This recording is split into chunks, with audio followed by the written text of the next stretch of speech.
You're gonna fucking baptize someone in healing potion? That's what I mean. I'm asking the question because if you come up with a method, knowing that is very helpful.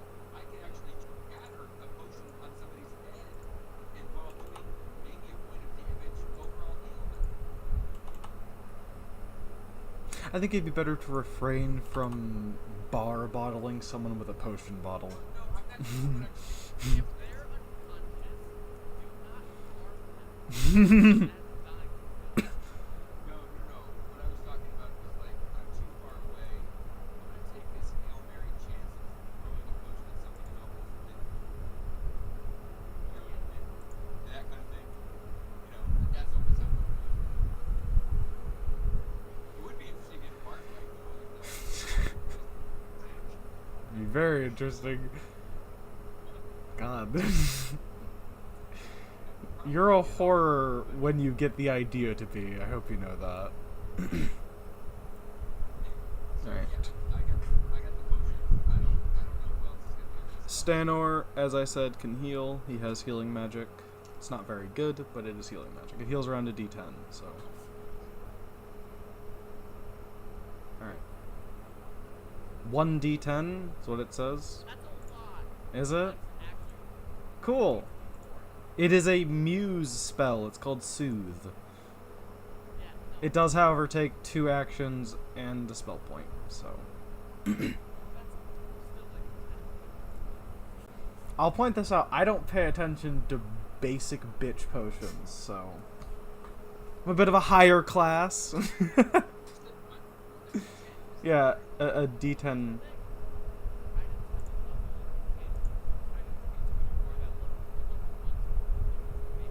Yeah, it is a D10 plus 4. My baby potion lives to apply lesser. Does 3d6 plus 6. Excuse me? What level is it level 1? I had Oh, okay. That's interesting. That's what I was basing my thing saying that it wasn't very much on. that again just to make sure what I'm fucking. I believe. Alright. We good to begin? Or do we need to keep talking about potions?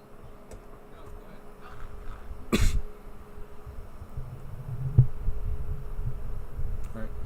Alright. Where we left off last time, you guys had just finished fighting a group of Eurypterids, which are sea scorpions. After you guys finished with that, you guys, some of you, I do know, had damage. I can't remember who. I know Stanor didn't, but I know some of you guys did. I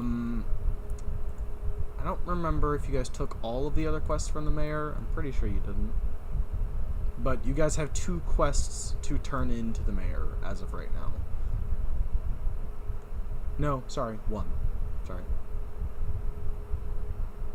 Because you guys already turned in the other one. Yeah, you were nearly dead. How much health are you at, Thomas, right now?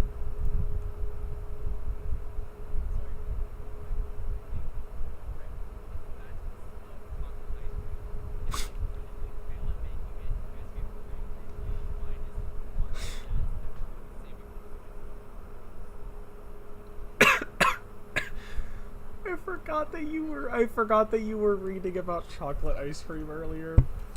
Your character is you are 100% Sanji. Oh my god. You're like Sanji and Chopper merged.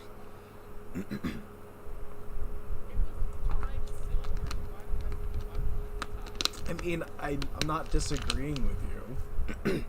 I'm just informing you that you're odd. You guys are currently outside the town of Cristordivia. If you guys remember, the area you guys are at is right here. You are not very far from Cristordivia, so the journey to kill the sea scorpions wasn't very long. However, the battle was a good hour or so. So the journey plus the battle took around 2-ish hours. 2 to 3 hours. So it's currently around 10, 11-ish a.m.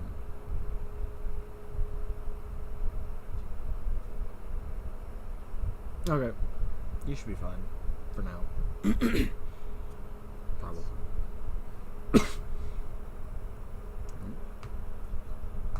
Reason why I'm being silent, by the way, is to get you guys to start talking, so go for it.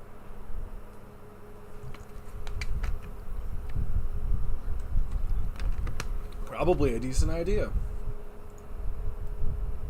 Probably should have done that before. Just when reading that potion, actually, that was a lie. That's not the level I'm at is 26. You were you reading the heightened? I was reading the lesser version, not the minor version. Ah. Yeah, no. Healing potions.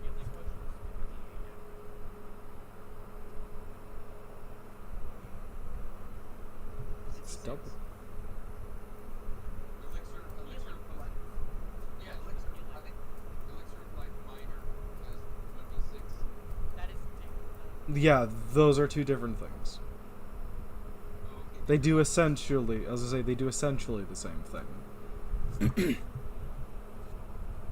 choosing out the correct thing then, right? If you can choose it, I'm assuming yes. I don't know anything It's about it. alchemist one. Then I'm assuming it's fine. Alright, just so the whole party knows. I just wanted to do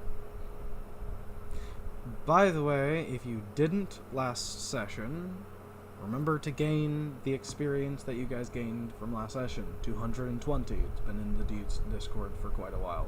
The only ones who should have had to do that are Lucius and T15. If you didn't last session, please do that now. However, again, as I said, no one else should have to. Although you may have to gain the latter section of that. So remember, it was at 140, then you guys gained 100 from the crabs, and then it was 120, I want to say, from the... Let me calculate it real quick before we do anything. Yeah, I've got a total of 60. Okay, then that should be what everyone has, yes. Okay.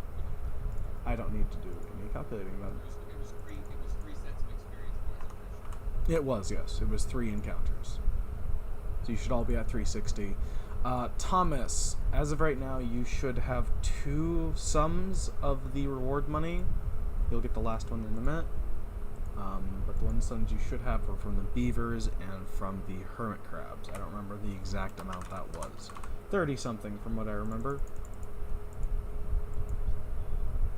Yeah, so it should be 18 from the beavers and from the Eurypterids, it was 5 Eurypterids? No, it was another 18 from the Eurypterids, which you guys haven't gotten that yet. And then the Scuttlers, which it was, I want to say, yeah, it was 5, okay, cool. Alright, moving on. What are you guys doing as you guys finish up with this little bit? Remember, I'm not...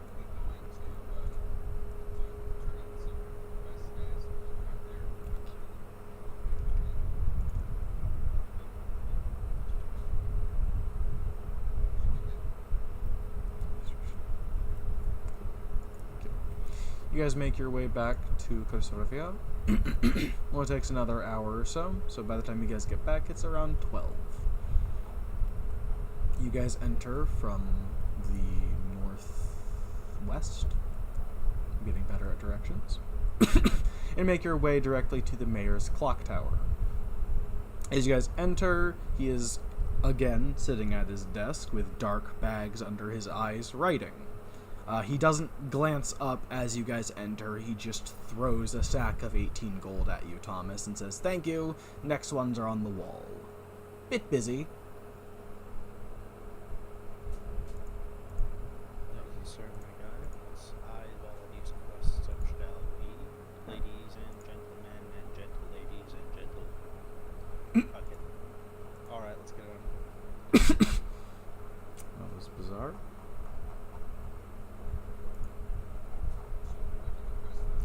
Give me 2 seconds, God. I thought there was just the one. Yeah, but I think Yeah, you guys only had the one because remember you guys already turned in Beaver Brawl and Scuttler Soiree. When you guys just completed was Scorpion Shoal. Yes, most of them are alliteration because I like alliteration. Just to inform you. The next two that you guys see on the wall, one of them is called Bloody Bugs. It is to hunt down around 7 Bloodseekers. What's a Bloodseeker? Roll me a nature check. DC 14.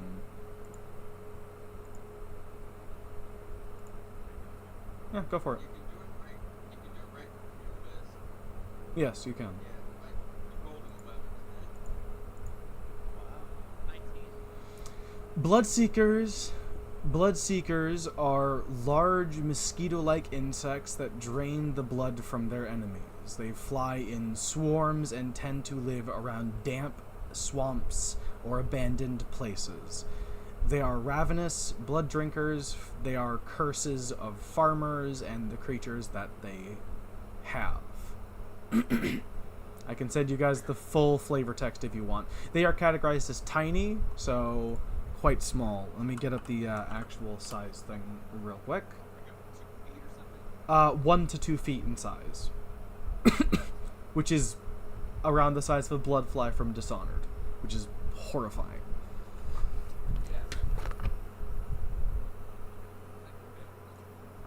And the other quest that is on the wall is categorized as a boss quest. It is called the Wart Warden. It is to hunt down 1 mutant giant toad and 1 to 3 spear frogs. They have been spotted in the jungle northwest of the town, and you must clear them. If you clear them, you guys will gain a special reward. Are these two Let me show you. Bloodseekers is right here on the path to the Temple of the Maker Sages. The Wart Warden is quite deep into the jungle. So you would have to go upriver, following the river until you got to that location.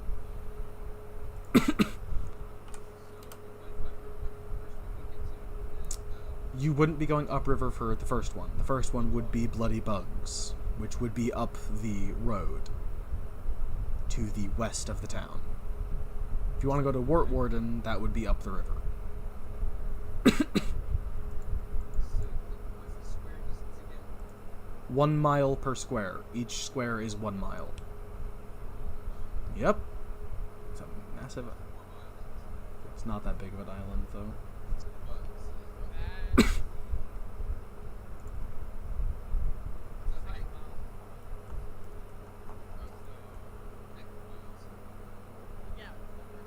Yeah, you're not going directly there. Yeah. To get to the Wart Warden is going to be even longer. Okay, so that's an all-day affair, and probably going upriver if we have to hire a boat or something. That's going to be an all-day affair. So which one do you I'll second it. Stanor agrees.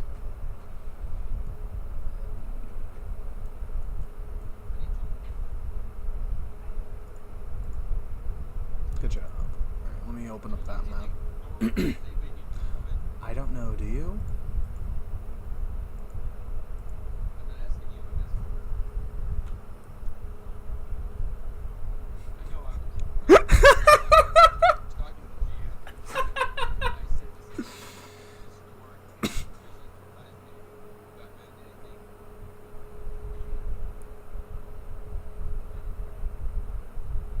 Stanor pipes up. How good are we all on health? And spell slots, because I am missing 1 spell slot for casting first level spells. Not technically an issue, but if I can't cast Soothe, I might not be able to heal someone. I don't. I'll live. Stabilize is a cantrip, so if someone dies, he can heal them still. Or stop them from dying more. Yeah. As long as everyone's fine. Just want to make sure. Right, here we go. How many was it? 5? Yeah, it was 5.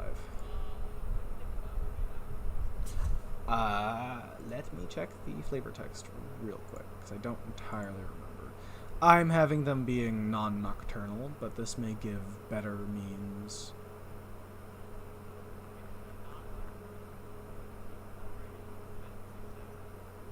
Yes.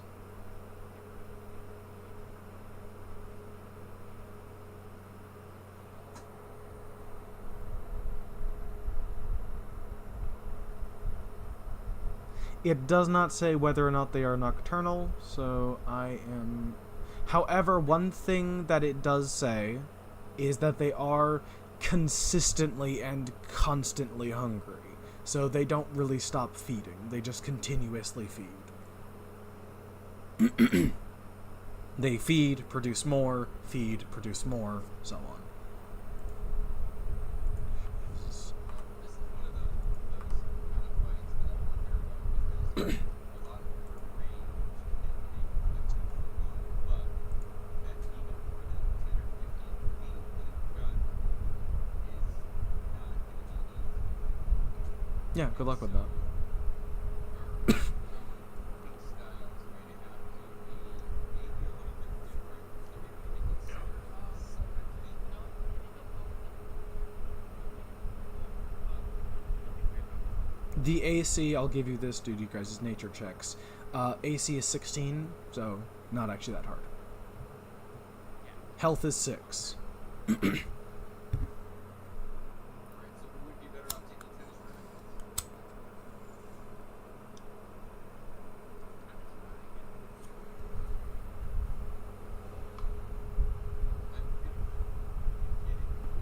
We do like 1 damage at most.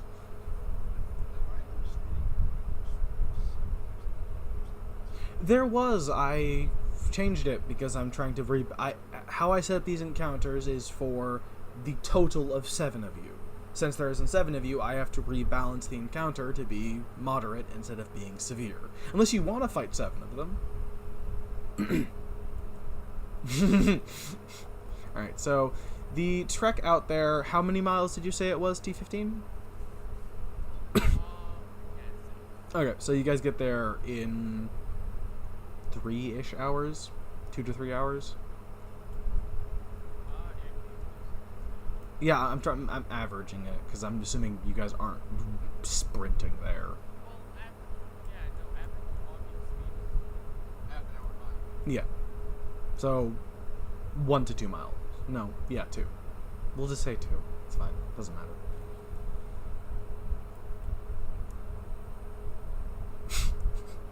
Yes.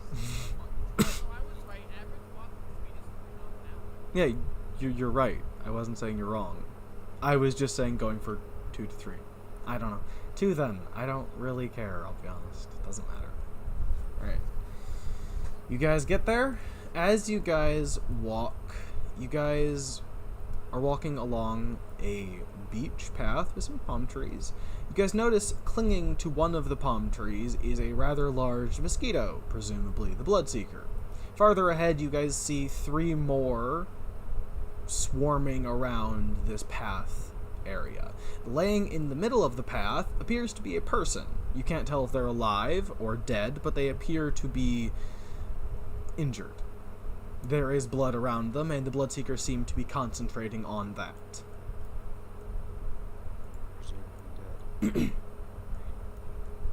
Alright, let me spawn you guys in. Roll me initiative. D20 plus whatever your initiative bonus is, and then rattle off what you get.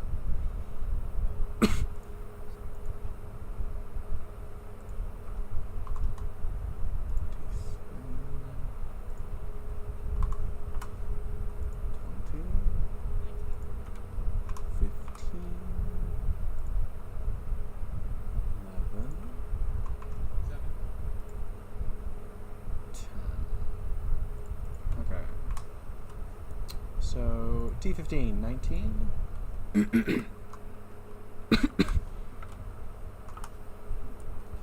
Jaded was 7. Holy crap.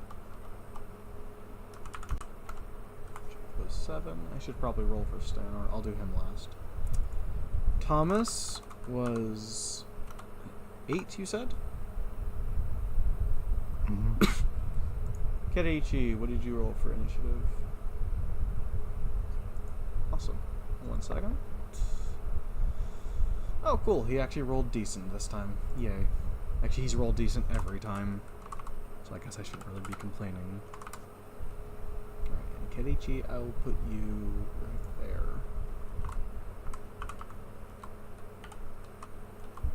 God. Alright. First thing that goes is the Bloodseekers. Since you guys have not initiated combat yet, this Bloodseeker is... Actually, let me get the grid up first and resize it to make sure that it's the correct distances. I want 2 to 3 squares for the road size. I'm going higher road size, not smaller. That works.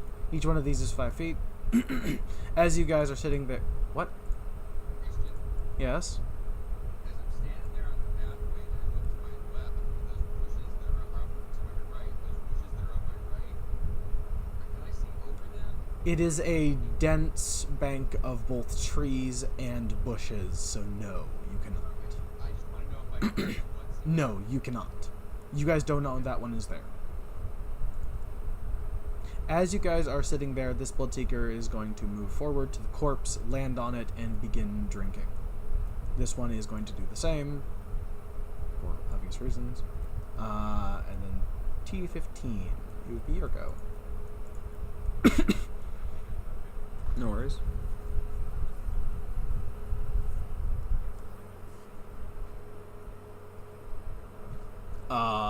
Let me center you on where you are. Usually I try to center you guys directly on the squares. I have a habit of forgetting to do that, though. So thank you for reminding me. Yeah. Oh god, what happened? Ah! Okay, I don't know what happened. that formation is something we should consider. Yes, it is, but I'm placing you wherever because you guys didn't decide that. You guys want to decide that? Yeah?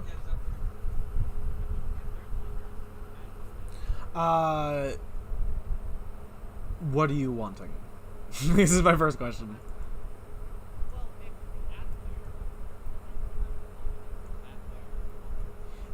if You guys are on a different layer, but I have not organized this well. Yeah, because some of your names are... Actually, one thing I can do is put all of you guys and the Bloodseekers, give me 2 seconds to do this, figure out a formation while I'm doing this. Discuss how you guys want to do this. With you there.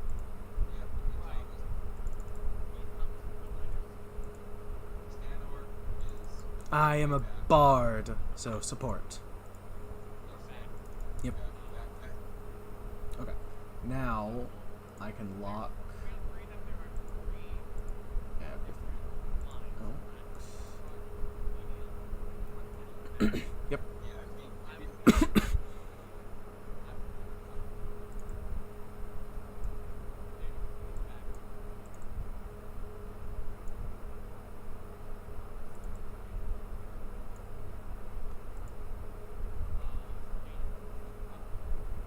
So I would be mid-range.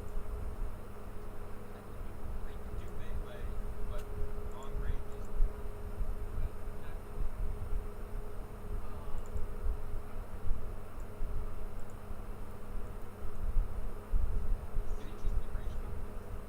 Okay, let Karichi talk, please.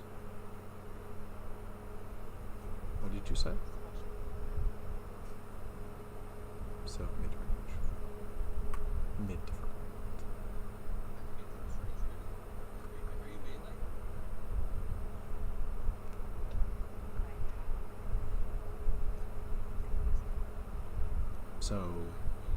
So mid-range.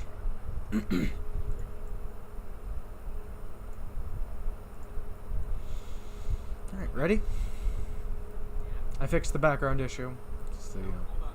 The thing I would do, the only thing I would do is, as we're going down the road, I certainly would pile us right in line like Joel does. I have our range, mid-range out to the sides.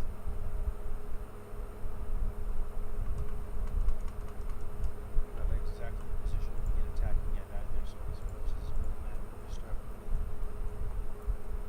Well, since it could be attacked at any time in a chance encounter, it probably would be a good idea not to let it budge long enough.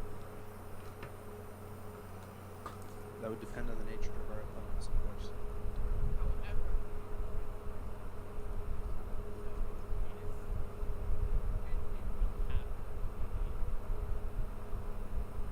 have good command. So would this be your guys' base formation for most things? Cool.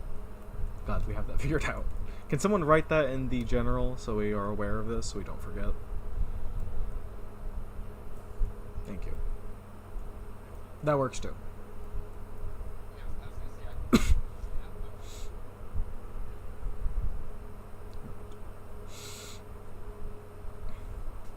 So now it would be UT15 after you're done doing that. okay, so I'm trying to remember.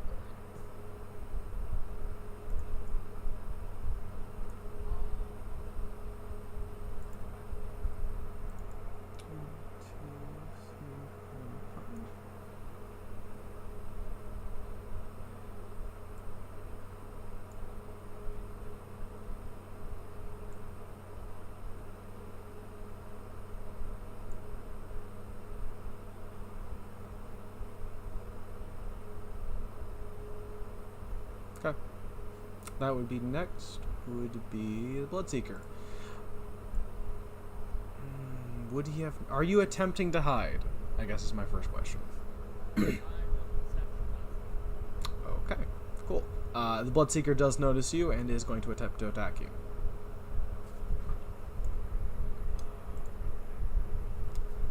He is going to come at you. He is flying currently around 10-ish feet off the ground. 1, 2, 3, 4, 5. He's going to get right on top of you.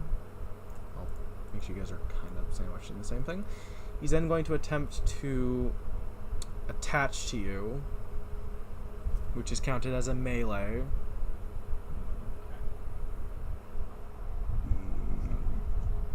Roll a d20 for his attack. it's like a vampire. Plus 8.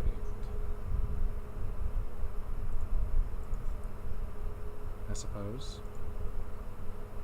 What was that plus? Good lord. 15, does that hit? Cool. Its attempt fails, and it is now Karichi's turn.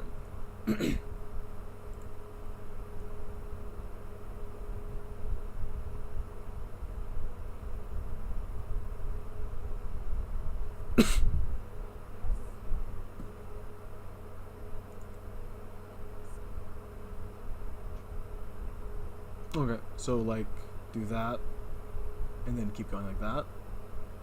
Okay, so that would be 1, 2, 3, 4, 5. Okay.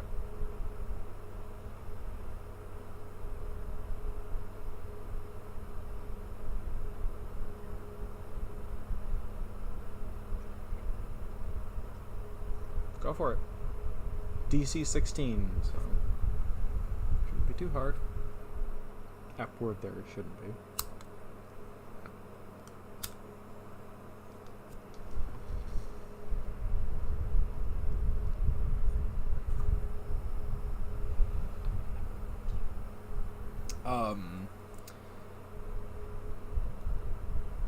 Is that a critical fail? No, it's just 14, so it's just a failure.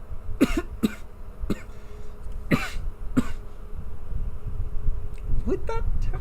I don't think it would. No. Okay, you miss. Want to do it again?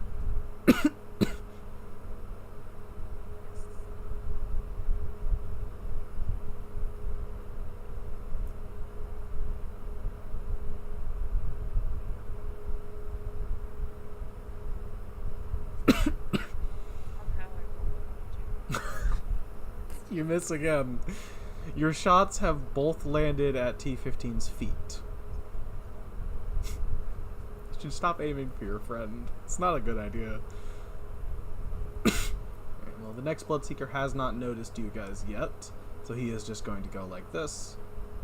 Now hold up. Now, 1, 2, 3, 4, 5, 6. 1, 2, 3, 4, 5, 6. And then it will be Stanor's turn. Stanor is going to first cast. Going to cast Forbidding Ward on you, Jaded. You gain ward you against attacks and hostile spells from a target enemy. He is targeting that Bloodseeker. Actually, first he's going to move up 5. And then he's going to cast Foreboding Ward on the Bloodseeker and you. This shields you against hostile attacks and hostile enemy spells. You gain +1 to status bonus to armor and saving throws against target enemies' spells and other effects. And then as his last action, he is then going to cast Guidance on Thomas, which gives you +1 status bonus to 1 attack roll, perception check, saving throw, or skill check. The duration of that is until the start of your next turn, so use it before then. After which he cannot do anything else, so it'll be the Bloodseeker's turn. It does see you guys, and it's going to come for Thomas. It is within...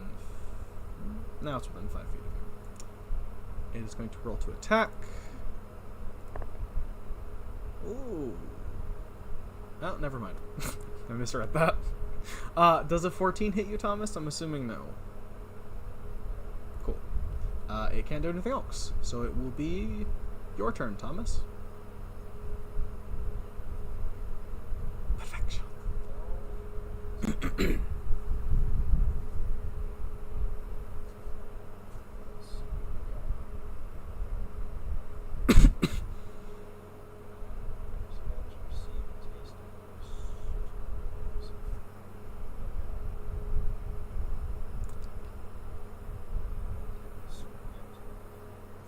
Miss.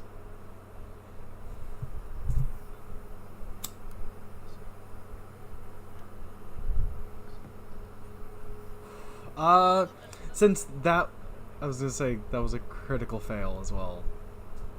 Right, but that's another thing I looked at 20, so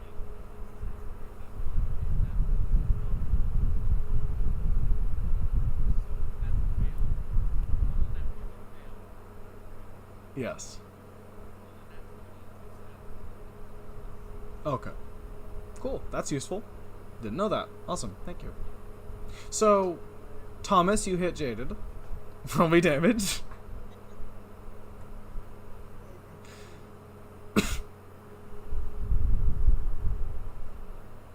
That was English.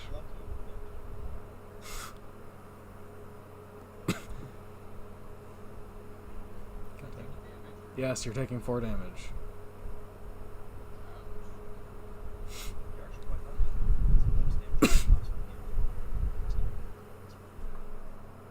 I don't know if he's lucky for his teammate hitting him, but I could have given him 9 damage. that's Should have true. given him.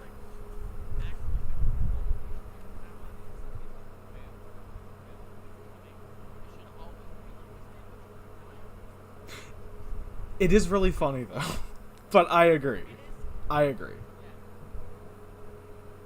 is funny if you're the GM. Yes, well, I find all of your misfortunes hilarious. It's always hilarious for me. Your suffering fuels me.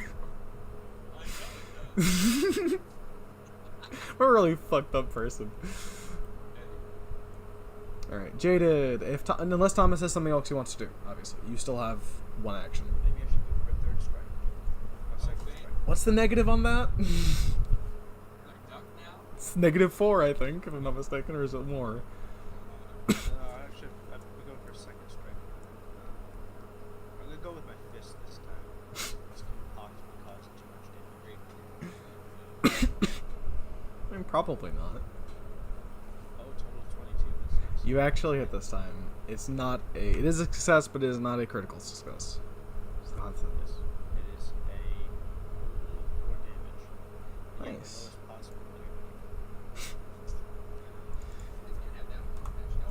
I already told you the health. I'm not telling you again. No, I 6 health. It's 6 health. okay.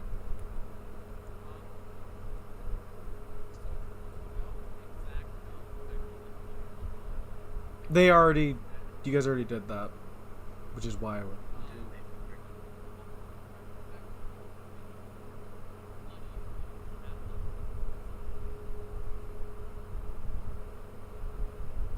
Okay. If I fully understood that.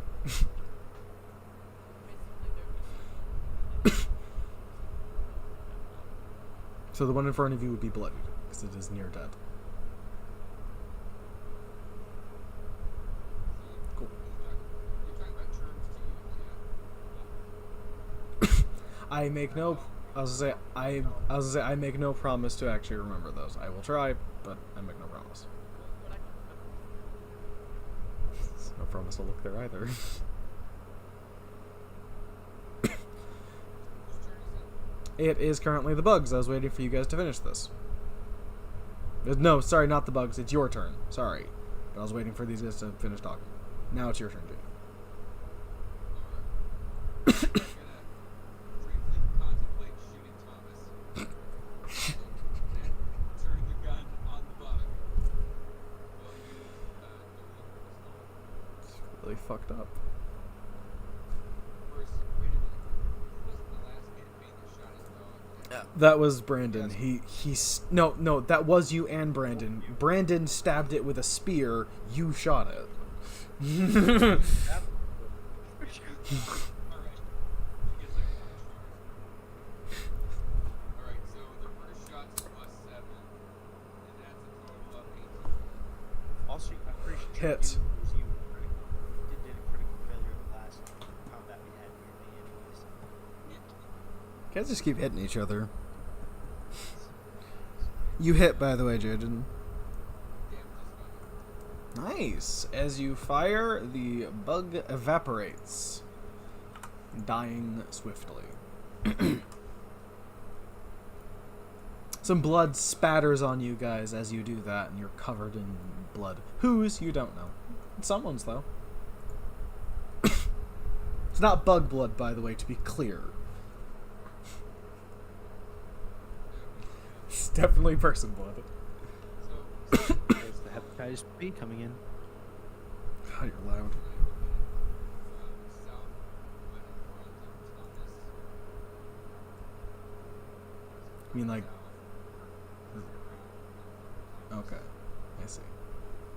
How far can I get? That would be there, would be 5 at least. Hold up, let me recount that. 1, My first 2, one was one 3, shot. 4, My second 5. action would be that movement.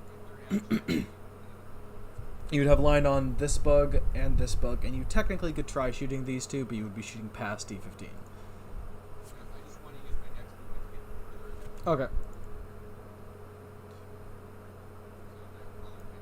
Okay. Cool. Bugs time. Yeah, they definitely heard you, so they will begin making their way over. 2, 3, 4, 5, 6. 6. Well, you shouldn't have shot your gun. Since they're both going to be doing the exact same thing, I'll move them in tandem. 1, 2, 3, 4, 5, 6. It'd be really weird for 2 animals to do that, but it's fine. They're magic animals. Alright, next person would be T15. This is not looking good for you. There's 4 of them near you.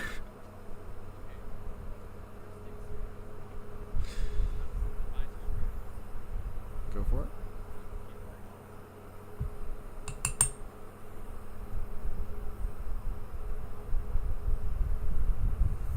Metal. Metal's always better.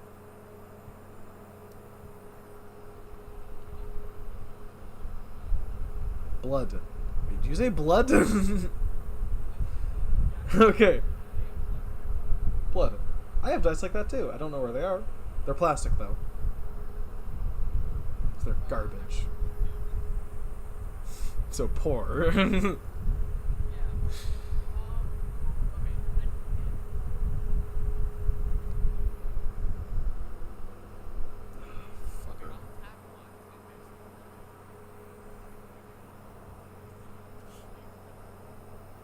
No, it is not a critical miss. It's just a miss. Maybe for you. No. Nope. AC 16, remember? Damn. Okay.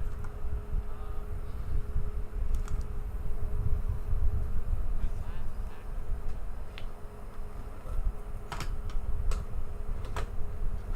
Is devise a stratagem not an action? It is an action. When I attack. Oh, right. I was confused by that too. Alright, that would be Kerichi next.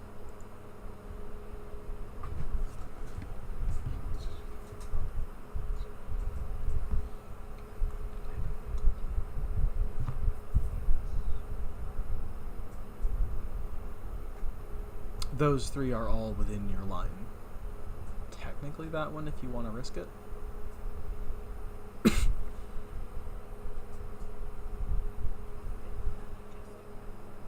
Cool. No worries.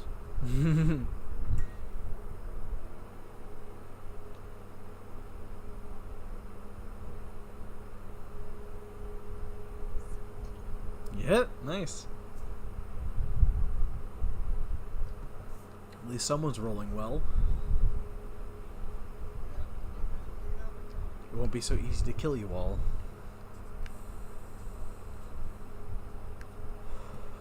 Nice. It is bloodied.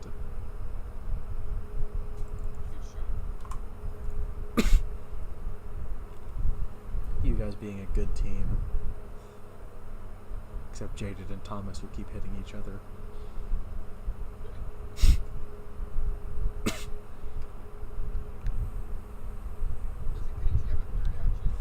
They've only taken one.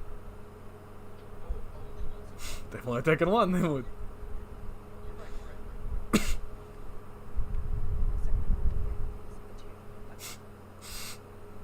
Not a critical miss, so it's at least something.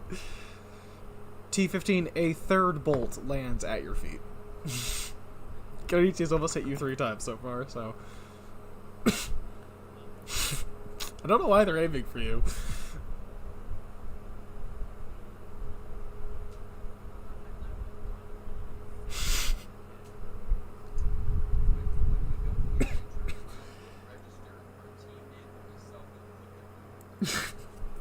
You should be, yeah.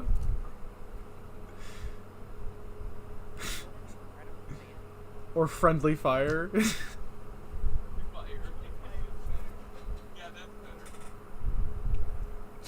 better. You guys are the worst. To hurt the people that are close to me. Apparently, yeah. Downward prejudice. Kenichi, what was that final roll for you? Nice, you hit. Don't hit T-15 this time. Good job. Let's go. You didn't hit him the first time either, but... Nice. It dies.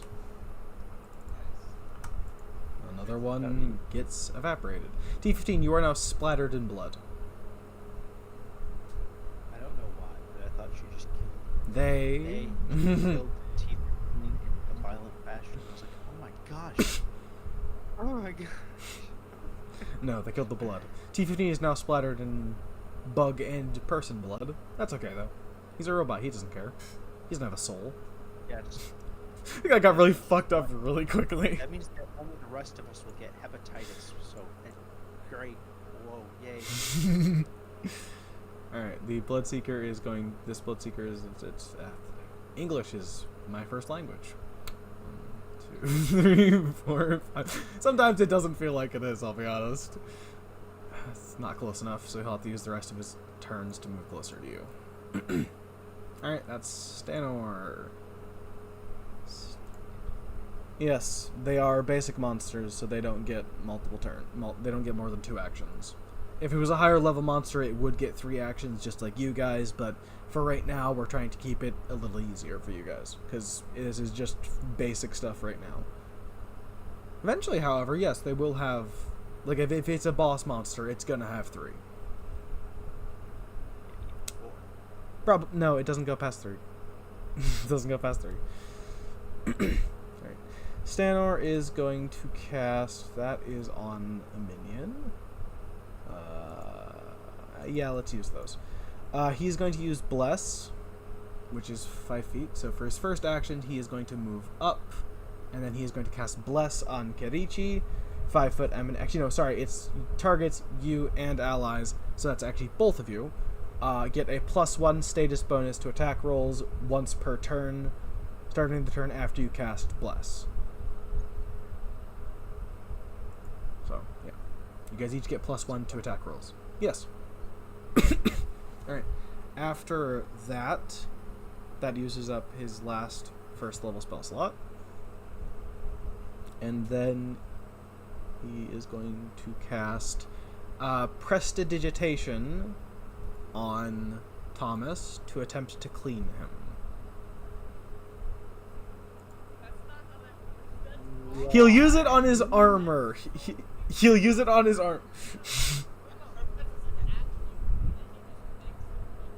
Yeah, he's gonna do that. He's gonna make you look like you're clean. Why? Pats you on the shoulder and says, "Now you're clean." No. Why? You attack? He looks at you and it's just like, "No, I'm support." He's entirely support. I told you this.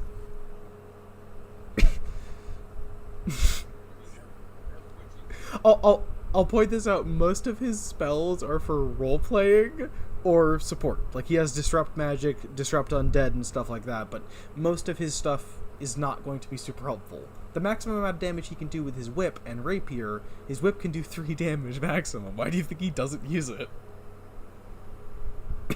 All right, that would be Thomas next. You're clean, Thomas. Good job.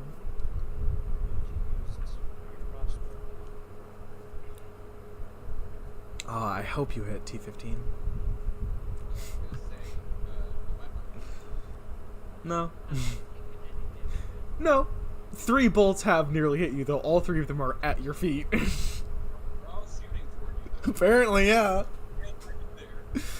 I'm gonna take the chance to have +1 anyways to this. So Yep. It's +8, isn't it? +6. Oh, +6. I was thinking Not for +8. the crossbows, +5. Ah. That's why but my AC was 12, so it didn't matter. Alright. I'm going to advance on that blitz. Are you actually going to move forward? Yes. Give me... As close as I can to it. Ah, stop opening things. Jesus. No, that's wrong person. If these squares are 5 feet diagonally, they're what? 7.5? Okay, so the thing I actually Or he's double. Yeah. It's single double. yes. Okay. So as close as I can get. Without taking another turn to move, yes. Or another action to move, I should say.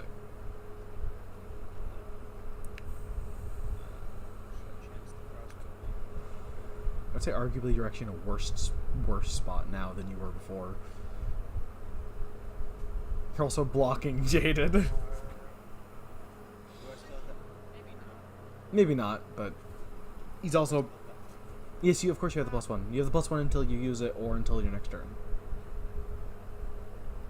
that would be 13. Miss. I missed again. Does he not? Cool. I missed again anyways. It doesn't matter. Yeah. Another bolt lands not at your feet, but near. Near enough to be worrying. Also, It's still a failure. If it's a failure, it's going to land near him. A critical failure would hit him. A failure is going to land near him. That's how I'm calculating it.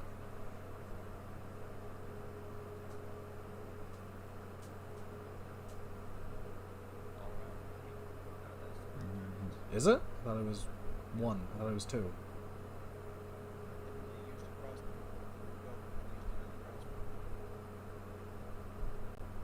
I don't remember the first crossbow bolt, but okay. I feel like I was, but whatever. Jaded, your turn.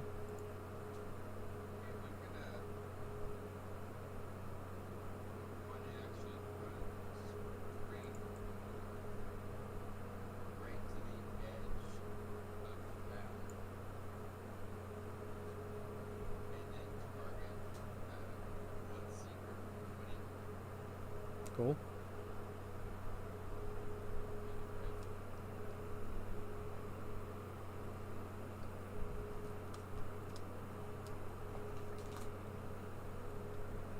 First is 25. Hit. Not a critical, though. Damage is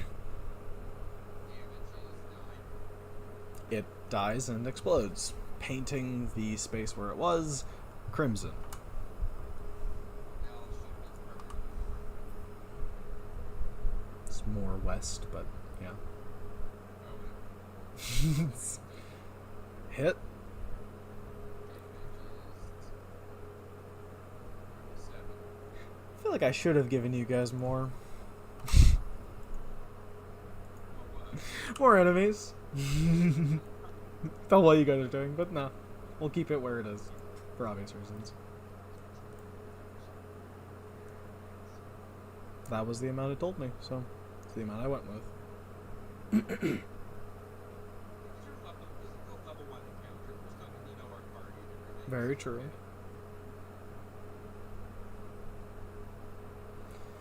Alright. That would be T15. There's nothing else high level. Or high ace, or whatever.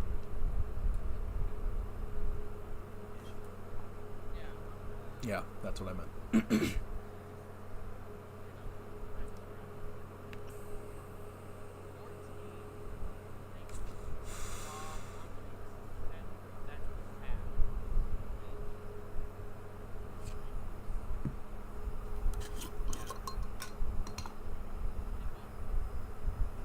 Hit. I feel like I shouldn't have to say that.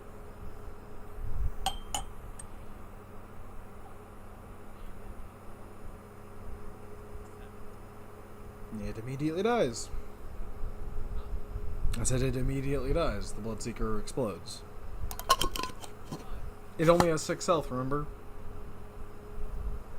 You're painted in blood again.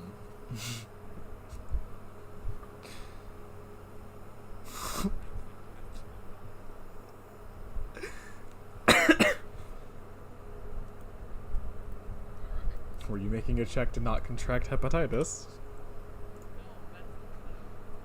Oh, okay. I mean, it would have been dark sense or scent imprecise, so. So can I just ask a question?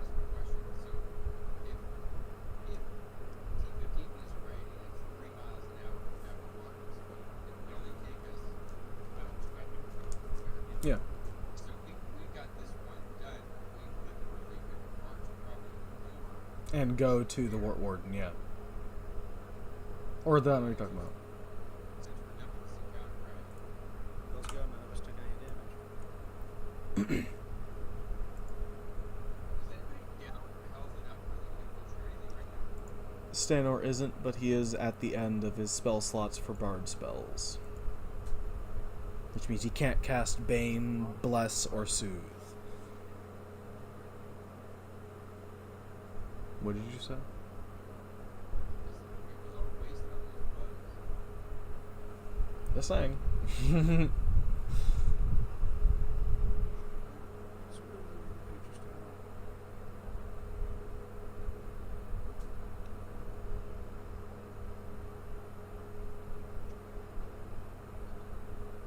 I don't think you need to do a long rest. I thought we were going to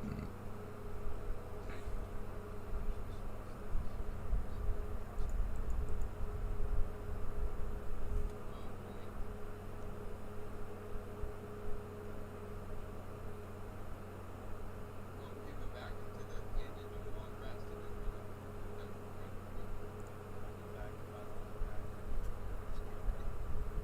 Well, we could go back to the inn, do a long rest, finish spells and everything, and then just get a boat and go north instead of hiking. If you can find a bow.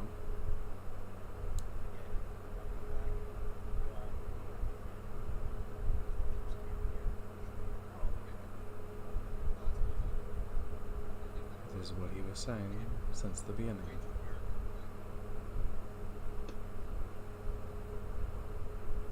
So final decision from everyone.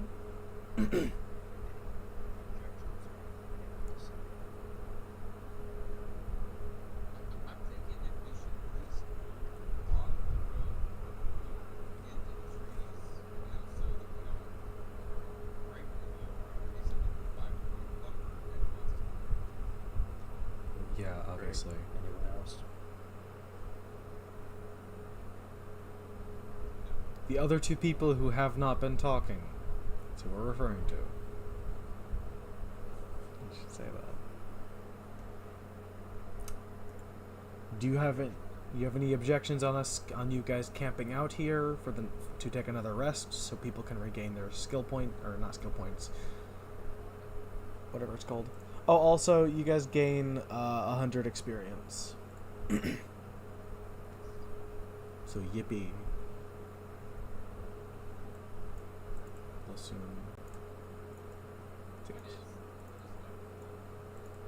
2,000. You guys require 2,000 experience to level up because you multi-classed. Normal is 1,000.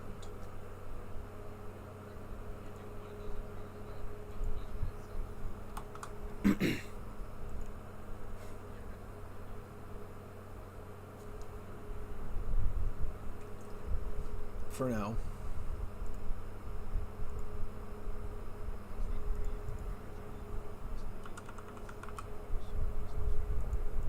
No, this also isn't technically a level-based video game.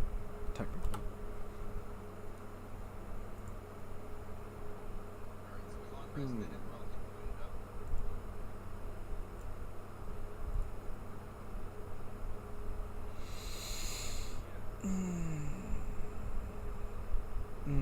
I don't know if I want to do that. Why? T15, can I talk to you real quick about something? In a different chat. DM. So the next encounter for the Wart Warden, as of right now, if I do it the way I originally planned, I'm not going to do that, but if I do it the way I originally planned, it will be an extreme encounter. So I'm wondering, should I put it down to being a severe encounter, or actually, severe encounter or moderate? What do you think? I want it to, okay. Which, yes, I want this to be hard for you guys. Okay. Then I'm going to do it at the high end of severe. Which will make this unfun for you guys. Cool. That is it, however.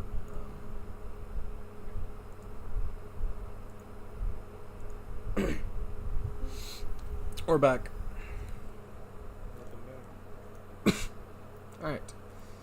After you guys rest, let me save this, and then go back. After you guys rest, you guys make your way up, that's not what I wanted, up through did I? You are correct, I'm sorry. I keep forgetting that happens. I think it's because you left the channel, right? No, it is, and I forgot that I did that, and yeah. I keep doing that and then forgetting that I did that.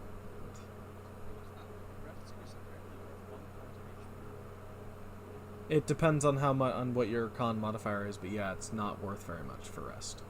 It's it's your level plus whatever your con modifier is. So if you have a dog shit con modifier, you ain't gonna be getting jack shit from it. It's your level. Oh, yeah. Stanor gets nothing.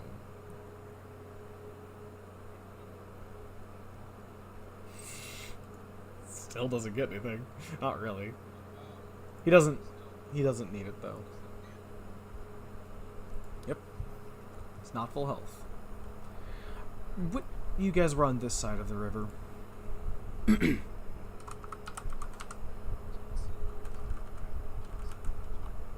Yeah.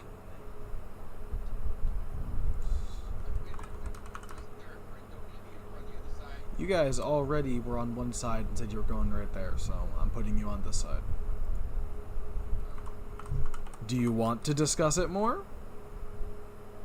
I think we should look at the map overall. You guys were here fighting the bugs, and you guys said you wanted to go straight north, which will be going straight up to find the Wart Warden. We can get across earlier. That's up to you. Or you guys can go back, take more time, and cross the bridge again and go up through the trees.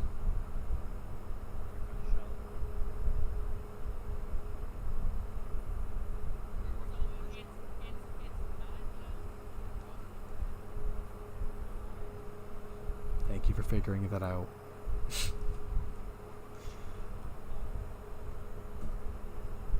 And we've got to ford the river 4 miles if we don't. That would be a survival check to ford the river. Close enough.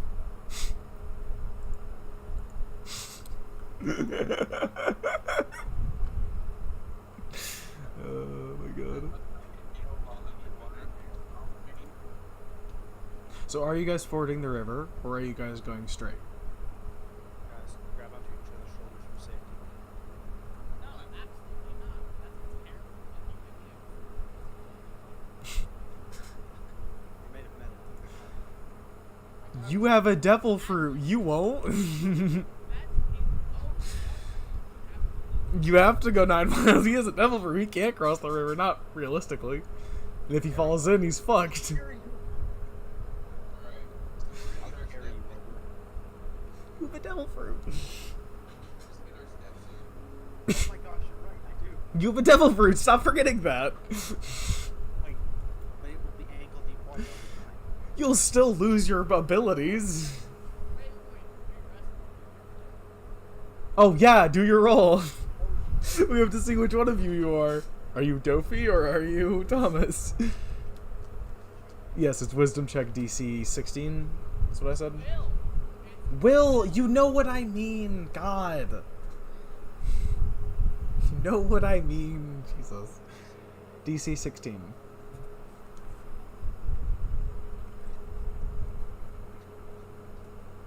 Alright, Dofi's back.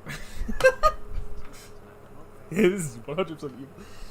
I want to see you suffer. Like fucking.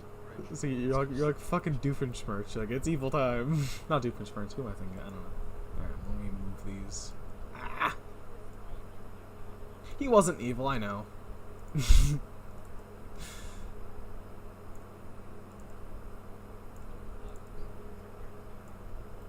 Oh, yeah, cause I had an extra one. Shush.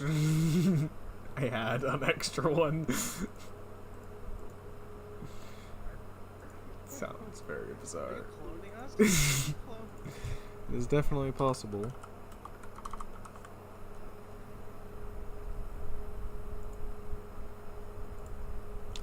Who am I forgetting? Oh, right, T15. Yes, I forgot you. Apparently, yeah. Alright, roll initiative. While you guys are doing that, I have to go pee, so I'll be right back.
Oh, that's probably the weirdest thing you've said, Blake. Oh my god.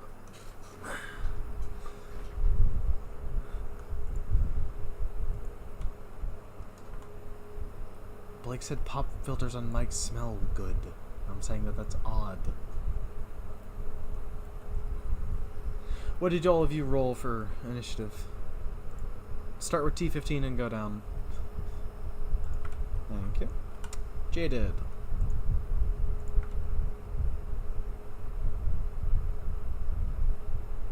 We've had hit case. What was your initiative? Thank you. Thomas. Oh my god, you do deserve that. Roll it twice. Garichi, what did you roll? Please roll better. Hey, it's better than 2. I'm happy. Significantly better than 2. No, Stanor at 13.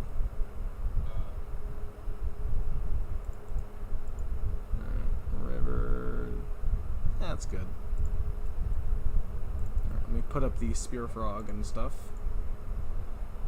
Oh boy. Oh, wait.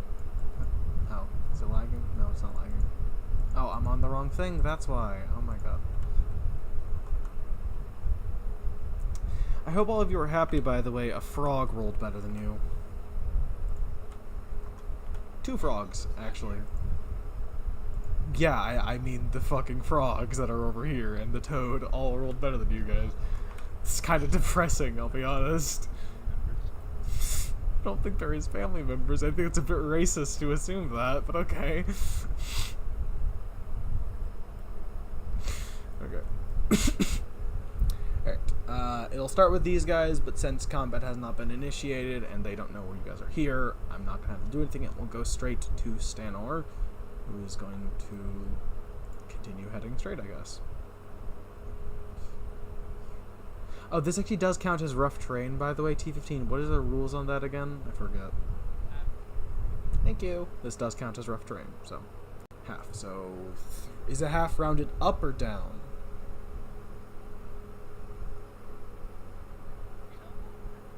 Can I ask a question while you're moving? Yo. When we just rolled initiative, was that the walking order? No, it's for combat, but Because that should be our walking order. I just put you guys in whatever order I had. I just placed you guys. Well, 'Cause you guys are also walking through a forest, so you aren't really going to be taking...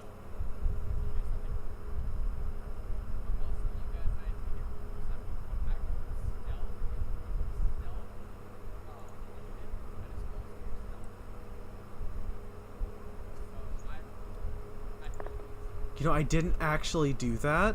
I now have done that. I didn't roll for... I didn't roll at stealth initiative as stealth. Why would you roll this stealth? So that you're sneaky. Because we're trying to sneak up on the frogs? Is that what we're trying to do? Should it be all for quick?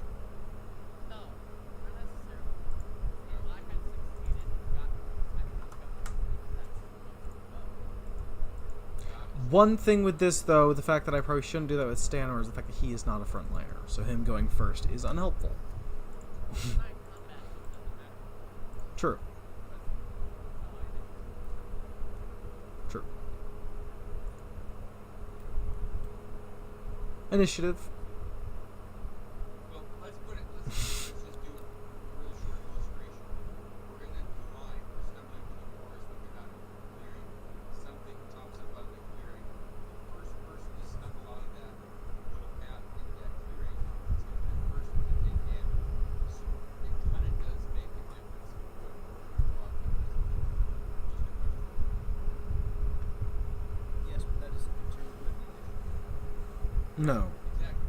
I do realize that. I just wanted to know that. I just wanted to make sure that everybody does understand that how we're walking through this forest does make a difference because if tankier people or the melee people are not going to absorb whatever's coming, we could be in trouble.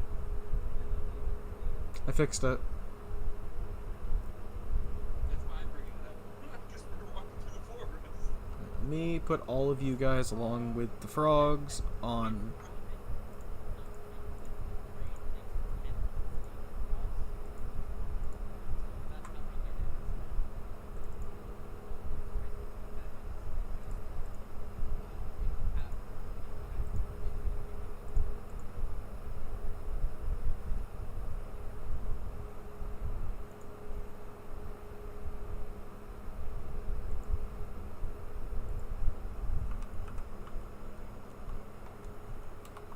I don't want to be clicking that.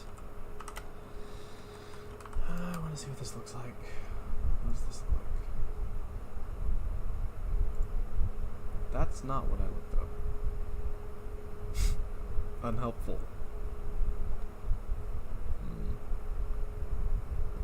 That's unhelpful. Never mind. Alright. Well, you guys are currently not in combat, so what are you guys' plans?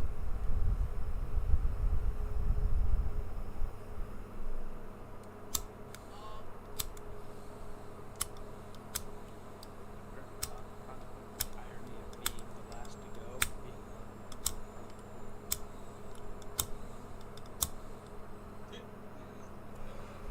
Why can't we? I know we have an initiative in relation.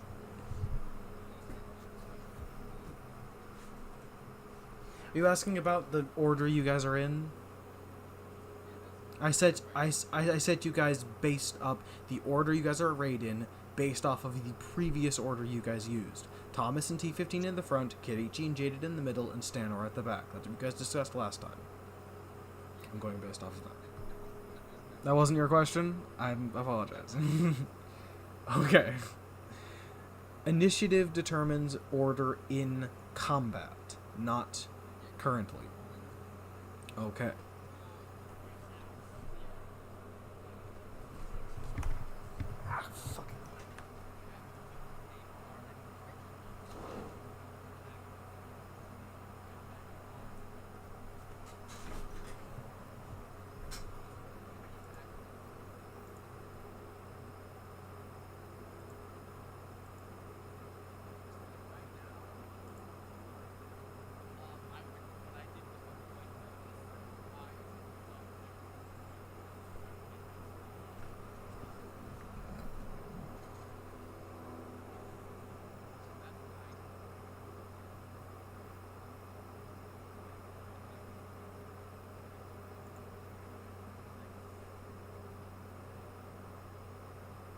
How many of you want to attempt to not be found? I guess would be a question that you guys should probably ask. Because are you guys trying to go stealthily with this, or are you guys trying to just blunder through? That would be a stealth check, yes, if you want to do that. Which would mean re-rolling your initiative. Okay, so I think any of us wants to just plunder through. So is it different between doing a stealth check and early plundering? If you do a stealth check, you might not be found. If you just walk without doing any checks, you're probably going to be heard by them way sooner than you want to be.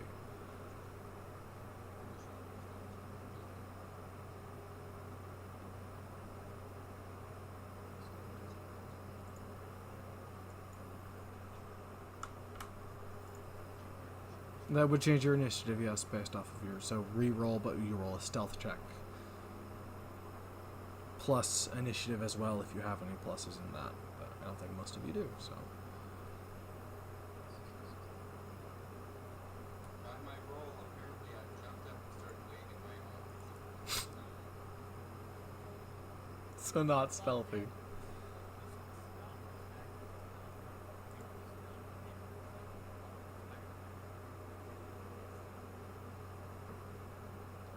What are their perception? +9, +6.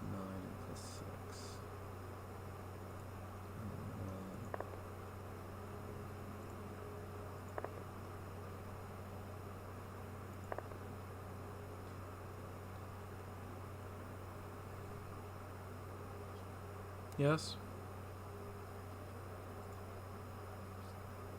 They would have something called blind sight, depending on the creature, which gives them...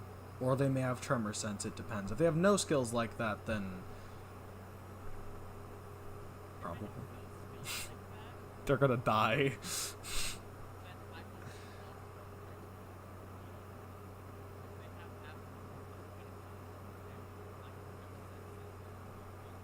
I think he more meant... I think what I was more referring to was, like, sight. If they have no sight at all, like, no blind sight or whatever. I think that's at least what I was saying. I don't know if that's exactly what Thomas was saying. 9 + 14. I am figuring out the perception rolls of the monsters.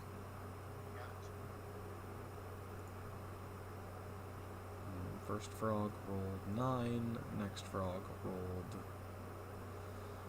God, my brain is not functioning. 14, and the next one rolled 9 + 14, which brain is having trouble. 23. There are 2. Spear frog, and giant toad.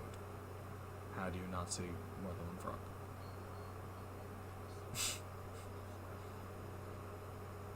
Well, you're not very close. You're like at least 60 feet away, if not more. This are actually probably more. Okay. So the giant toad will notice you guys unless you guys roll higher than a 23. But also you guys are quite far away, so it won't come after. It will probably start coming in your direction, but it won't know what you are until it meets you. So have fun with that.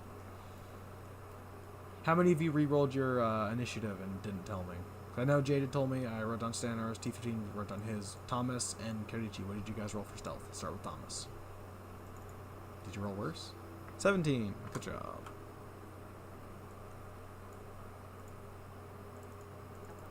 Thank you. Hey, it's better. Let's go.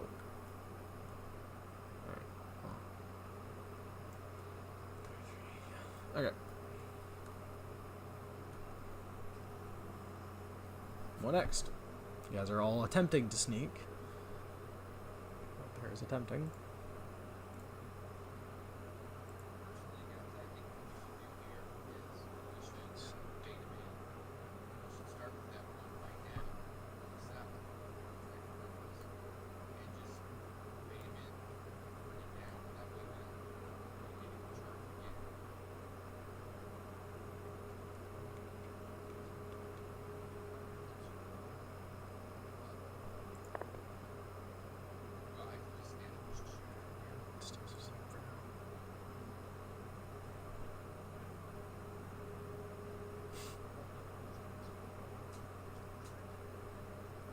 Trees will dampen the sound.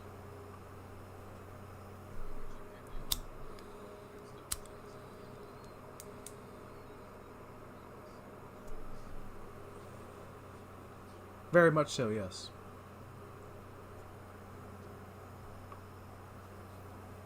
It would be circumstantial. I don't exactly know what the penalty would be, though. What do you think, T15? Guys are surrounded by a dense woodland attempting to fire through it. That would impede your... Do you know the circumstantial bonus, the circumstantial penalty to that?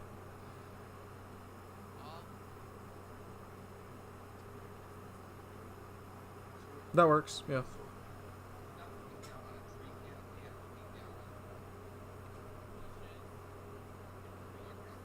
Yeah, it is. It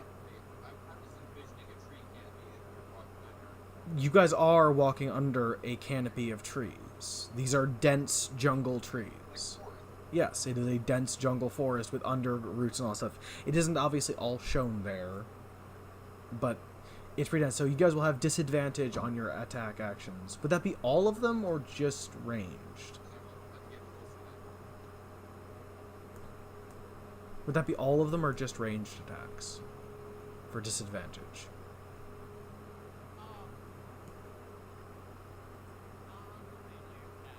Okay, cool. Yeah.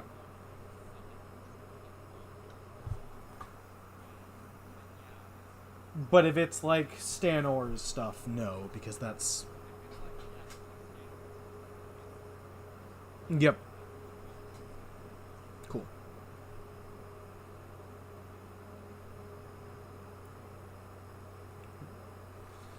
So what do you guys plan for the frogs? I'm gonna take the chance with this.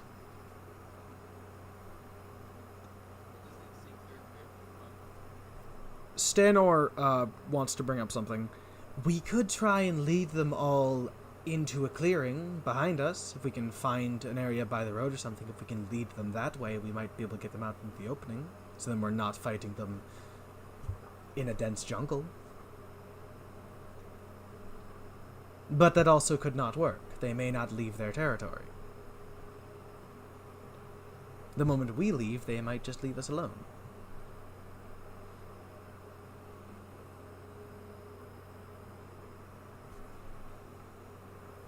Oh well, the 16's the closest to us. There's no one we have to worry about at present. Right. So what we could do is get close enough to a meeting as far as we can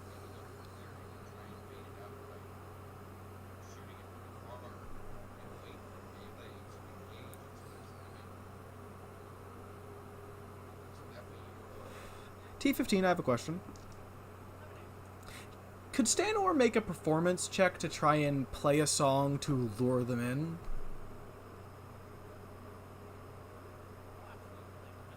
What type of DC would that be? Performance, obviously, but like, what would be the check I'd have to beat?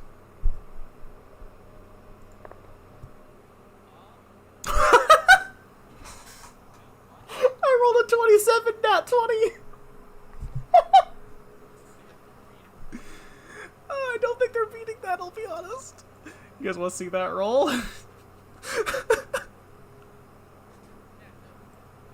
Oh, that was amazing. Okay. Wasn't expecting that. Alright, 1 second.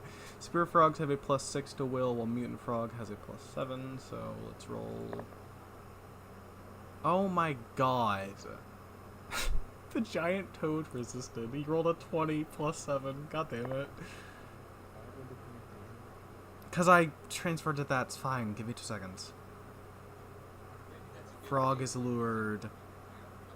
Frog is lured. Okay, the 2 spear frogs are lured towards you guys. The, however, mutant frog rolled exactly a 27, so he is not. Would he have to get a 28?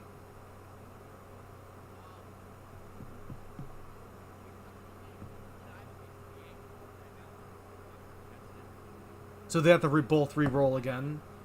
Okay, so, and that's... Okay. Give me 2 seconds to roll that. That's a 4 and a 6. The monster does not get lured. It rolled 2 higher than Stanor for the contested check. So only the spear frogs are lured towards you guys. 1 second. I have to make one other will check for something else.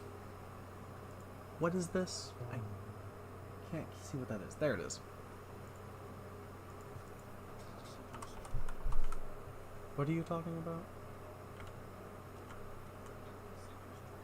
Oh, that isn't what I was referring to. You don't have to worry about what I was referring to. Well, no, you do, but it doesn't matter at this moment because it didn't work, so that's good. I love not telling you guys things and you guys just basically not knowing what I'm talking about. It's so much fun. Alright. The 2 frogs are coming towards you guys, but it'll take them a few turns to get to you. Their movement isn't amazing. So it'll build...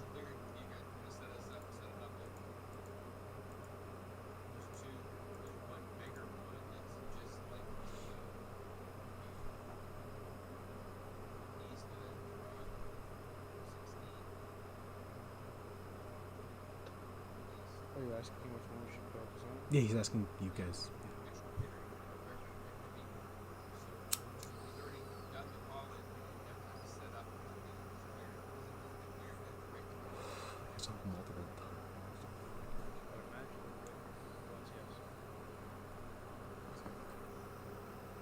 You guys are currently in a clearing, so...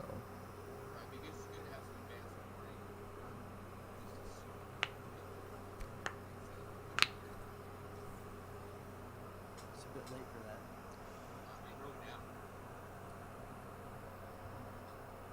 Probably should have a discussion before we decide. Well, this still won't be here for another 3 or 4 turns anyways.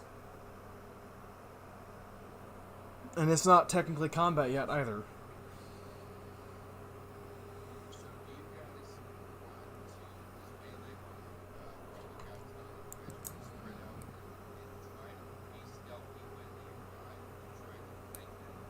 I have an idea.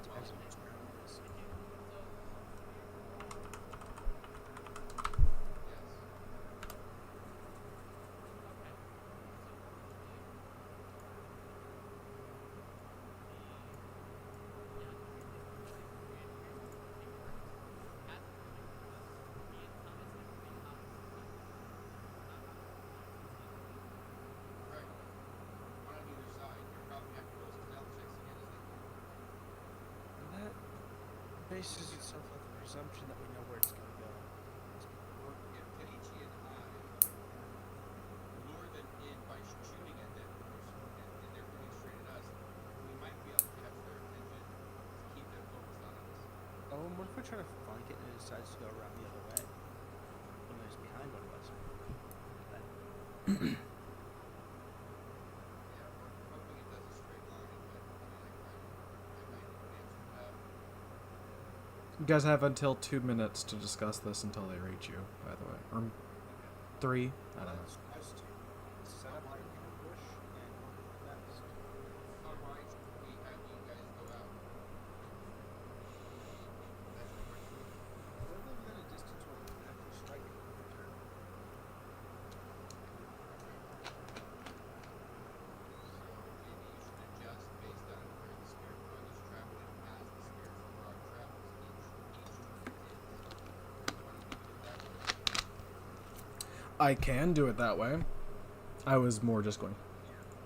It would be easier for you guys, yes. Do you want me to do it that way? Well, yeah, so we need to adjust on the fly based on that. So we'll do it like this. I will take the Spear Frog's turn, and then you guys will take your turns. And then we will rotate back and forth in a turn-based action, correct? Is that what you're talking about? I'm thinking. Okay, I can do that, yeah.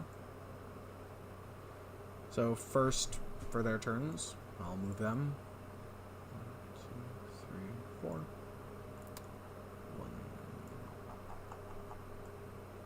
Two, three, four. Your guys' turn. They don't move very fast. Looks like it's gonna come from the north.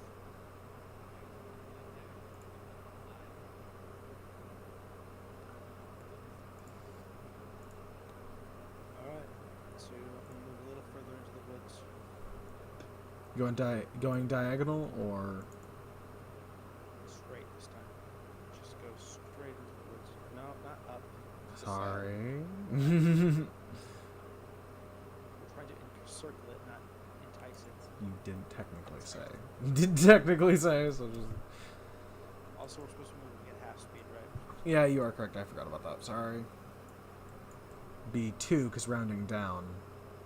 Yep. Oh, this is not fun for you guys. Go straight up.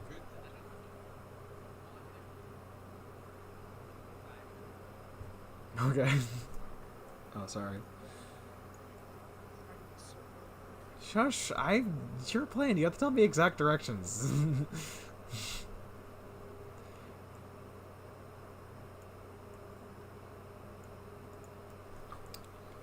Where does everyone else want to be?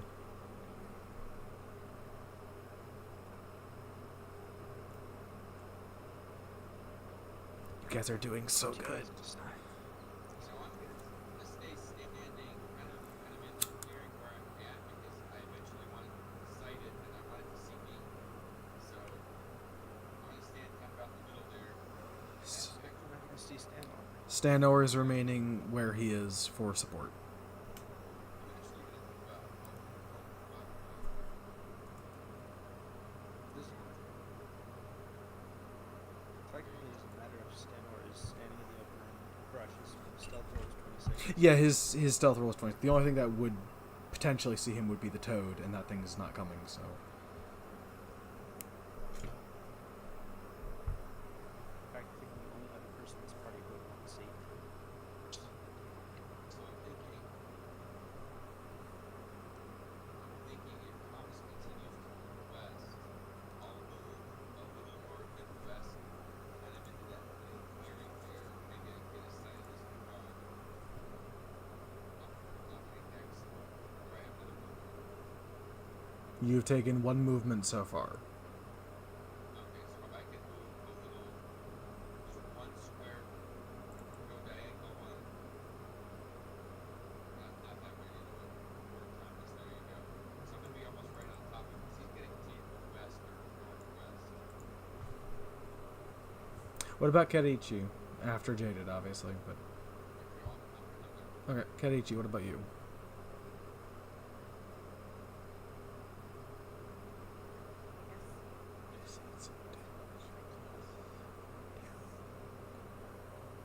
West would be 1, 2, right? Do you want to expend it? I'm assuming you want to expend actions to do that. Okay. 3, 4, 5, 6. Okay. If you expend all 3 of your actions, you can move 6 squares total. Cool. Alright, is that everyone? Stanner is going to hold his turns for now, staying hidden.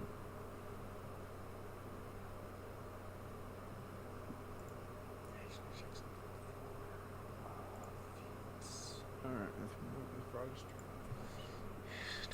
Give me 1 second, I'm checking something. Damn. Alright, yeah. Line of sight with the frog. Nope. Yeah, line of sight with the frog yet. I'll tell you that much right now, no. 1, 2, 3, 4. 1, 2, 3, 4. Alright. You will soon have. You can probably not entirely see it, but you can probably see it decently. But it is quite a small creature. It's 1 to 2 feet in length, so it's not exactly large. So it would be hard to notice.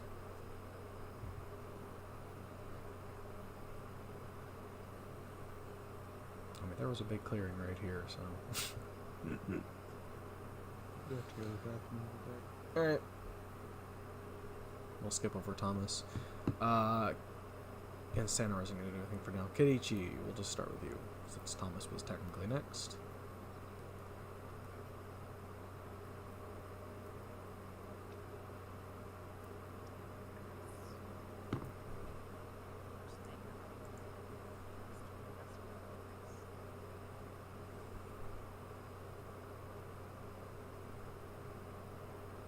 I'm assuming that has something to do with stealth. I don't entirely know.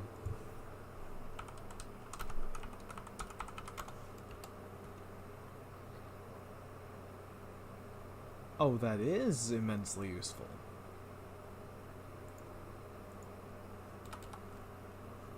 Alright, what next? Gee, let me read through it just real quick. I'm gonna do this. Hold up. Benefit.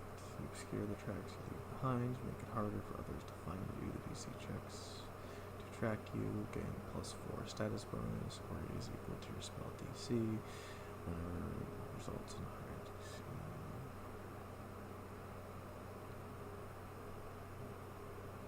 DC. Okay.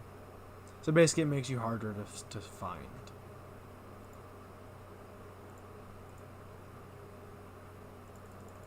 What next, Kenichi?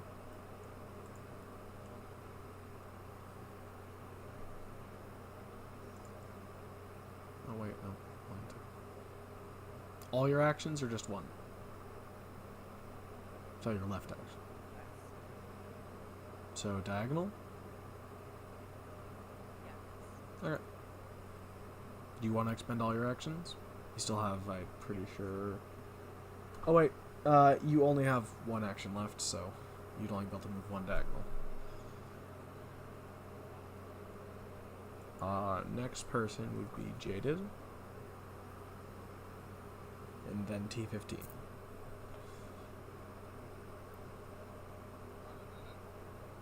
where I am until it moves. Okay.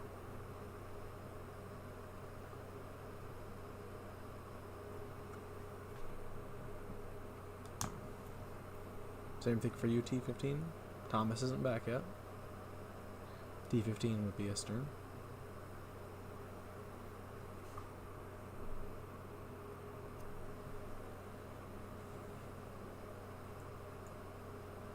Did he also go to the bathroom?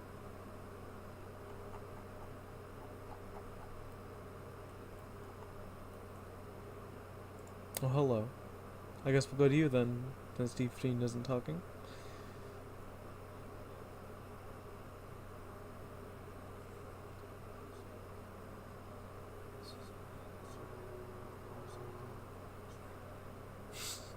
We're waiting for you to the northwest.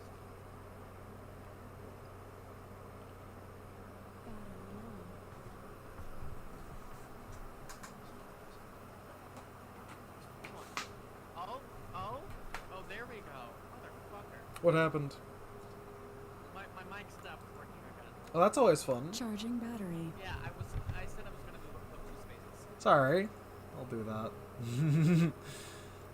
Always fun whenever mics stop working.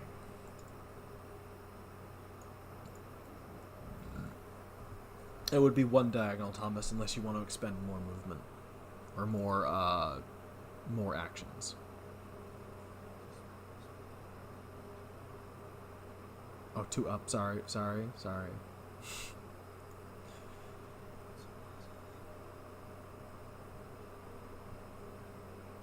I mean, hey, at least they can't kill you guys all at once.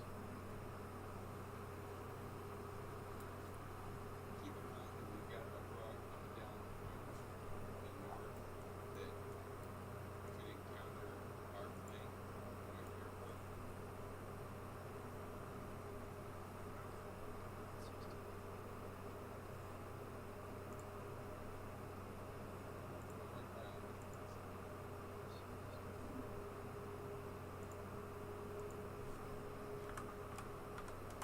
What are you referring to? That was my background. What the fuck are you guys on about? Oh, cool. Great. Don't know how to fix that. Try rejoining, I suppose.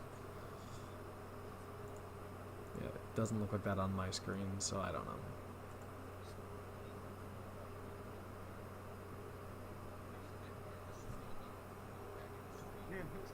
I can attempt.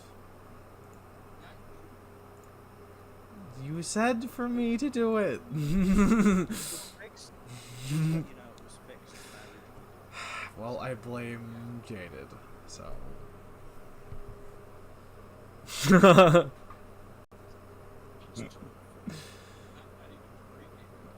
I'm not drinking either. Heavily For well aware. Okay, Thomas, are you doing anything else for your turn? Cool. T15, finish up your turn. You only got to move once. Well, I have to wait for the frog to get closer. Do you want to move closer? Frog You guys, it hasn't been its turn again yet. 2, 3, 4. 1, 2, 3. Wait a minute. Yes? Are the frogs? No, they're not. What? They'd be affected by the poison from the water.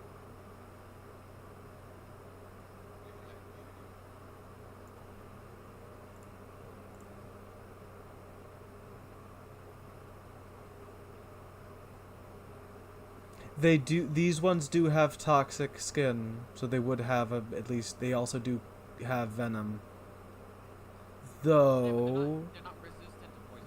though, one, you are correct, but also secondly, this thing's poison is a mix of both poison and acid.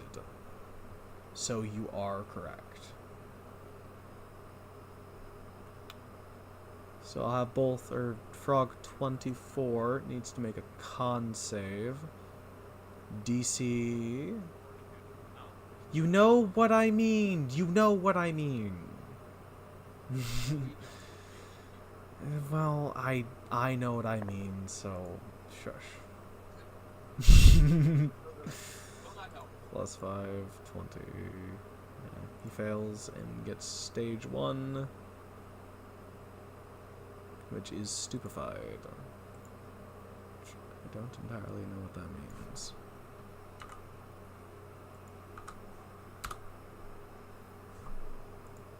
There we go. Class for always includes the value, you take status, penalty, value on intelligence, wisdom, and charisma, base checks, including will saving throws, attack saving throws. Ability scores not to cast electric value. Well, that's fun. For you guys, not fun for the frog. It's very unfun for the frog, actually.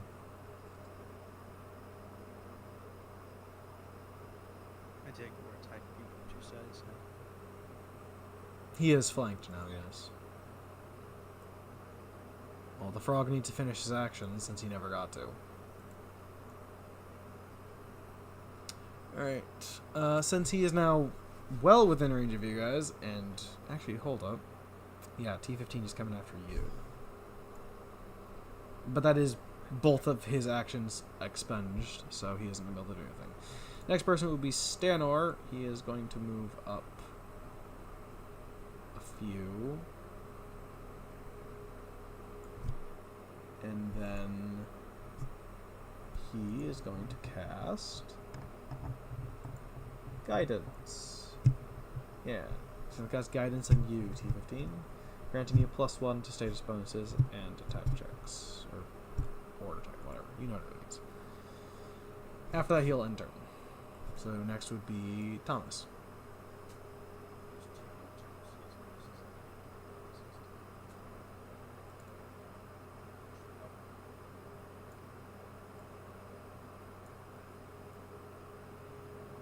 That takes 2 actions.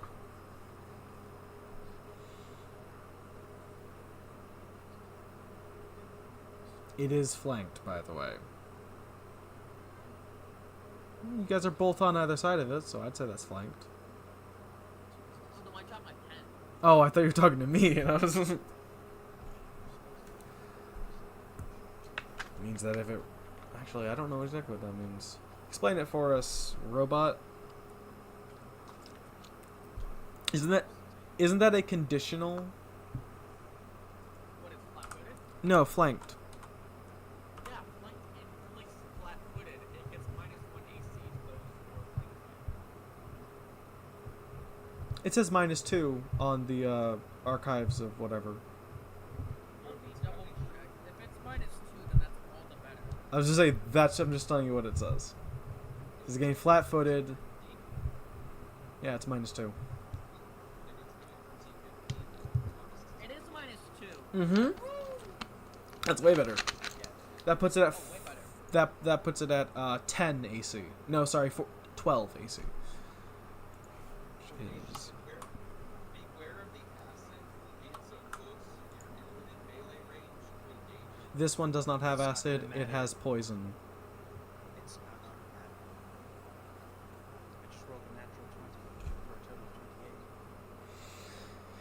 That's double damage. Yeah. That is. I mean, it might not kill it. It does have 12 health, so it might not kill it. Oh my gosh, only 8 damage? Damn. Okay. Is that double? That is. No, That was with the doubled. Well, hang on. No, my total was 4. I'm calculating ahead. Yeah, he's doubling it. So it's a total. After doubling.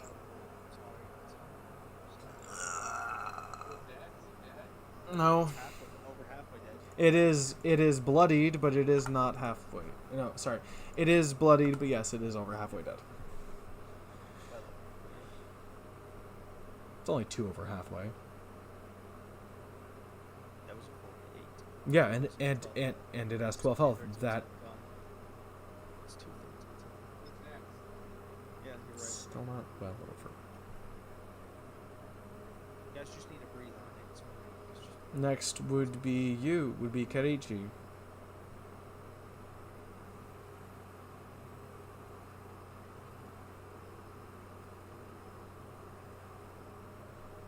Flanking.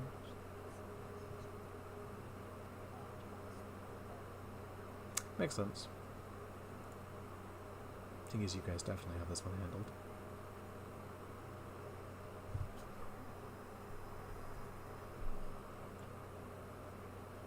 Be 1, 2, 3, 4, 5, 6. There's no promise it'll come towards there because it is going to where Stanor is, so it may end up just passing you by. T-15, I have a question. Would it be affected by the poison each time it goes in and out of it? So technically you'd have to have made 2 fortitude checks so far, not just 1. Right. Cool, let me re-roll another check real quick. That is fortitude plus 5. Awesome. Rolled an 8. So now it is stage 2. We just now to find one and confused one. Awesome. Alright, this Sorry, what's thing. up? It's both confused and stupefied now. It doesn't have wits and it is now flat-footed. And you don't treat anyone as your ally. That's so bad. Oh, this thing is fucked. That would be it. That would be jaded. I'll use 3 actions to go for a quest.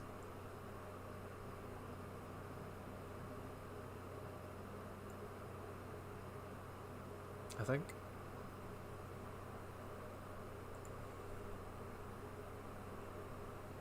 All good? T15. Okay, I'm obviously gonna fucking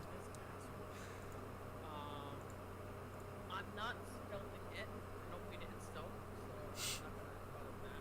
I am going to first action. Try to stratagem. That's a 17. So that means I'm going to attack with +7. That's 24. I know hits. Is that a critical? 24? No. Actually, yes. Wait, 20. No, it's not, because AC. it has 12 AC. So I don't. I thought it was 12 AC. Yeah, it has 12, because remember, flanked bonus is -2. More than 10. Then that's a critical. Oh, it is? Okay. For some reason, my brain was telling me you needed 15 or more. I don't know why. No, it's 10 or more. Yeah, I don't. Yeah. Fuck. 30 damage. You guys just hear. What are you hitting it with again? Well, that was with my katana. You guys just hear this just rumbling. It's just part of the ground splits. The frog is just evaporated. Yeah, Thomas, actually, my there katana is a has black light that eats away from there like lightsaber slashes. there's also, Thomas, a crack in the ground right between your legs. Oh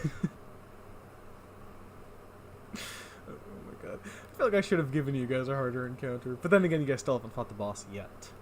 So, this will be fun. Yeah.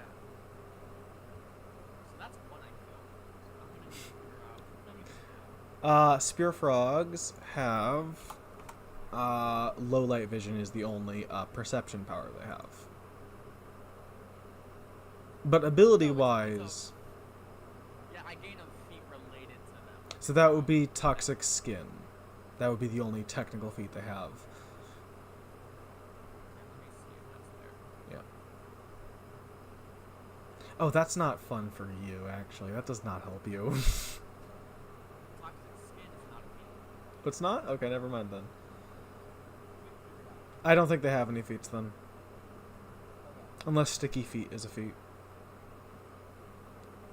Yes, I know how weird that sounded.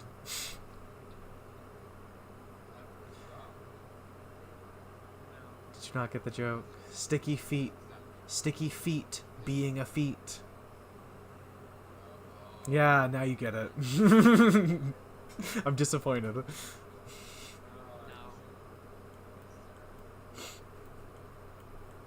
I know someone who would be disappointed. Alright, fucking, it's all of you gone. Next would be going back, so Stanor. Stanor's gonna do another performance. To attempt to track that boss frog. Be 15 against the boss frogs. It's not a frog, it's a toad, but will check. +7.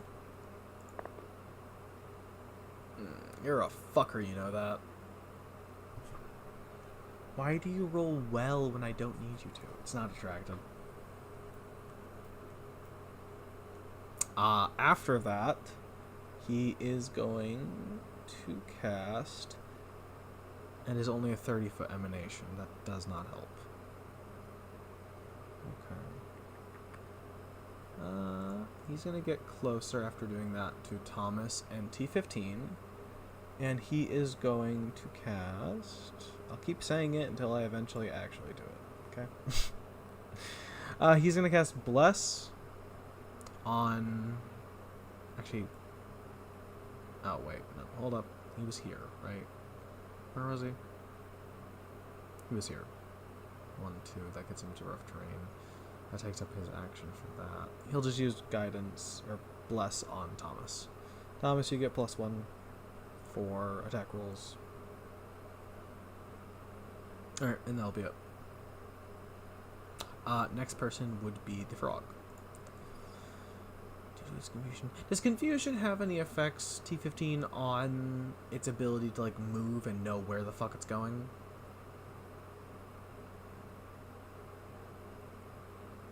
Let me try. Sorry, I'm eating.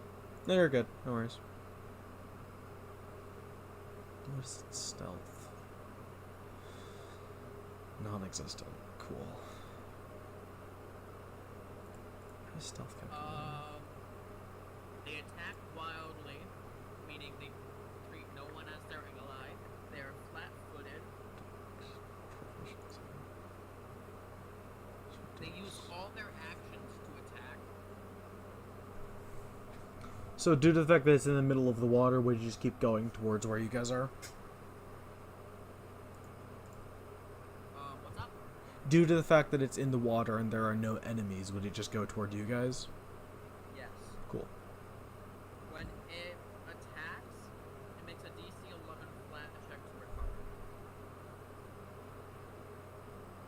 Hasn't done that yet. So unhelpful. True, but not for that creature. Okay. Oh, it's going to just go 1, 2, 3, 4. Sadly, the poison doesn't progress past stage 2, so I don't actually think it matters. However, it does refresh both of them. 1, 2, 3, 4. 1, 2, 3, 4. Okay, that's where the other one was. Oh, sorry, no, wait. 1, 2, 3, 4. There we go. I accidentally did 3 actions, not 2. Oops.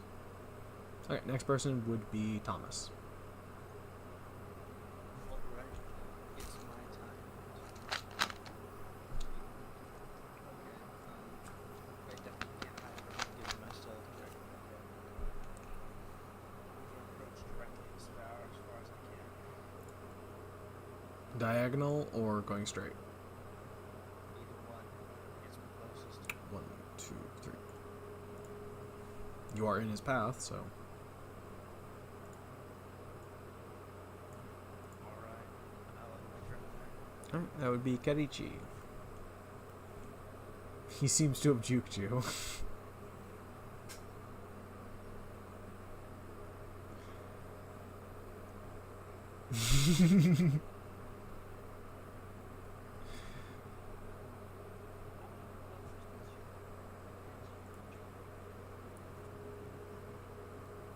Okay.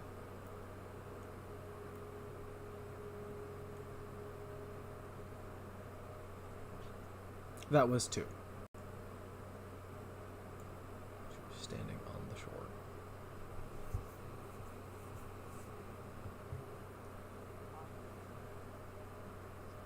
Go for it. Beat that frog.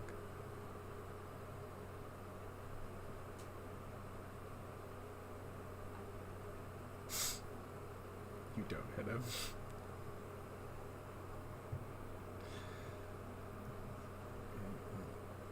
Nothing else? Be jaded. Yep, I know. Just making sure. If you wanted to say anything, yell at the frog. Be jaded's turn.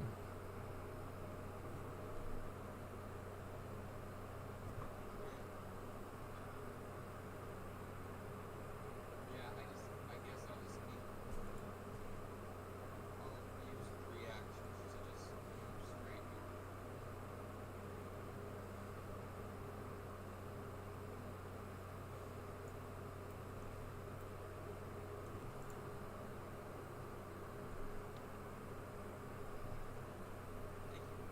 Cool. T15.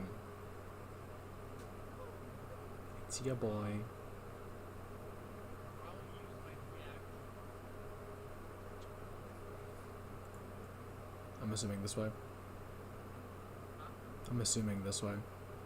Or do you want to do a diagonal? Okay. 1, 2, 3, 4, 5, 6. Rotate. And slide to the left. Slide to the right. Crisscross. Alright. Stanor would be next. He is going to move 1, 2, 3, 4. And then stop there. And cast. He cast Bless once already. Get rid of that. He's going to cast Guidance on you, T15, giving you a +1 status bonus to attack checks, perception rolls, and that stuff. And then he'll end his turn. Then it'll be the frog's turn. The frog has noticed you, Jaded, and is going to come for you. 1, 2, 3, 4. He's not close enough, so 1, 2. Now he is. But he can't attack, so. After him, Thomas.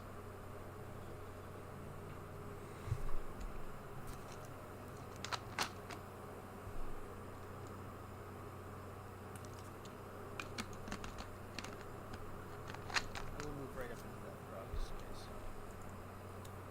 Those are my just Probably shouldn't do that.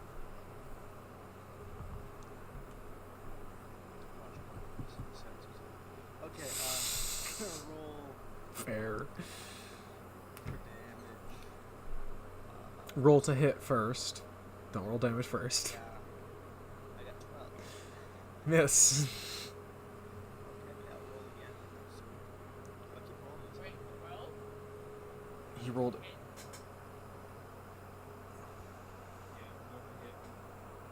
Oh, Flat-footed. you are correct. That does meet or exceed. You're right. You're right. Actually, no. That far up meets it because it's yeah.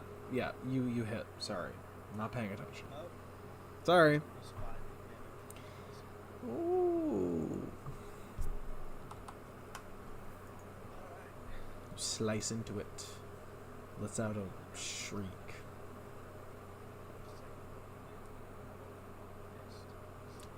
You're gonna fist the frog. Okay. Okay, you need to calm down. Hit.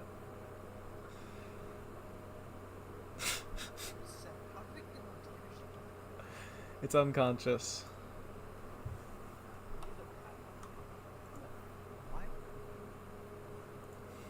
Pretty sure that's the end of your turn, though. Alright.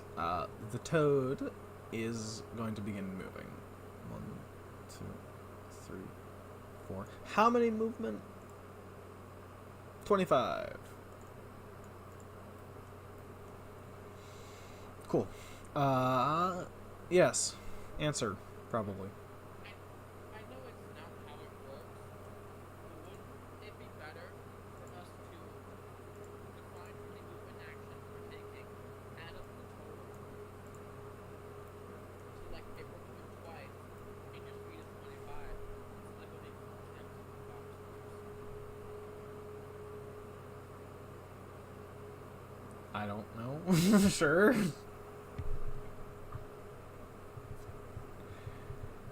What does everyone else think? We'll vote on it. I don't know. What was the question?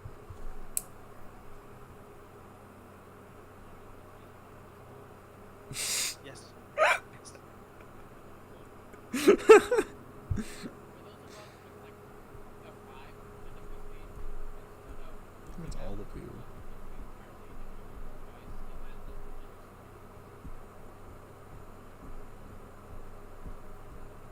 So it's more efficient to at least move to twice in a circumstance. I'm okay with it.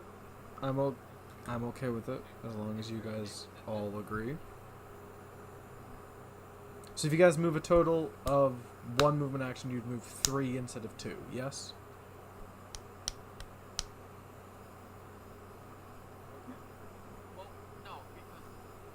I'm confused What I'm then. saying is, okay, I have a speed of 25. Yes, I think all of you So do. if I take one movement action, I still only move 2 squares. Oh, If I take 2 movement I actions, see what you're I move saying. 5. I see. Yes, okay. Write that down somewhere so I don't forget. Because I will. I see what you're saying now. Okay. Math, everyone. Math. Let's do meth. Jaded, it's your turn. Drugs. I mean, I already do, so. Weed doesn't count. Weed's like drinking apple compared to I like. mean, yeah. Comparison to meth. Alright, Jaded, your turn. Frog is not dead. Meth will destroy everything you The frog is unconscious, but not dead. Hitting it with your fist counts as non-lethal, which means it can't technically kill it unless you roll absurdly high. From what I remember reading last time, correct me if I'm wrong, T15, if you have to roll a critical success, I think, to kill with non-lethal, if I remember, or it's a minus to try and kill. I think it's -2, but I don't remember. I think so. You'll have to reread the unarmed thing. It says it in there. I just don't have it in front of me right now. Okay, let me pull up on I'm pretty sure it's -2 circumstantial to try and kill. I don't remember.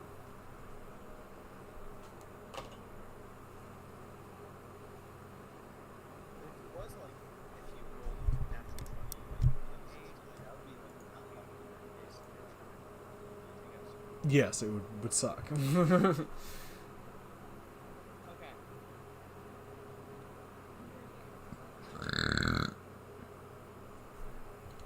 An unarmed attack is provided.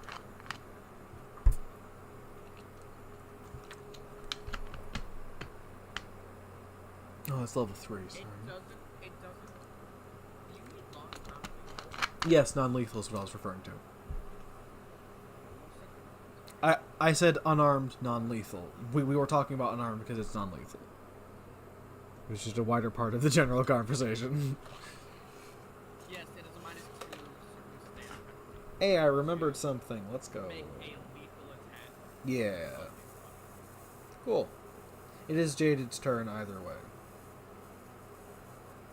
Okay, so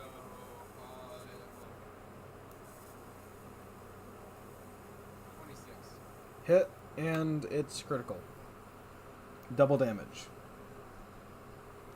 And it's You guys should just hit the critical button. Also true. What were you hitting it with?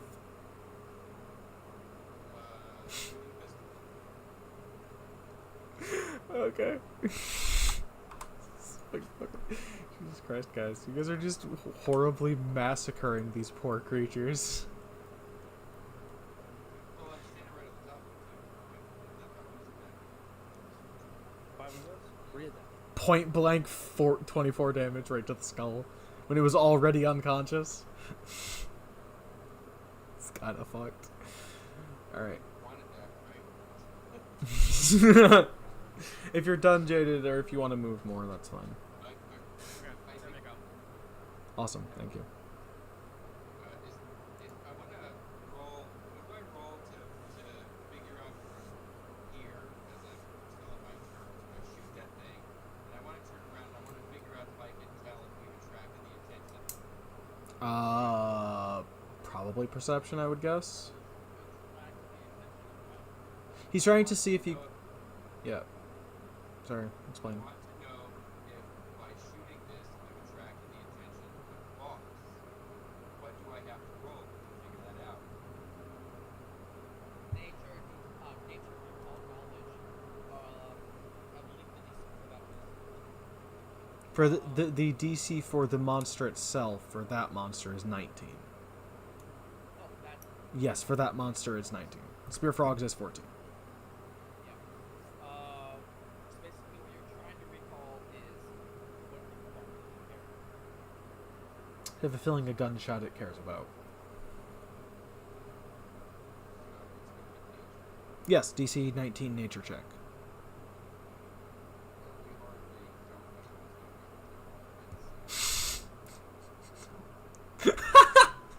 Yeah, you have no idea. Alright, so It was worth a try. It was worth a try. It was a failure, but it was worth a try. I'm gonna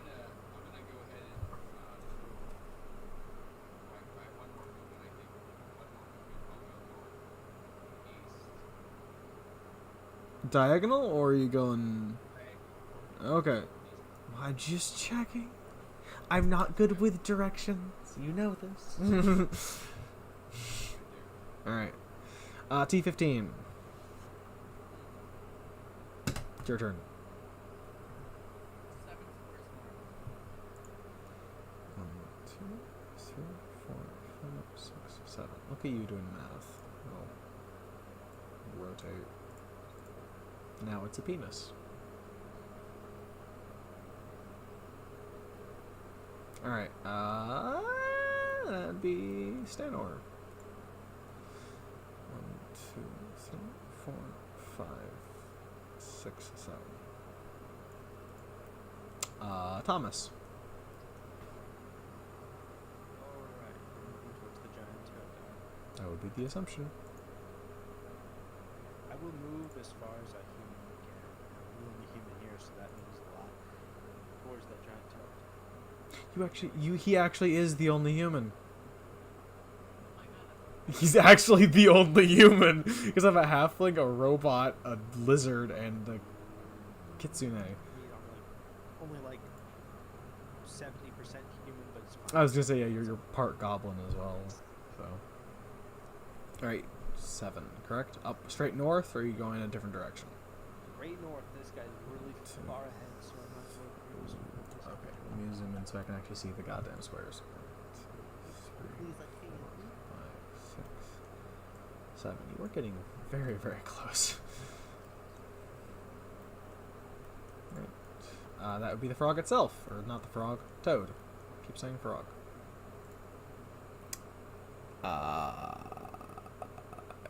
Yeah. T15, if it's gonna launch acid in a line at Thomas, would that be reflex on Thomas's part?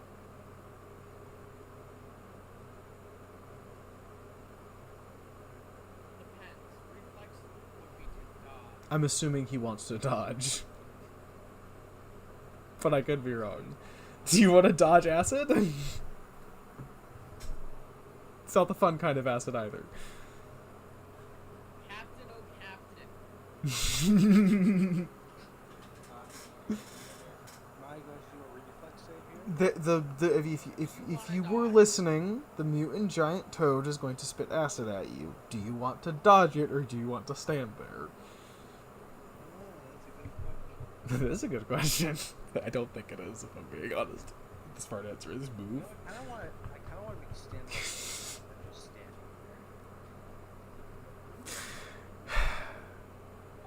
Okay, then it's a fortitude save to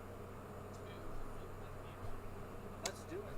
I'm going to do a fortitude save. Give me 1 second. Acid. Again, not the fun kind. Give that. Giant toads. Acid from back. The creature takes in the area take 1d4 rounds.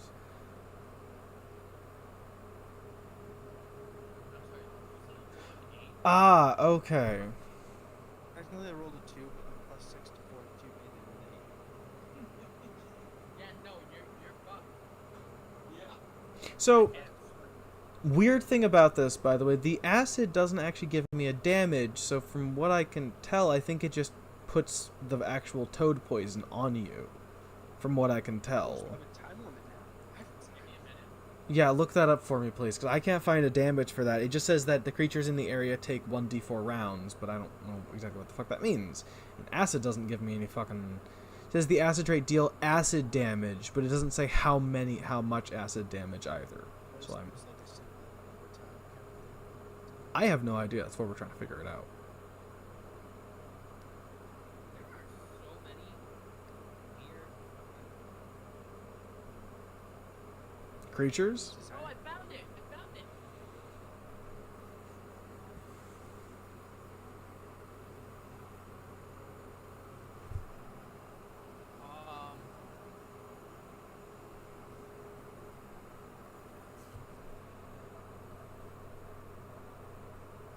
It's 3d6.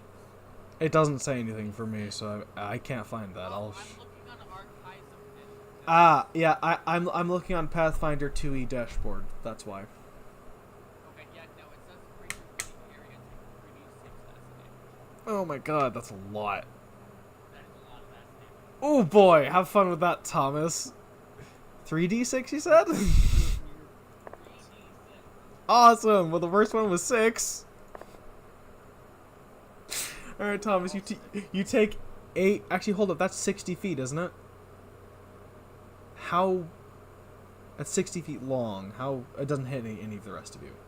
Which points would be acidified from it? Well, I am, but I'm also wanting to paint it so we know which squares are acidified. Tell me how far I'm going.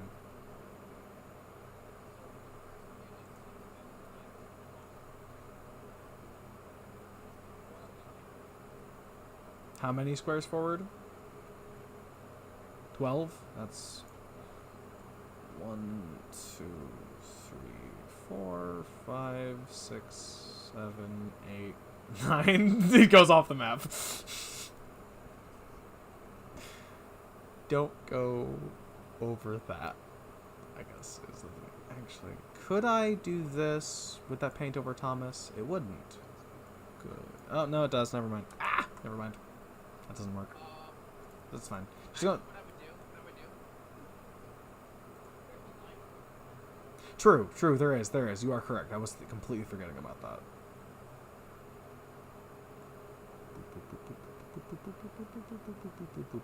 Applying 8 damage to himself. Yes, 8 acid damage. And there are no lingering effects for that, correct? It's not like a per turn thing? Well, actually, as long as he's in there, yes. No. Well, as long as he is on the line, yes, there is damage per turn. In the 1d4 rounds. Yes, also, yes. Okay. Well, the 1d4 rounds is only until 80% attack. Well, he can't use it for another 4 rounds, so good job, guys. Only Thomas got fucked. So for those of you who weren't paying attention to what happened, I'm assuming most of you were, for those of you who weren't, Thomas approached the toad. The toad, on its turn, noticed Thomas was there and spewed a stream of acid that went 60 feet. The 60 feet line of acid is both the green on the ground and the long line that you see dotted. If you stay in that acid, you will take 3d6 damage. It also can't use that attack for another 4 turns. So yeah, avoid the line, and yeah, kill it before it can do that again. Okay. That is 1 turn. It as 1 action it has used. Oh, by the way, just to inform all of you, this thing does have 3 actions. It's a boss, so have fun with that. It is going to move forward. 1, 2, 3, 4, 5. It's right on top of Thomas. So it At me, you fuckhead. um I'm gonna make you reaches say 10 what feet. attack Okay. this- It is going to hit you with its tongue. It's a d20 plus 12. Yes, what's up? Well, actually, never mind. This is nothing to do with this game. 26. Oh boy. Alright. That 100%, that 100% hits. 26 hits you.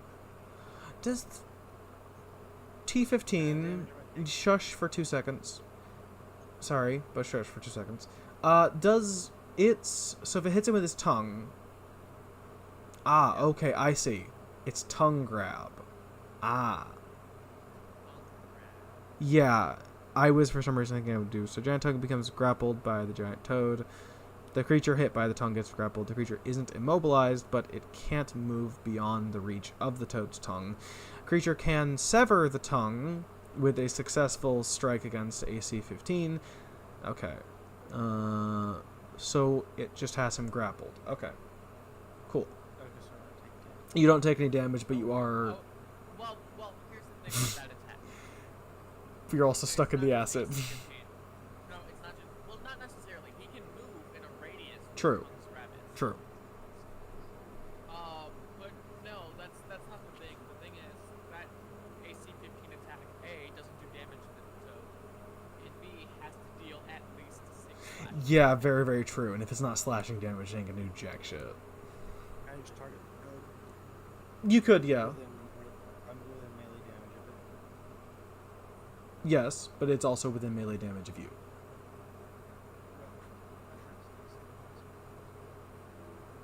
No, you already took your turn.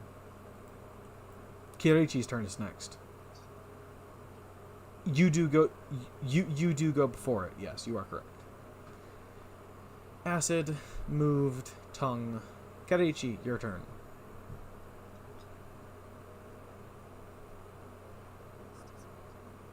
Cool. 1, 2, 3, 4, 5, 6, That message was sent you for 7. Okay.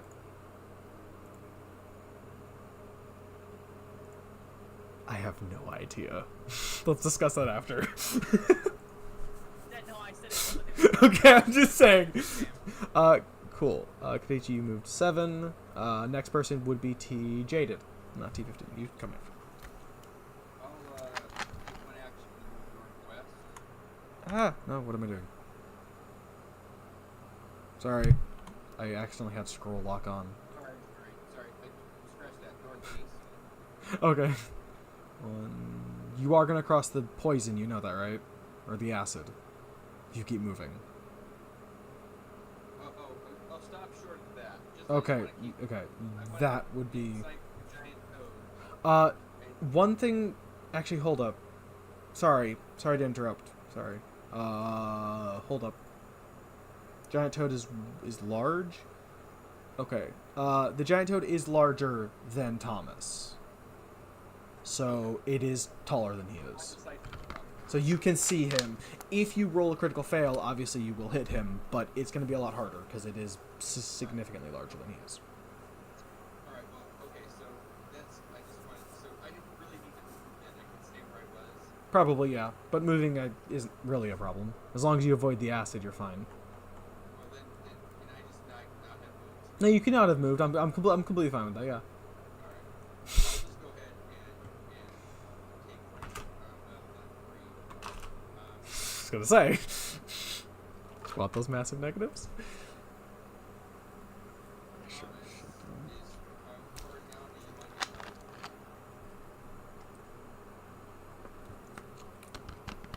Watching One Piece. Thomas. Captain, my captain. How far down are you on your health? I'm at 6 health. You need to have One Piece lower in volume or something. That's probably boss. I got really absorbed. That's not that. That's What fair. scene are you on? Yeah, what scene are you on? What are you on? I'm watching Toki give her background to why she wants to go to Wano and Oh, I get why you're why the engrossed. Wano relation and everything else. I know why you're engrossed. Continue. Sorry. Alright, 6 health. Ex. 16. I think that hits. No, it doesn't. At least you don't hit me. That's the best part. Look, I died. It's fine, okay? Let's just go right ahead. 15 or a heart attack. Let's skip. What do you want? You hit. Damage is 10. Nice. It's not bloodied. Now, I'm gonna yell at Thomas to catch the healing potion again. Reflex save, Thomas. Okay, where's my reflexes? I don't know. There's nothing called reflexes. Reflex is where will. there is. Thank you. My laugh is like. Would you say that's enough, T15? What would you say the DC for catching a potion out of midair would be? I was thinking 15, but I have no idea. Also, would that be Hey, quick Thomas? question. Who threw it? It was Jaded. Jaden, can you roll just a d20?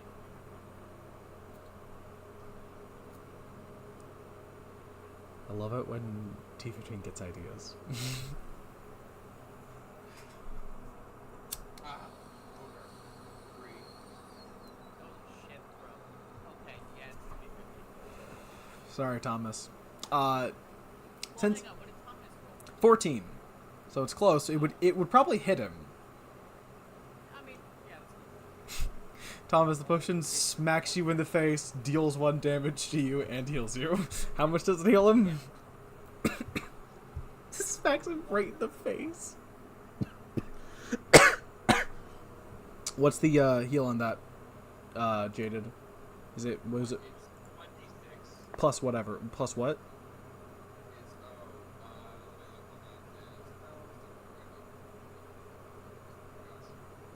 on the I rolled, so I'm trying to figure that out. It's 1d6 plus the 1. You regain 7, Thomas, after taking 1. It smacked. It broke on his face. Of course, it's gonna deal damage. It's better than it was. You're still in acid. I'll say you're still ankle deep in acid that will kill you next turn if it rolls good enough. So. Win some, you win some. T15. okay. Mr. Roboto. I had no idea. Good luck with that. Remember, as I said to Jaded, the toad is not double Thomas's height, but it is taller than he is. If you're making a range attack, it is easier because you don't have to try and go past Thomas, technically. I can't help you!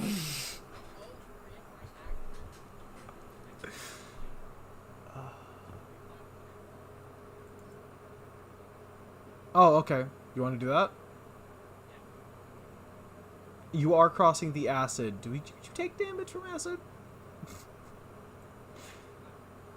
Okay, cool. It is But I acid. do make a reflex save. Okay, do that. Do you jump over the acid? Damn it! I got a 16. It was actually pretty close. What was the DC again? 20. Oh, you right. I forgot. Don't worry, I pull up a plus fighting. So that you don't have to, like... Awesome. I already have it open because I have to keep track of health, but I'm not usually looking at that. How much damage are you taking? It was 3d6? 3d6. 1 plus 3 plus 5. Wow, 9. I was gonna say the dice like you more than Thomas, but then it dealt more damage to you than it dealt to Thomas. So never mind. Damn. Okay. There's nothing that likes me less than it does. I mean, death doesn't particularly like you. Actually, no, you don't like death. Death ignores me. At least death acknowledges you. At least you get to die. I highly doubt that. You don't even know who he actually is yet.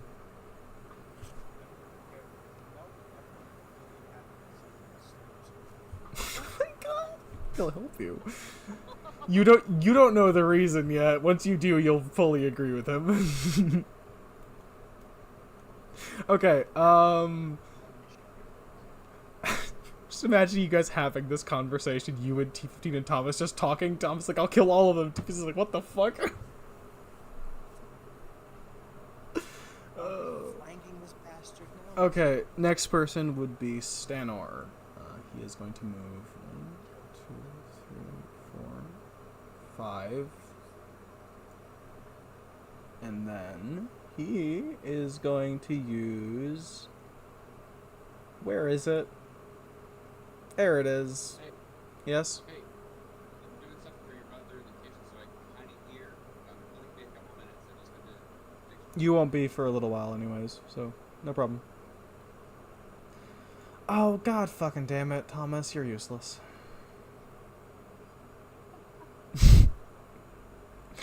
Alright, since Stanor can't cast the spell he wants to, he's going to cast Guidance on you. Because he needs 2 actions, and he needed 2 actions to get to you. Actually, hold up, is that 30 feet emission? Damn it, it's 5 feet emission. He couldn't do it anyways. Okay, he casts Guidance, you get +1 on... things. Attack rolls, perception check, saving throws.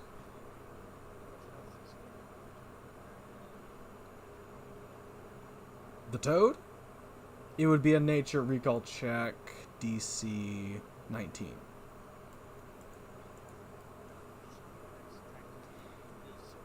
Next person would be you, Thomas. Might want to leave the asset. Attack for example, this can be a huge risk, but Okay, cool. I'm use 3 different weapons. I'm use 3 different weapons to do it. That's at least somewhat smart. Alright, first with the sap, which I very rarely use, but I do it anyways. 14 probably misses. 14 misses. Alright, let's go next with the sword. Hold up, let me check something. Is this +1 status effect 1? So would that be of his choice? That was me asking you, T15. I'm sorry,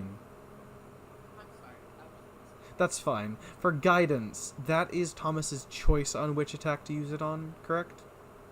Or is it automatic? Okay, so you guys are gonna fucking hate me for this.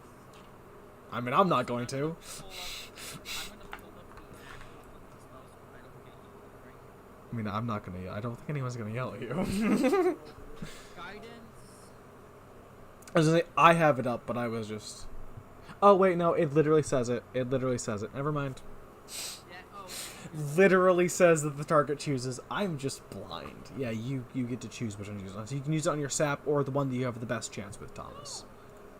I'm sorry. Yeah, no, guidance is actually better than I thought. For some reason, I don't know. 18. Guidance. Wait, is it not? No reason for either. It's not. Well, it's an action that passed it. In Apple's game, it was like, yeah, it also takes an action to like use the bonus. Like, Oh, no, it's not. Okay, yeah. I never assumed it was anyways. You can choose to add +1 to one of your attack rolls. The DC to hit the toad, you would need to make a check to check that. That aside, I choose to because this one is Okay, yeah, cool. So you miss on that first one. that is for the third. Roll, please. This is the You may have to reset your dice, maybe. I don't know. Why is it rolling? I don't know. Plus 8. Damn. Oh, 27. It's More than hit. Why are you fisting it? It's not double. I'm striking all of my weapons except the crossbow, so my crossbow's the best chance to hit. Why would I hit? I don't know. Just continue. My damage against suck is total 4. Was that 27 total, including the +1 bonus? Plus 1 bonus would make it 28, but it doesn't matter because it's not an average. I was gonna say, if it was 28, that would still double. Because that's 10. It's 10 higher than its AC. That's a critical success. Yes. and it's flat-footed. Also, yes. It is also flat-footed. Actually, no. You get a crit for a natural 20 if... Evan, you can explain it. Right. Thank you. The way Stop trying to explain it. rates work is there's success, critical success, failure, critical failure. I think success is you pass the check, and then critical success is you pass with a surplus of 10 and higher required amount. And a failure is you don't pass the check, and critical failure is you don't have left. Roll on that one, your success rate, it was success, whatever, success, failure, critical failure. Roll on that one, whatever you get based on your roll goes down 1, and that 20, whatever you get goes up 1. So you roll on that 20, but you fail, you actually succeed. Exactly. So I get 8 damage. So I was gonna say, either way, whether you add the +1 or not, due to the fact that it's flat-footed, you're gonna get the double anyways, because that being flat-footed reduces it to 16, which you're already 10 higher than that on 27, so it doesn't really matter. Yes, you are. So, actually,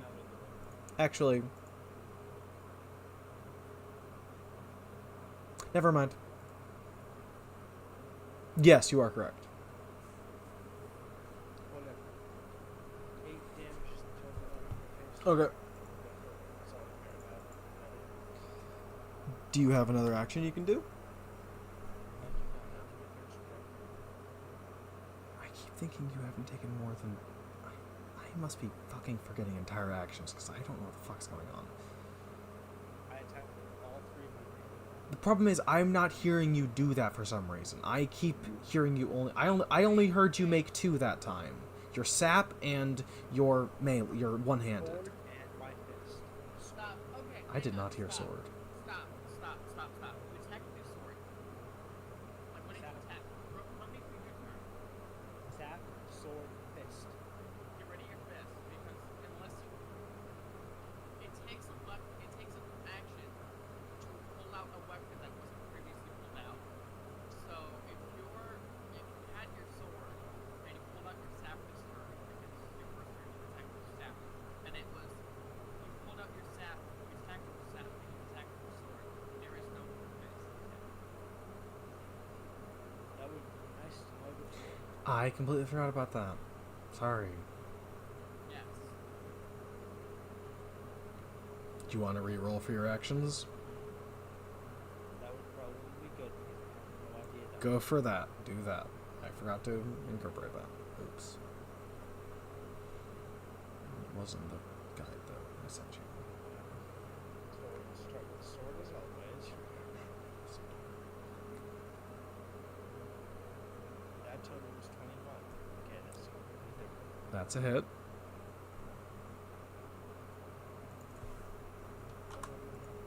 Fuck's sake, why is it the second time rolls were lucky? It was 9 damage. Yeah. Next attack. No, yeah. So I have to put away my sword and draw out my other weapon, so I will use it. Oh, jeez. Look, this is...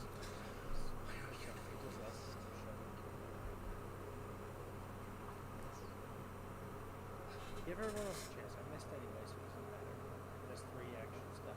Okay. He takes acid damage again, right? T15, because he's standing in the acid still. Yes. Cool. Alright, Thomas, get ready for taking 3d6. So, Thomas, how much health did you have? 12, right? Yes. You took 12 damage. You're on the ground. Apply the dying condition. I don't fucking know. Apply the dying condition. How many turns is that for him to not die? Wait. What were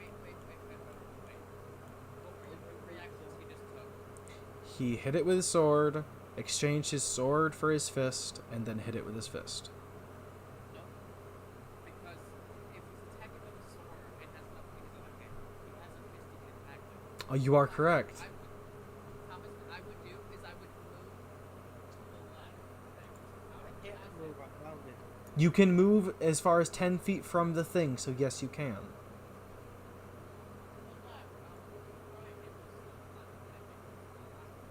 Going to this square would get you out of the acid. You would still be able to move. He is... This is also I would really love to know.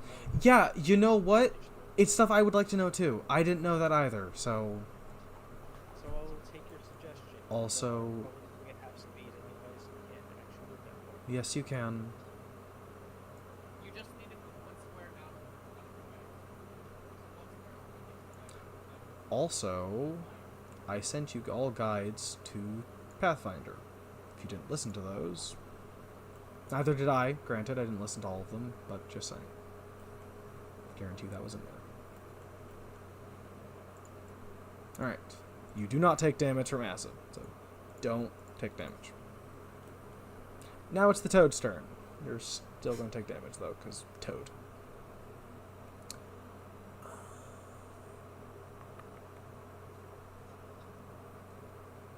I'm going to ask this question now. I know you can't do anything about it. Why didn't you use your sword strike to cut the tongue?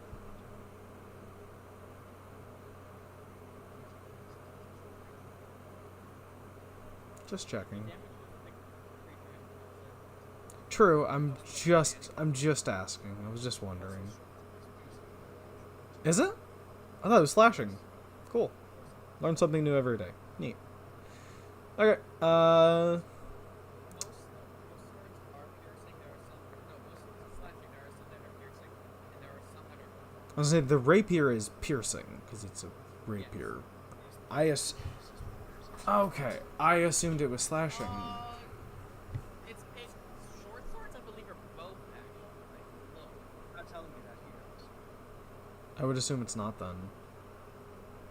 Okay, either way, in order for it to pull him in, that would be a fortitude check on his part or an athletics check on his part. The toad's gonna attempt to swallow him by pulling him in with its tongue. So that would be. That's an action for the toad. I know. And it just does damage. Is there any check on his part or no?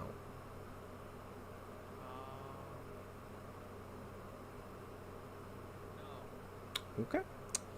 Thomas, the frog is going to pull Well, you. hang on. What the fuck is rupture? I have literally Zirkle. I was wondering about that too. It could be if you deal that much damage to it. You know what? I think that might be it. Yeah, I think it's if you deal 8 damage to it, it immediately dies, I think, or it'll spit you out, I think. And actually having a piercing weapon in that situation is better because slashing wouldn't do very much on the slick inside of a toad. At least not as much as a piercing. Okay, I was right. So a short sword has versatile S, which means that while it is natively piercing, it can also do slashing. Why does it not tell you that then? That's weird. Yeah, that is bizarre. He just explained it. Versatile So. S, yeah. Versatile and then S, P, or V means it can also do that damage by slashing. I feel like it should say that more, but that's just me. Although then again, If you click on the actual traits, also, yeah. Also, the videos I sent probably would have as well. But that's neither here nor there. Okay, Thomas, you are taking 4 damage from being swallowed by the toad.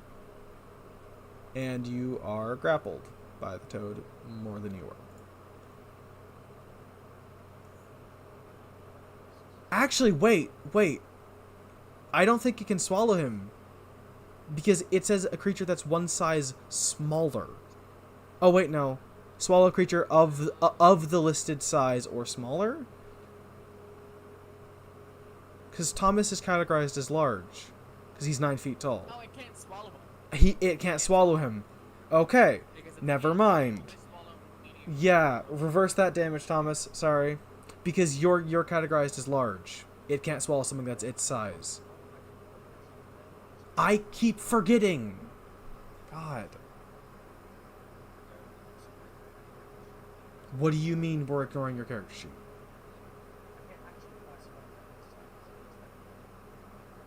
Well, you're also 9. Technically, you're large, so yes, you would be large.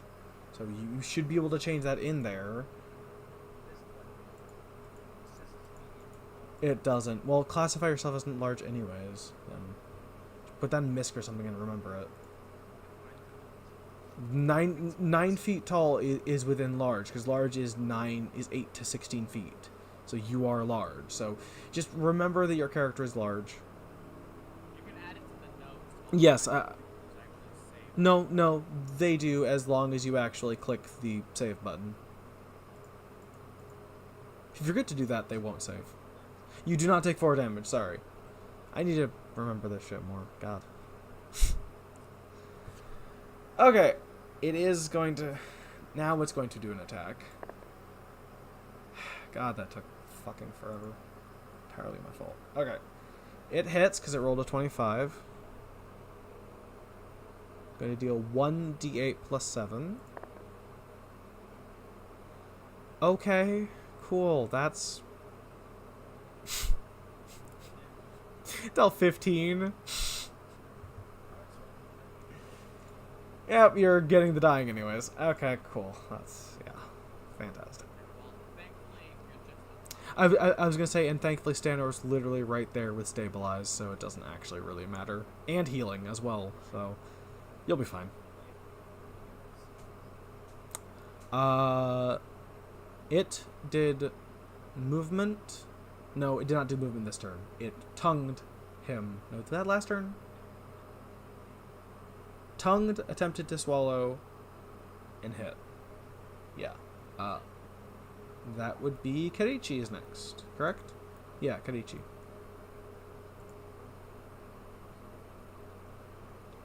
Sorry that took so long. Was it? Okay. 1, 2, 3, 4, 5, 6, 7. That fine? Cool. Next person would be Jaded. Alright. Save your friend. If you still need time, though, if you still need time, T15 can go before you if you want. It's up to you.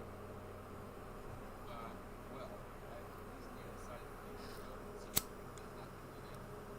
so not so all trying to lose what is to get to Thomas, or is it gonna take 3? You don't need to worry about Thomas. Stanor will have him.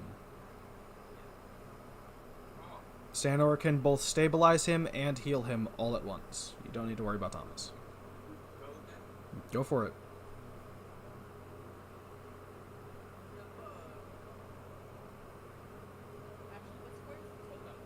This toad is on that one, this one right here, the one where my cursor is. But remember, it is standing at nearly 10 to 12 feet tall. Thomas is on the ground. Stanor is 3 feet tall, so he really does have an open line of sight.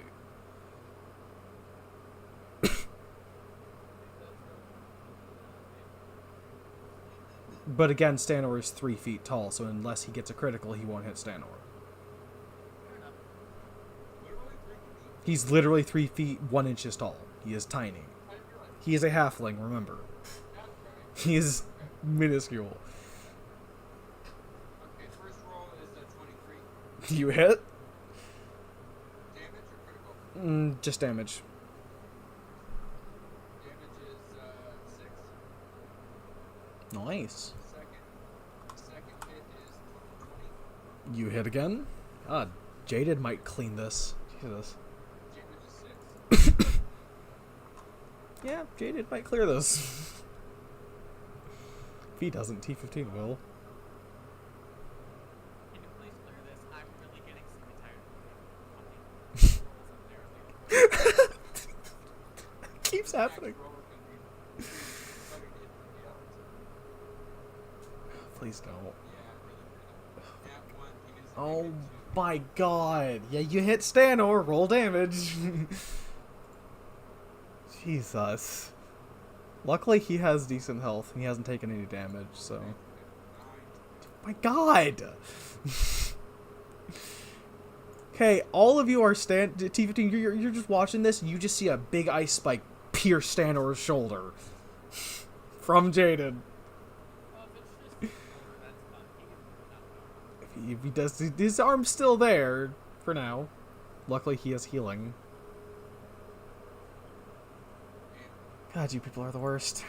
That's why I don't like those clear shots. Then why did you take it? Not sure. I felt peer pressure. Why? No one was peer pressuring you. Oh, right, no, you are correct. Dude, never mind. Someone was pressuring you. Never mind. Yeah, they were. I wasn't paying attention. Jaded shot Stanor in the shoulder with an ice spike, dealing 9 damage.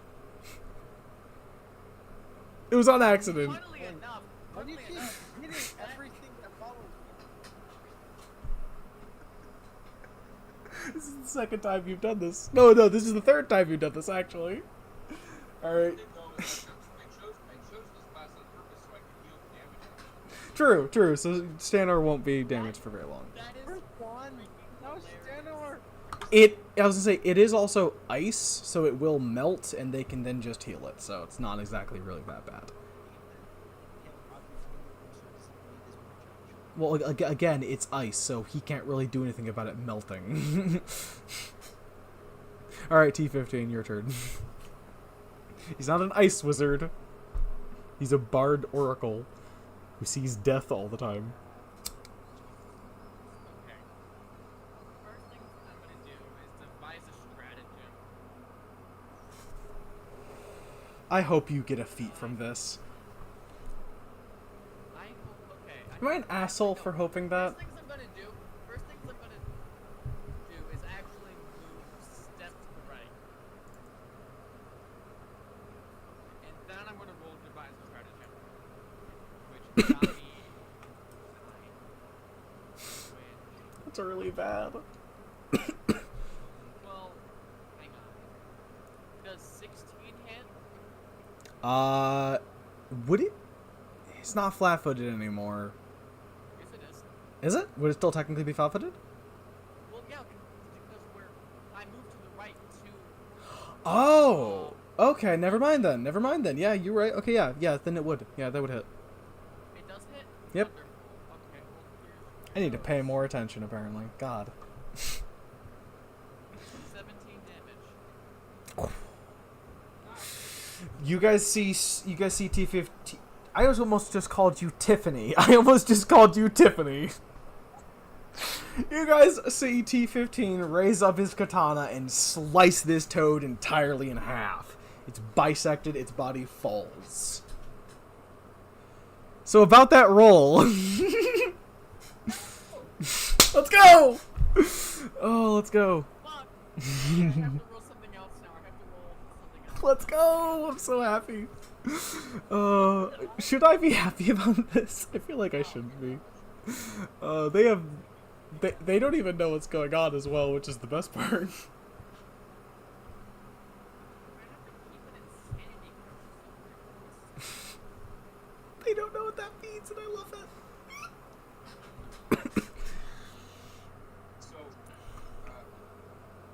So what's the experience on that encounter? 140. I'll go ahead and give Thomas and You don't need to worry about Thomas again, as I said. Stanor casts Stabilize on him and casts Soothe as well.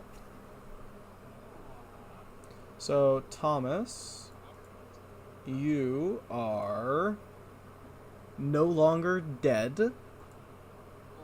Dying, yeah. He's no longer unconscious, and then Stanor is going to then cast Bless on you, which heals 1d10 plus 4. Oh, cool. You gain 7 health. 7 health, Thomas. How much did that potion heal, Jaded? 1d6 plus 1. 4. No, you are at 7. Stanor is at 9. You gave the potion to Stanor, yes?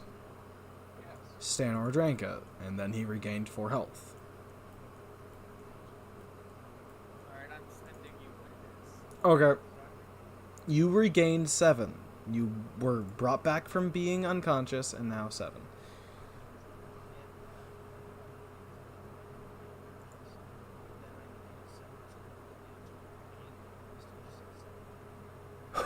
No!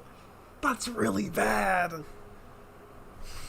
Good luck with that. I mean, not necessarily. Okay. It's not as bad as it No, it's not, but good lord, is that not fun for you? Sorry, what did you say? Yes, you really need to be talking in that voice, yes. right? No, because when you come back from unconsciousness, you are brought back by Stabilize at 0. Then he healed you for 7. Yes. The voice was unhelpful. Oh, okay. Be more hostile.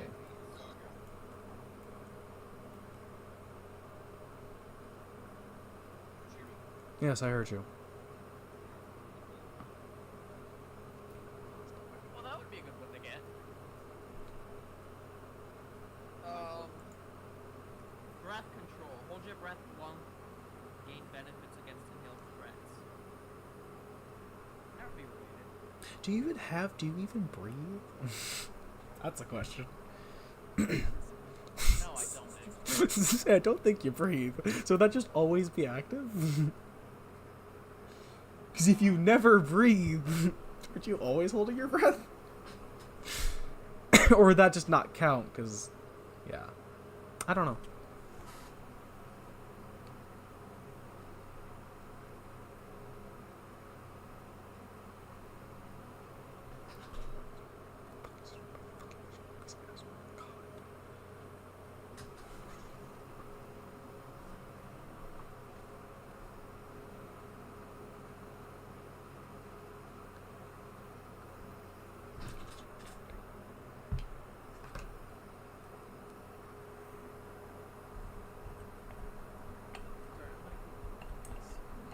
No worries.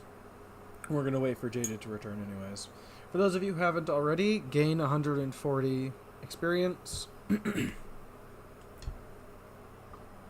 should. 140, yes. You guys are getting there. It's closer than it was before. It's over half. No, it's over a fourth. Not halfway. It's not halfway. Quick jump. High jump or long jump as a single action. Or, Nice. nope. Powerful leap is level 2, so I don't have to do it. Are these the things you'd gain from the toad? Yeah, because I lose the beats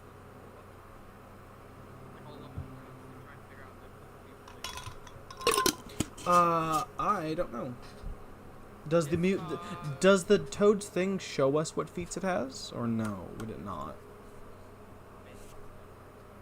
That's really stupid. Why does it not show you that? What the fuck? It's really dumb. That's literally why I have to do this. That's really stupid. Yeah, no, which is why. So it could be quick jump, Titan wrestler, which is disarm, grapple, shove, or trip larger creatures. Underwater marauder, which is fight more effectively. It wouldn't work.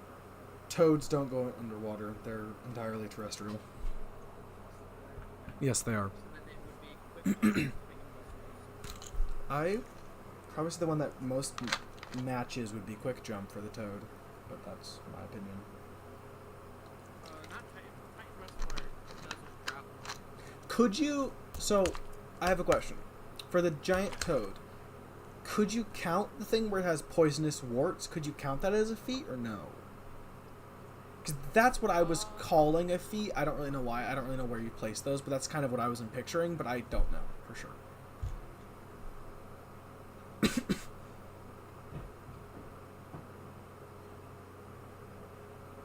I mean, that would. It's supposed to be a feat. I have no idea, again. I would have to make it a custom. Yeah, we can. That would be a custom feat, though. It's up to you. It's up to you. That's what I was picturing as feat when you said, like when I was like toxic skin. I was picturing that because it's in the place where I would picture a feat being. Oh, then, yeah. Totally Well, you already succeeded, so you wouldn't get that anyways. Or no, I can't remember. Didn't gain anything. You are correct. I don't They didn't- remember. They didn't have anything. They technically do both though, because like both of them are kind of the same thing. Because poisonous no. What I mean is they do essentially the same thing. It for both toxic skin and warts. Whenever something touches it, or when that thing attacks something, they put on the poison. So for warts, anytime any creature that hits the giant toad with an unarmed strike or otherwise touches is exposed to toad poison. And for the spirit frog, What about sticky feet? Who's Spear Frog? that could work as well. Yeah. Yeah, okay. All right. If everyone's back, oh, let me delete the giant toad real quick. Oh, good lord. Everyone back? Jaded? Oh, he's still taking out Maggie, probably. Okay, while he's doing that, I'm gonna go pee real quick, so I'll be right back.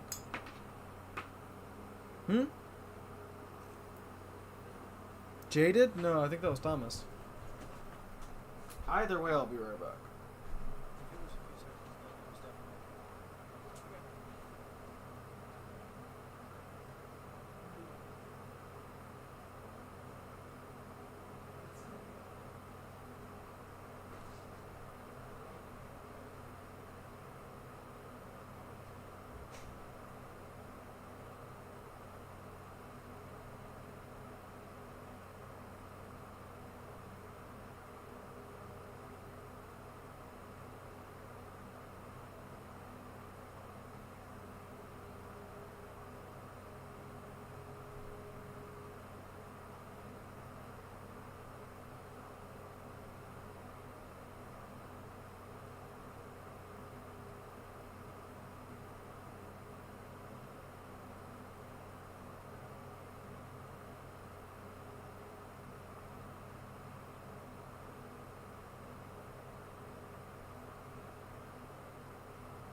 I have returned.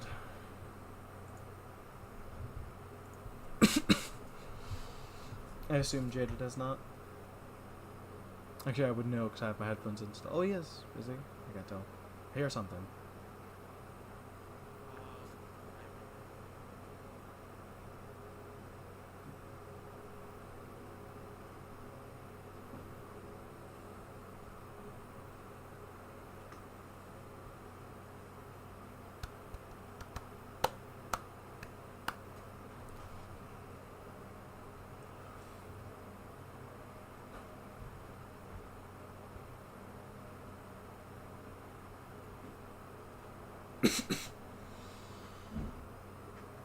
What's going on with the fucking doors? Jesus.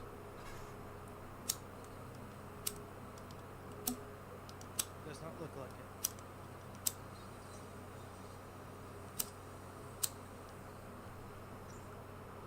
Why did you check?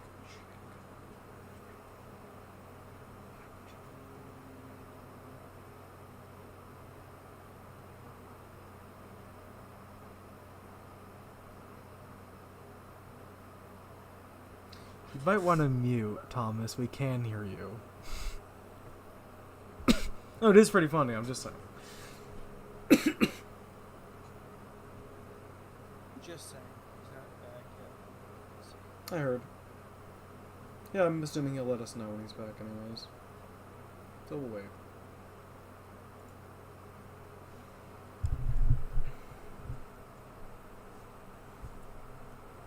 Oh, that whole, like, fucking rest thing not fully healing you guys really does suck, though. Because multiple of you are nearly dead. Not nearly dead, but... Health potions... Did you see my character? Did I put up? I haven't been doing that thing at all today. I just wouldn't. I was just being lazy. I just didn't want to. It's a lot of effort for only being able to see your characters when I really don't need to, realistically. You could always house resting. Also, yes, I'm tempted to do that if I'm being honest, because it not doing full heals is a bit of an issue. Because you guys either have to buy a ridiculous amount of potions, make a ridiculous amount of potions, make a ridiculous amount of food, or sleep like 17 times. And for some of you, that would actually be 17 times, because Standard only heals 1 health maximum per rest.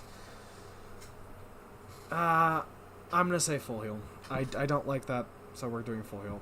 Right in the general for me that we're doing full heal from now on, because that's very annoying.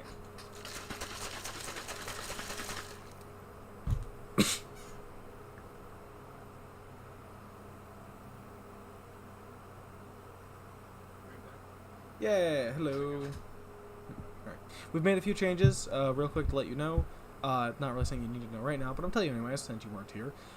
Rests now, instead of just doing the thing where it only heals, like, your level times whatever your con modifier is, it's just going to do full heals. just so you guys aren't having to buy a billion potions every single time you guys get back from a fight. Part of the fun. Do you want to have that? If you guys want to vote on it, go for it. I'll let you, but I'm voting for you guys to not. Technically, it's whatever I decide, let's be clear. But if you guys want to vote on it, go for it. I'll let you. Stanor concurs.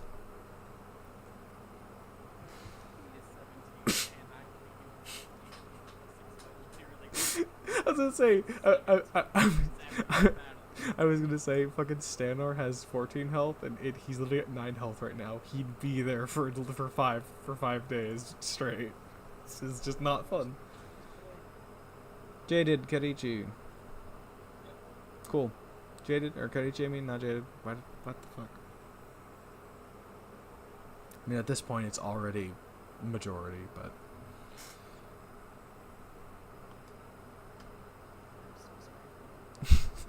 Do you want rests to only heal your level times con modifier, or do you want them to heal your entire HP? 4 of us so far have voted to keep it, or to put it as full heals. So. Cool. Because I don't think most of you heal more than like 5 per rest, I don't think. Could be wrong, though.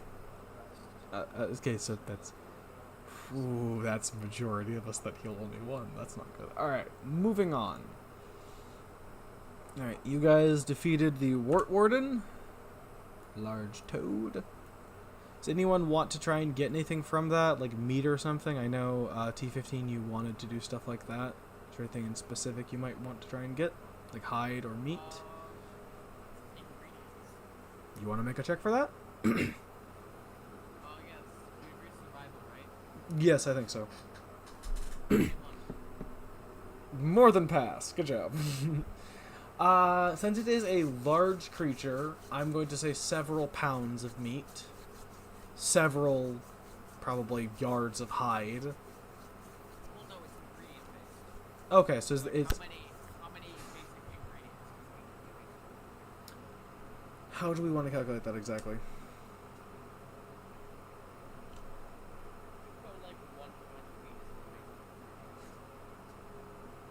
What was, so I'd say the success DC would be around 15 for something of this size, probably. I'd say 15 for this. So I'm going to say you get 1 basic ingredient for every point you go above the DC, and 1 specialty ingredient for every 5 points you go above the DC. If that sounds good to you. Yeah. So you would gain 5 basic and 1 special. I would gain 6. Yes, you are correct. Sorry, you are correct. Bad accounting.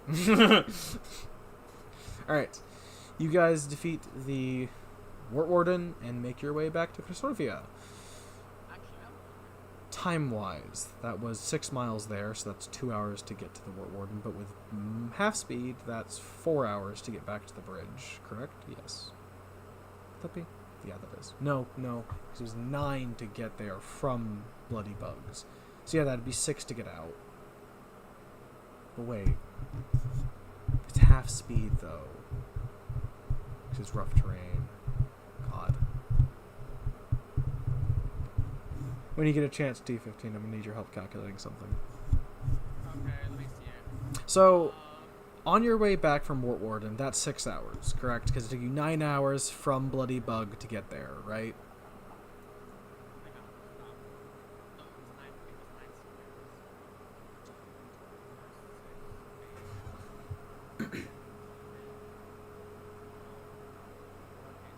Just getting out of the forest is 4 hours. And then it's an additional hour to get back to You guys went into the forest at around 12, so it is currently around 5 or 6 p.m.? It's around 5? I'd say. Yeah. So you guys... It would be 9 to get back to the 9 p.m.? Okay, so you guys get back to the town at 10 p.m. It is currently turning night. as you guys walk into the town. Do you guys want to go straight to the mayor's office, or do you guys want to go straight to the tavern? I want to get off the fucking road. I was gonna say, what? Oh, right. Oh, yeah. I forgot about that. How did I forget about that? Well, okay, so I have a question. What are the exacts of that again? Let me read it over. Does that include interiors of buildings? Walking... Oh, God. So it's not gonna help. So it's not gonna help. Okay. The ground. By the way, I feel like You should probably explain this. I re-roll it every day, don't I? Yes, you do. It's every day. It's every time you make a long rest, you have to re-roll any accretions you have. So for every insanity you have to roll 2 or however many. How many do you have now? Is it 1? I only have one. Okay. Do you want to explain this to them in character or no? I'll Guys. explain it out of character. So my weapon is my magic item. When I kill something, I make a DC 10 flat check. And what that means is whenever I kill something, I get a fever into it. But if I fail the DC, I also get an insanity. When I do this insanity, all walking surfaces to me look like they are covered in 6 inches of gross food.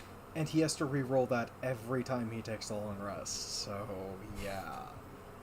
Next long rest, you might have 3 insanities. That might be fun. Well, no, I have to reroll what the insanity does. Oh, okay. For some reason, I was thinking you have to re-roll all of them, and I was like, oh no. That's still not fun. We should add some debilitating ones into there. Either way. I know. That's why we did this. I'm not nice.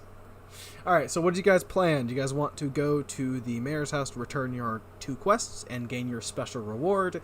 Or do you guys want to head straight for the tavern to get to sleep and just rest after your hard, long fight? Hard-won fight. The beds are safe. They're not walking surfaces. True, the beds are safe. Furniture is safe.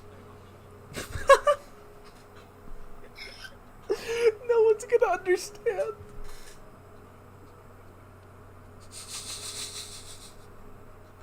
So can you explain, by the way, how this looks to everyone else as you guys are walking into town?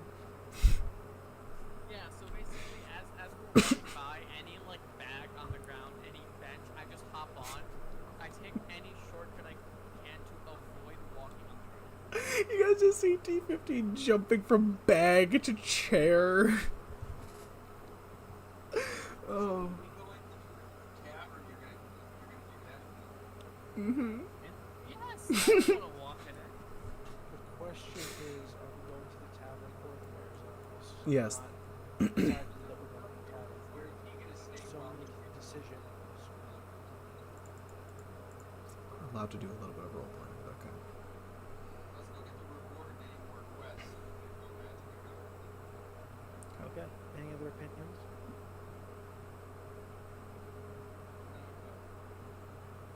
Stanor does not care. Ricci.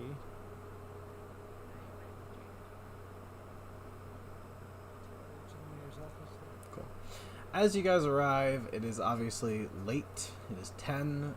As you guys walk in, you don't see his daughter this time, and she doesn't harass you again.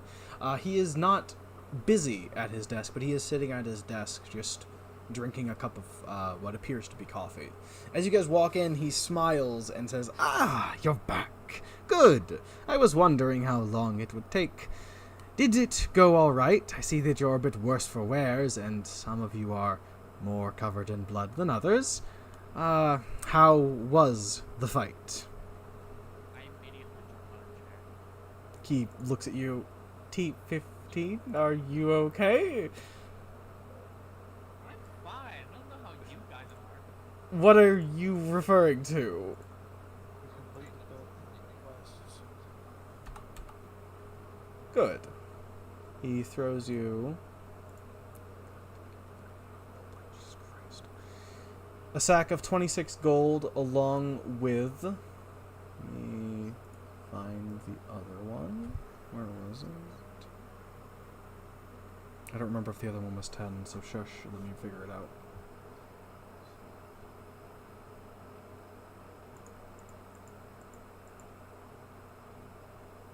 Plus another 18. 26 plus 18? Yes. Also, just to say something, roleplay is the thing that's supposed to be happening.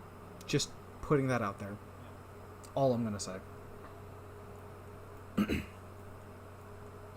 to say too that when you're talking in character, you usually want to use No, I know.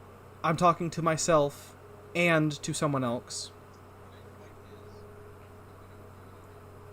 we did it more, we would have better cues for us of what we're doing now. Well, if we were also physically around a table, that would help as well. But sadly. True. What I'm trying to say is that if people are having a conversation in character, don't just interrupt it. Although if you are being in character, that's different. Although I think you were, Thomas. Just trying to make that clear. I'm not trying to be a dick. I'm just trying to... You know what I'm trying to do, I hope. Sorry. Moving on. He hands you the gold. Going back to the topic at hand. T15, are you sure you're okay? Look, I don't know about you, but I don't like walking in this gross goo, and I reach onto the floor, and something up on the floor, and then run over again. T15, there's nothing there. It's a wooden floor. I don't know what's happening. What do you mean there's nothing there? There's this gross green goop everywhere. The town is filled with it. No, Leaving it's... that aside, I'm sure the map done what we required of us. Is that all you have for us? No. I have this. He produces a cloak. In the style, it looks like a salamander. This is the cloak of the salamander. He hands it to you. This is fashioned from the charred hide of a giant lizard. The scales have been blackened and grant whoever wears it a measure of protection against fire. When wearing, you can use one action to interact with it. The effect is you wrap the cloak around yourself, giving yourself resistance 5 against fire. The resistance lasts until you move from your current space. Or use an attack action, become unconscious, or end this activation as a free action. It is also worth, if you wanted to know that, 95 gold. Request? There are some up in the town of Moria, to the northeast. They have been having troubles within their mines and require some assistance. They have requested that I send adventurers as soon as possible. It appears they have been losing people within their mines to unknown sources.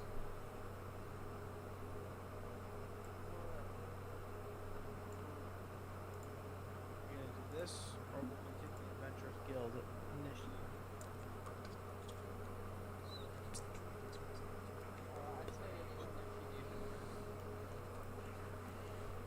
initiative. I'll go with that.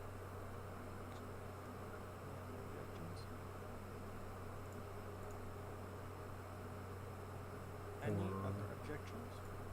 Assuming no answers, it means no.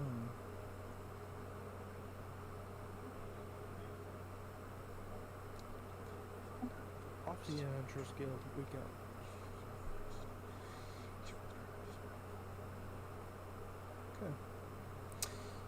You guys sure you guys don't want to take a rest first? Since you literally just Oh, I thought we were doing that and then okay, I did want to take it. did not make that clear. Alright. You all take a rest. First, opinion? Well, most of you are very low health, so I don't think it's an opinion thing, but yeah, sure. Rest first. I'm assuming. Let's rest. Cool. Remember, if you lost any health, to heal yourself fully. We are not doing that rule of where you don't, because that's really stupid. What, Thomas? Yes. Yes, you do. You both have to. This is very fun for me.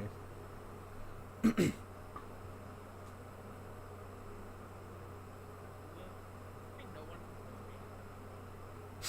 Can you send me it? I think God, I think I know which one you might be talking about.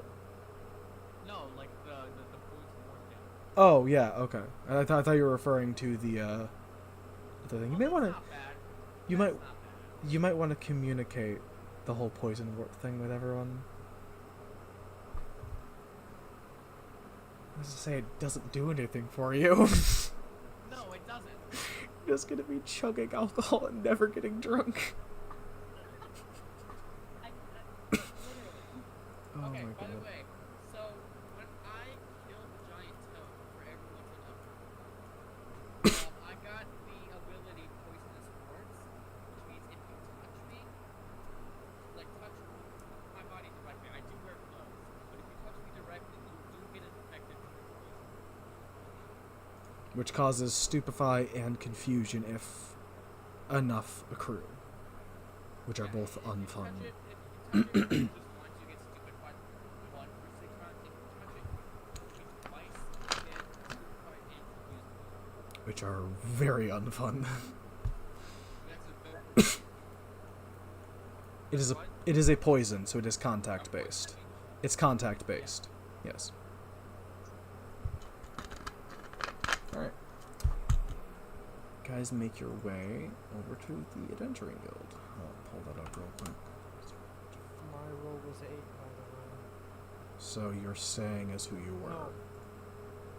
Oh, wait. Before we leave, can I get some money?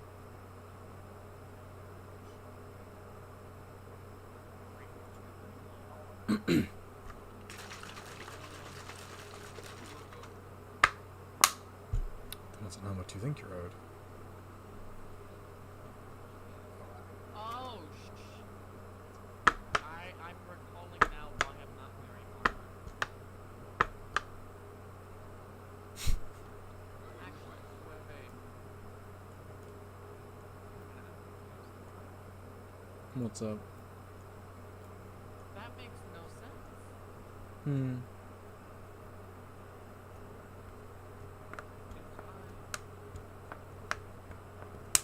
He's figuring it out. Shush. Jesus.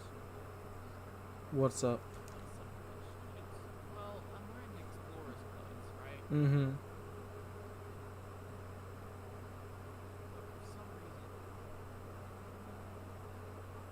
it's not actually. I just don't understand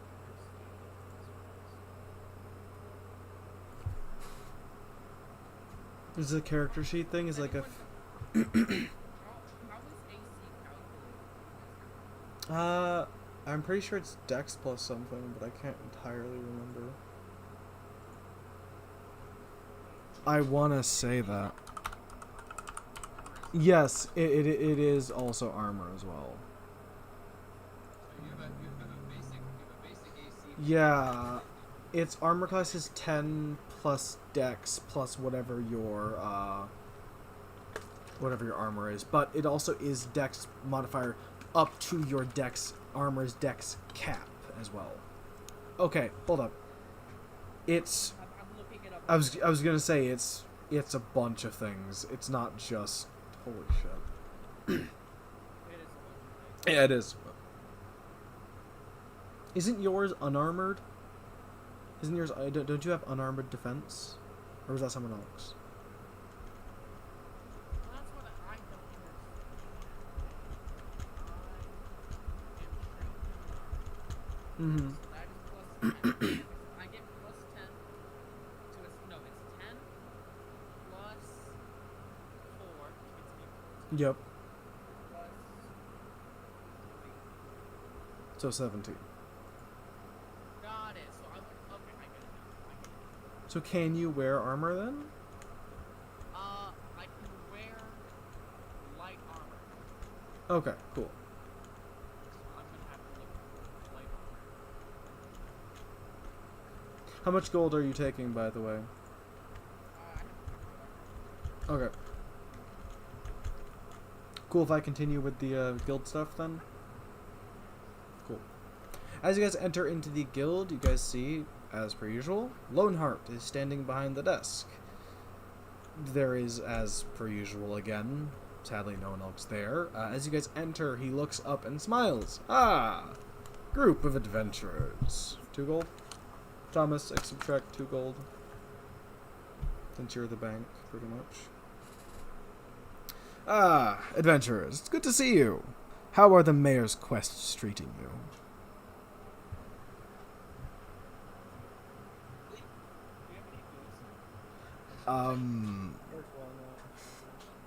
I don't, Mr. T15, but the bar does.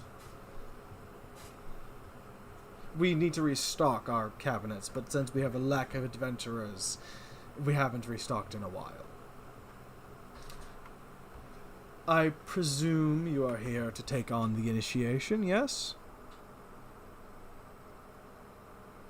That work about, you know? To clarify, you do know that the initiation only takes place at night. You have the choice to remain in the wetlands over day, or to leave during the day and return. What you do in the meantime is up to you. The events that have been happening there only happen during a specific time of night. From what we've been able to tell, between 12 a.m. and 6 a.m., give or take a few hours. We are not entirely sure on the entity's exact methods. From what we can tell, they resemble will-o'-the-wisps, although the deaths that have happened are not resembling will-o'-the-wisp attacks. Will-o'-the-wisps tend to lure people into bogs and marshes to get them killed by drowning or suffocation. These attacks have been bloodier. Something has been devouring the corpses, something with large, fanged teeth. There's nothing like that in the wetlands that we know of, so I would suggest being careful. If you wish to catch the entities, you will need to go there during night, although you may want to set up a camp there during the day when they're not attacking.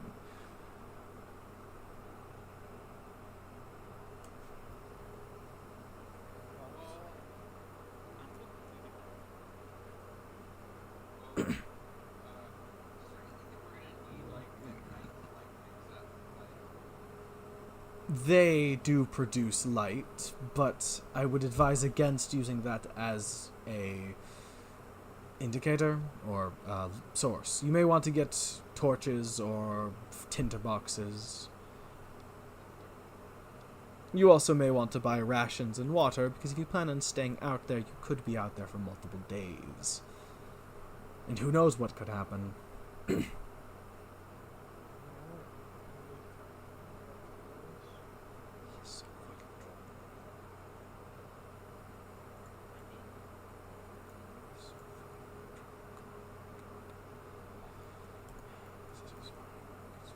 Anybody else?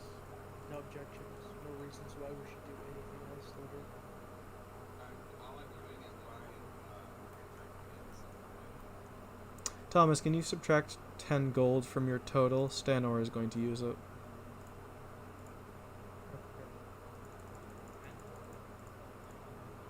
No, just 10 gold in general, so that he has it when he needs it. No, not for that. He's gonna buy rations and stuff. Why are you buying rations? So that he has food when they're in when you guys are in the wetlands, so that just in case. As the person said, you never know what could happen. That's my job. And what if something happens to you? What if something happens to you? And they don't have you. That's why he's buying them. No other objections? Oh my god, fucking health potions are not worth it. Jesus Christ. No opinions on who we should be doing. Assuming no, seeing as no one has said anything. I'll be able to I got my someone else myself. Just saying. No, you're gonna have to give me 2 seconds to look at stuff for 2 seconds. Here's an idea. How about everyone take a second to decompress real quick? So I can look through stuff while I'm doing stuff, so you can just wait.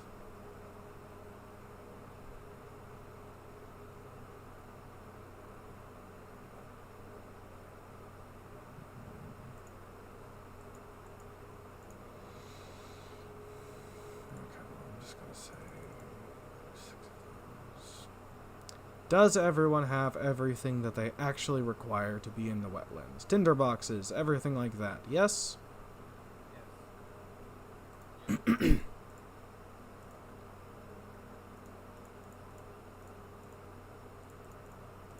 Love it when I ask a question and I get 3 of the same answers every time.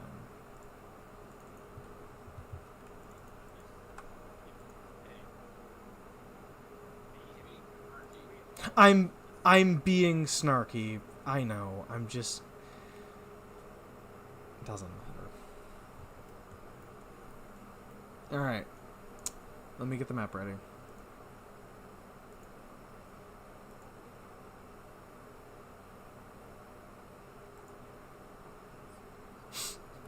I have pens if you want to come over here and get them. Yes, I'm fully aware that doesn't help.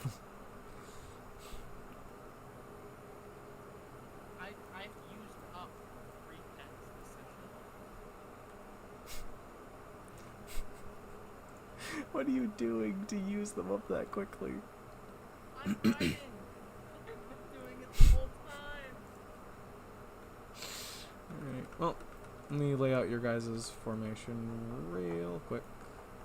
By the way, this person and sheep here are for scale.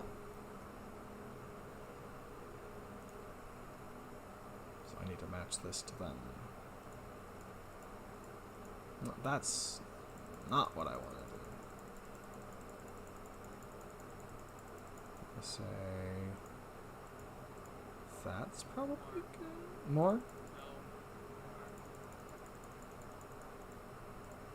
Tell me when to stop.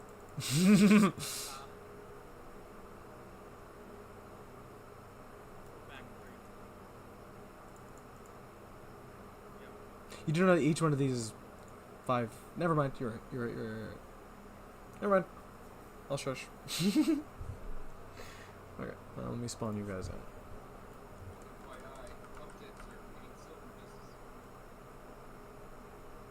What are they?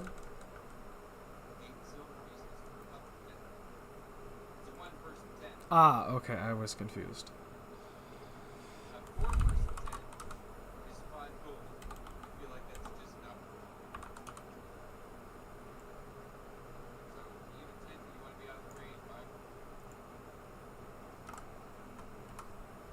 There's no promise that it will rain.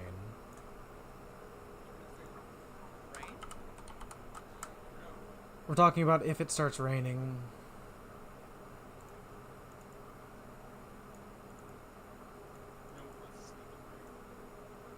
I mean, you never know. I sleep for 2 hours a night. That's literally it. Stanor has insomnia. So he isn't going to sleep anyways. I am doing something real quick. Alright. You guys come to the Willow-Wisp Wetlands, a vast area of swamp, bog, and willow trees. At the, not center, but rough center of the wetlands, center in the overall scale of the wetlands, is a massive deciduous tree surrounded by pools and other, not other deciduous trees, but willow trees. Ignore that. No one pay attention to it, especially Evan. Exactly, you didn't see it, so it doesn't matter. Something here that you're not supposed to know about until later, and I forgot to make it invisible, so ignore it. You can't see it anymore. It's already invisible, so it doesn't actually matter.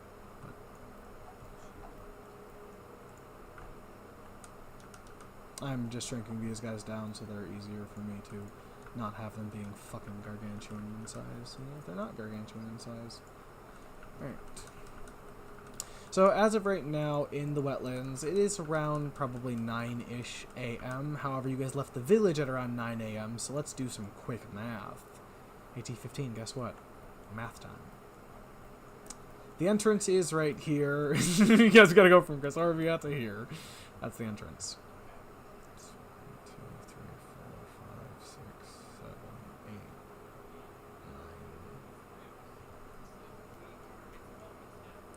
Cool.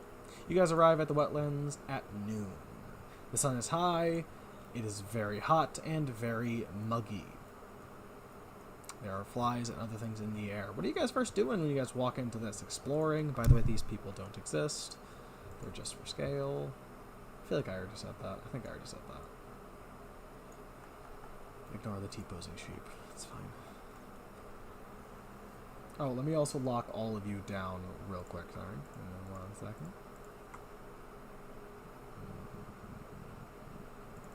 You guys can begin. Oh, that's not what I wanted to do. Okay, I need to read. Okay. So first things first, let's Fuck. storage with some ingredients. Go for it. Make me some checks while I fiddle with this. I got an 18. DC was, for this I'd say as well. Actually, no, this one I'd say 14 for DC because you're not actually pillaging a corpse, you're just searching. Okay, so I got 4 more. Roll me a stealth check. Me? Yep. You're the one foraging. 19. Ah, damn. As you're walking, you notice a large pool in front of you. In it is a sleeping giant leech. You appear to have avoided it due to your stealth check. Good job. Definitely would have been unfun to run into that. I assume you guys progress forward as T-15 continues to loot. Where are you guys thinking of setting up camp within this place? Are we taking a long rest yet? You guys just took a long rest. I assume you guys are going to explore this place first and wait until night. What's the experience for the last time part again? 140. You should stop drinking.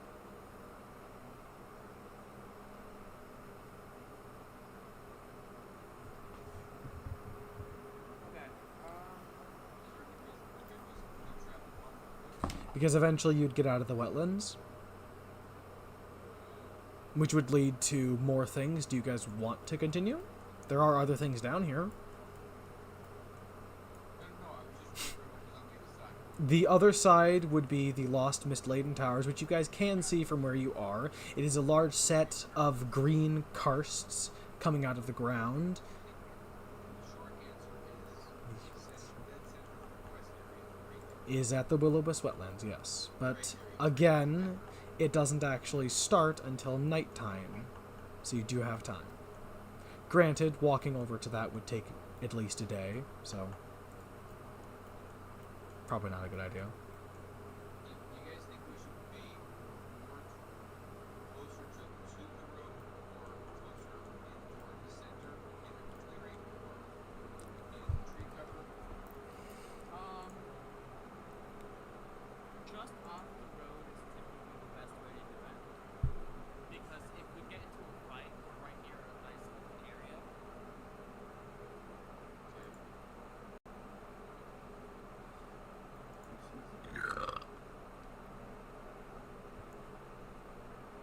Escape path? With no reason. To grave. The unknown. We heard you. Path. We know. Sir, I you can't see really it. love moving here. It's drunk as it is. So somewhere near the center of the map, just off the road, through that tall tree.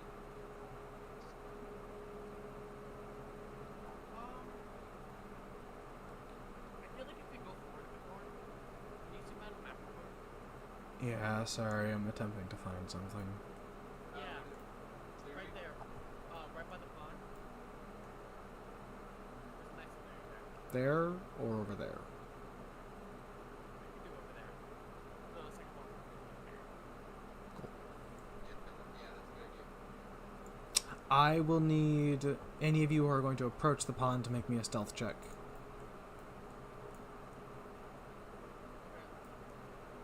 Not that pond. That pond. 15. That's all 5 of you, yeah. Why are you asking? Because you can make the If you look at the map, you're all together. So I think I made that abundantly Yeah, clear. Just say all of us. Okay, what was the perception again? I'm saying if you go towards this pond with the giant leech inside of it, you will have to make a stealth check to remain unnoticed. That is what I said. I just made this stuff.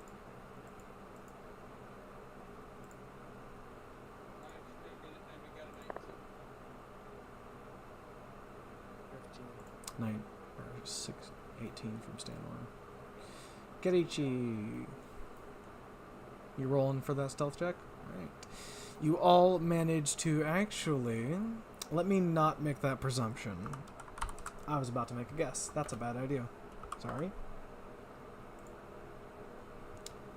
Alright. Perception for this creature is +5. So d20 plus 5. Would it be? Okay. I'll point this out. Its roll was lower. So it wouldn't matter either way. It rolled a 13, so it didn't matter. Roll a nature check then. Alright, you guys do manage to remain check. DC is 18. Survival. Nature. Are you trying to, like, check it out? See what it is? No, I was trying to find one. Oh, yeah, it'd be survival then. Sorry. Not paying attention. 13. I'm finding. No, you don't. But it's fine because I have enough food for a meal. Yay! Setting up camp, I'm gonna set up a fucking fire and then start cooking.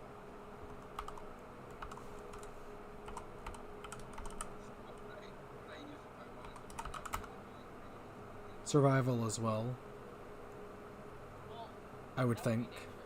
Would it? Alchemical ingredients? How exactly would that work when it comes to him finding that stuff? I'm looking for anything. That's something needed for survival. Whereas he's looking for specific plants. I was more asking how would it work with the specifics of what plants he gets.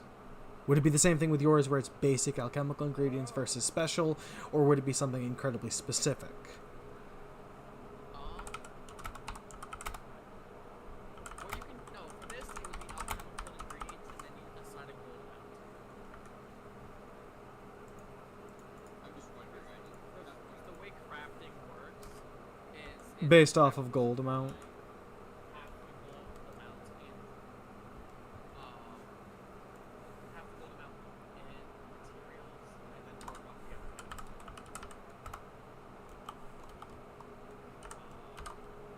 So that's how that works.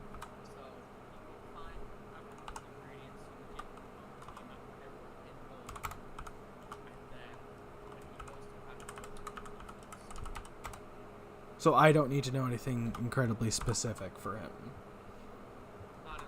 Cool, yay, that's what I wanted to know. Thank you. So if I have to keep track of really specific bullshit, I'm not going to be happy. Alright, what are you all doing to set up for camp? I'm currently having to remake certain things that I didn't have, I shouldn't have to, but I do because I lost them somehow, which is very irritating. So you'll have to give me a couple minutes to redo that, but while I am doing that, what are you guys all doing? Roleplay a bit, actually. Yeah, just roleplay for a bit while I do this, please.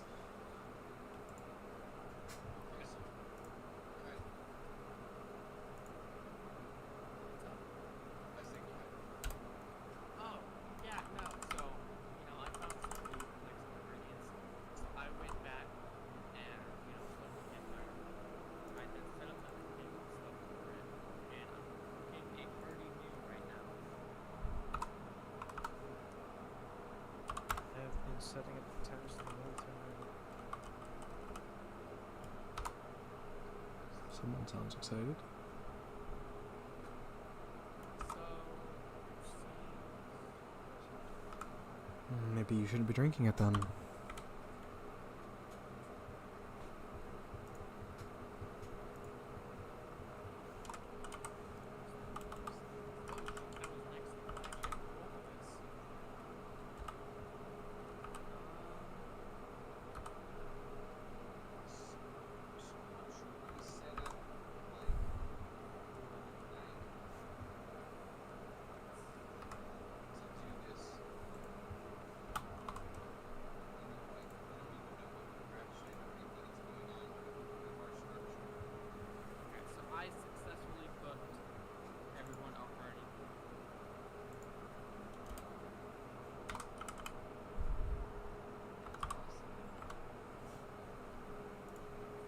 He is, isn't he? Yeah.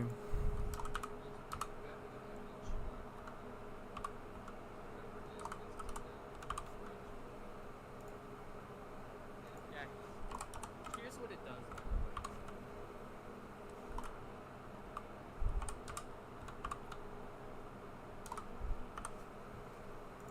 So that's what the deal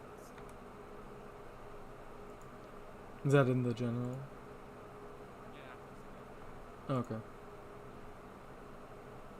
Everyone gets a +1 status bonus for next saving throw they attempt.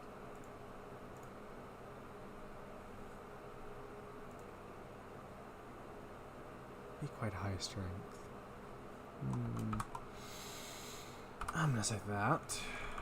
All of this is going to be -2. Con will be +6 as well. Intelligence is +2. Wisdom is +0. And charisma is +0. Actually, yeah, that looks fine. Okay. Next thing would be speed. Continue role playing. I'm not done yet. That's where I start serving everything. This is good practice for you guys as well.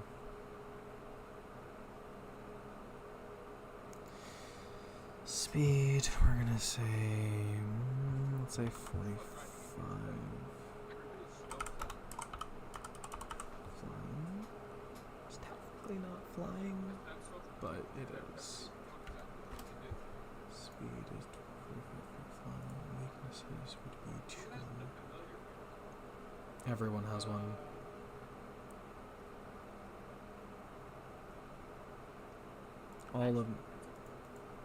All of you have. Say all of you have pets. Not all of you have familiars. Familiars are something different, technically. Yours are what are called bonded, which, Dad, you'll recognize that term. Think stash. While the ones that Brock has, like his corgi, are summoned. Yes, your guys are bonded, which means they are animals that came to you and you made a friendship with them. Yes, they are actual animals, yes. Well, I mean, But that's or what we would think of as more like not a real animal, not a bonded. God, it pisses me off that this is fucking gone. Oh my god, is it in the other one? what are you looking for? It's something you won't be able to help me with. Something for the thing you guys are currently doing that I had made, and now it's gone. Did I just find it? You know, unhelpful. Entirely unhelpful, thanks. Sorry. Found it! Thank you. Found it. We're good. I'm just fucking blind. I was looking in the wrong place. Okay. God damn it. That's so annoying. Alright, let's copy and paste it into the other one so that I don't lose it this time. Stanor has a young hyena cub, female, sitting next to him.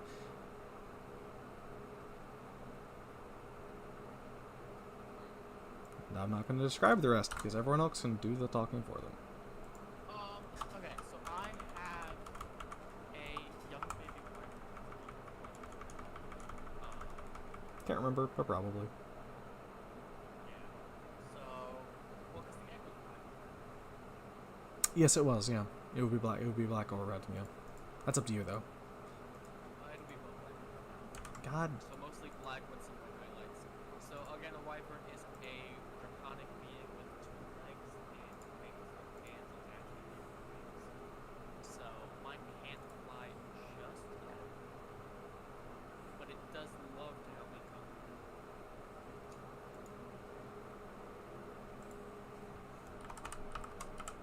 Well, I have a copper.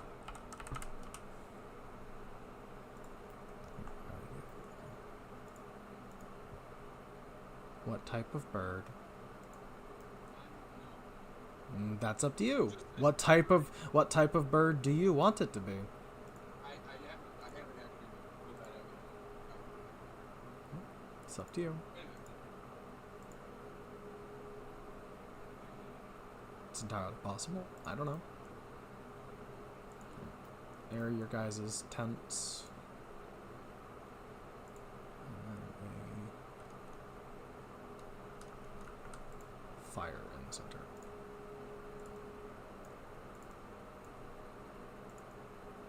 So, small hyena, small bird. Dragon. Drake. Technically, it's a wyvern. Baby wyvern. Yeah, so you guys look like the script walking into. Oh yeah, no, you guys do. Thomas, if I'm remembering correctly, has a large black direwolf. Well, not large, but it will be large eventually. It's also a baby. Young, technically. And I don't remember what Wait, Kirichi it's has. a crow. What is? Yes, the bird. It's a crow. No, yeah, it is. It is a crow. Because Tyler's is a terror bird.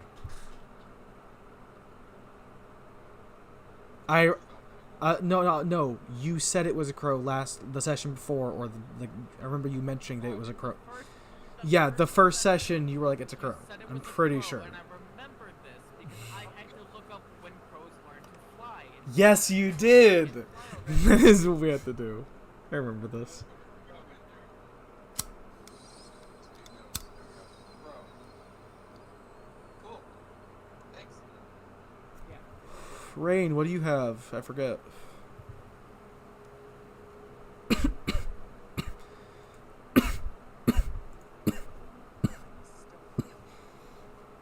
Oh, right. So on Rain's shoulders is a large, white, pale worm. With a terrifying face. No eyes, just black sockets, and just a black grinning mouth. God, the thing's horrifying. I love him, though. Alright. So as you guys sit around your campfire and talk and do fun things, the day progresses. How long do you guys want to sit here? I'm assuming until it begins, become nighttime, I would assume. Okay.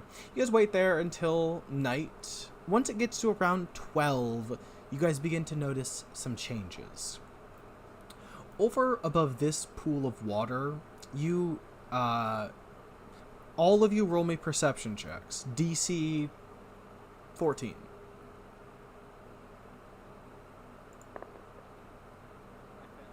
I fail. It's an easy check and you all fail. Yes. Nice. Well, no, but 18. okay. As you guys are sitting there, Thomas, Stanor, you both notice a large, roughly 1 foot in diameter sphere of light suddenly ignite over the pond and just begin to float there. It does move. It goes up and down around a foot or so every minute or so. So just floating there. As you guys sit there, Stanor points and yells out, or not yells out, but whispers, "Everyone, look. I think I found one." Let me get a representation of that real quick. Light. There should be a thing for that. Effects. Not what I wanted, but close enough. It's not an actual fire, just to be... No, they're all fire. That's not helpful. There are different, however, effects within this that categorize as light that I might be able to find. Hold up. Let me look around real quick. I might be able to find something. I think I can. I know there was. There is something like that, though, in this, though. I know there is. That's why I'm in effects. Let me look. Hold up. There we go. That's what I was looking for.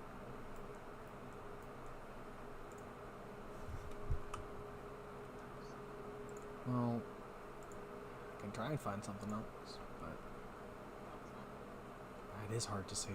Fuck. Actually, I know something that could work for this.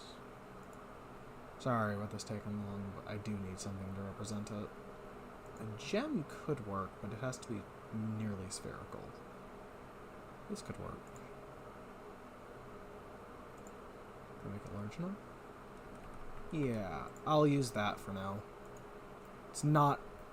Actually, no, nah, sure, it is golden. A large sphere of gold light, roughly 1 foot across, appears over there. Stanor points it out. What do you guys do? Okay. Perfect choice. I have some stuff. Roll me a stealth check. We're so far away right now. 13. Should we be rolling this early? Fuck. What is perception plus? It's wisdom, right? I don't fucking know. I'm asking. Jesus. What is perception? What constitutes... Yeah, what is perception? Like, what skills... Plus proficiency. Thank you. What would be the proficiency of this thing now that I think about it? I'm gonna say Is it trained? it is a magical entity that is completely custom. So I'm going to say, due to its low wisdom, I'm gonna say 13 base perception. Just to make it easy. I'm not gonna roll for it. Wouldn't matter anyways. You approach it. How close are you trying to get? Is anyone following you? I don't know. I'm just trying to get close enough to see any features it might have. Stanor is going to accompany you. Anyone else? Everyone might not want to go.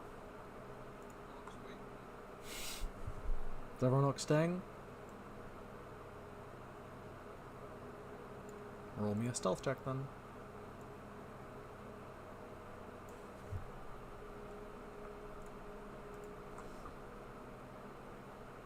What?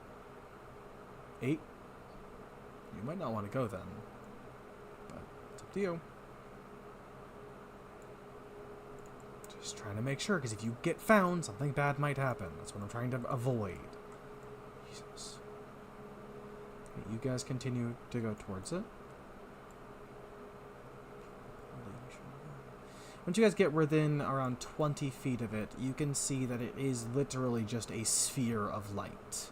You can't see anything other than just a bright orb of light. It actually... Roll me a nature check. You'll see why in a minute. DC 12. It's very easy. Yeah, that's still fair. God damn it, Evan. Actually, I have a hero point.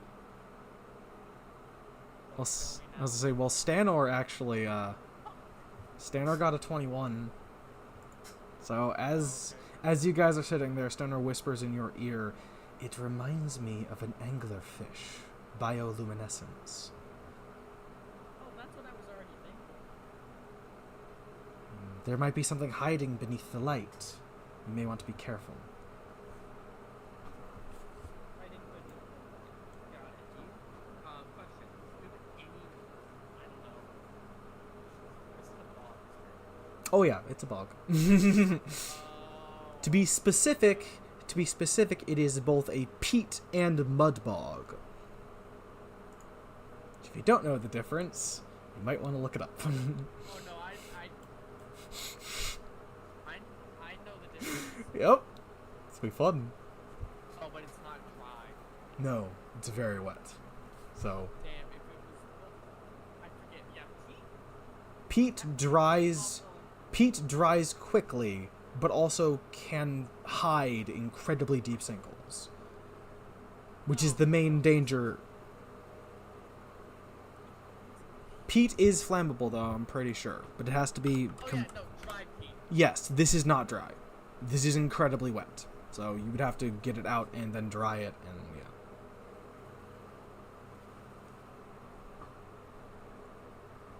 But you also do not know which parts are actually peat and which parts are mud, so... Okay.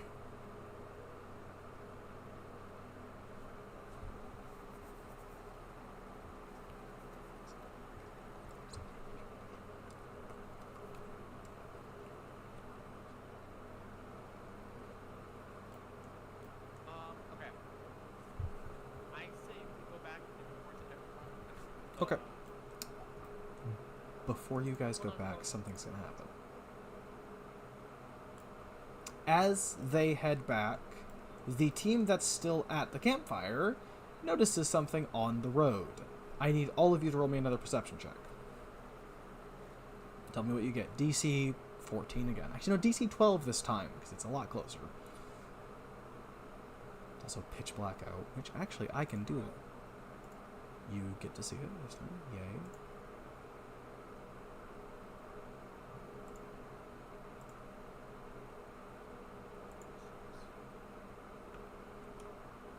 Okay. What about Kerichi? I can still hear you. Do you want me to roll one as well? No, you are not part of this. It's Jaded, Thomas, and Kerichi who are rolling this one. Kerichi, what did you roll for your stealth or perception check?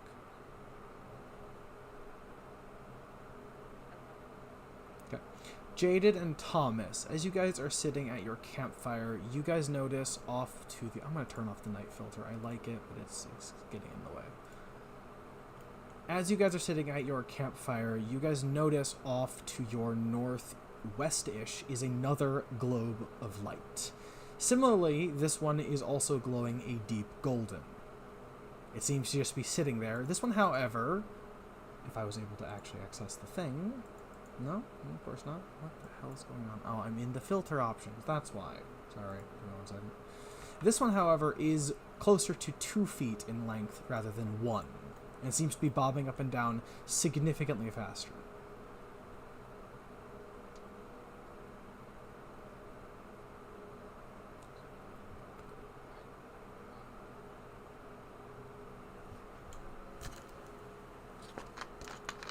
I don't know. What do you do?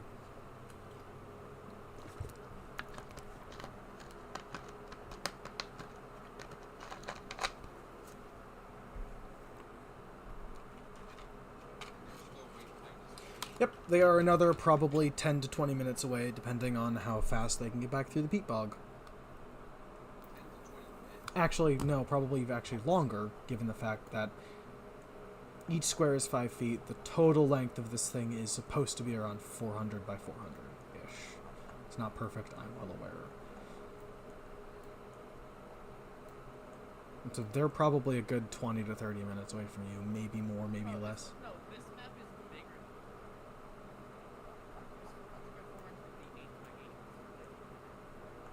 So 450 by 450, give or take.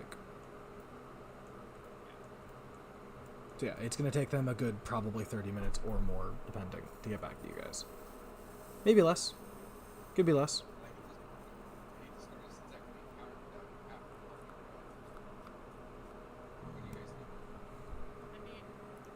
You can't speak. I was going to say, but you can't speak right now. You have to do silent. You are not there. No, I'm moving 75 feet. That is true. That's true.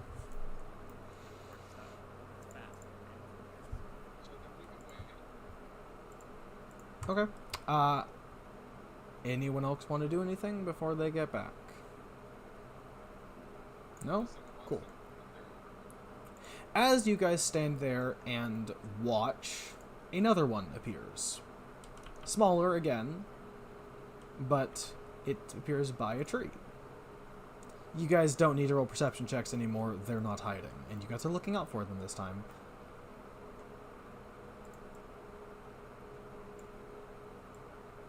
T15, you notice the one that you guys saw has followed you. You guys now have 3 of them. What do you guys do? So can you explain to me what the point of this quest was?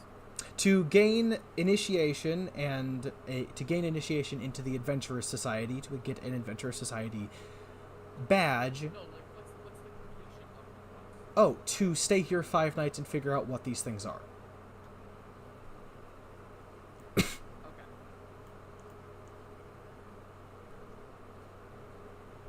Well, should we just wait by the campfire and see what happens on the first night?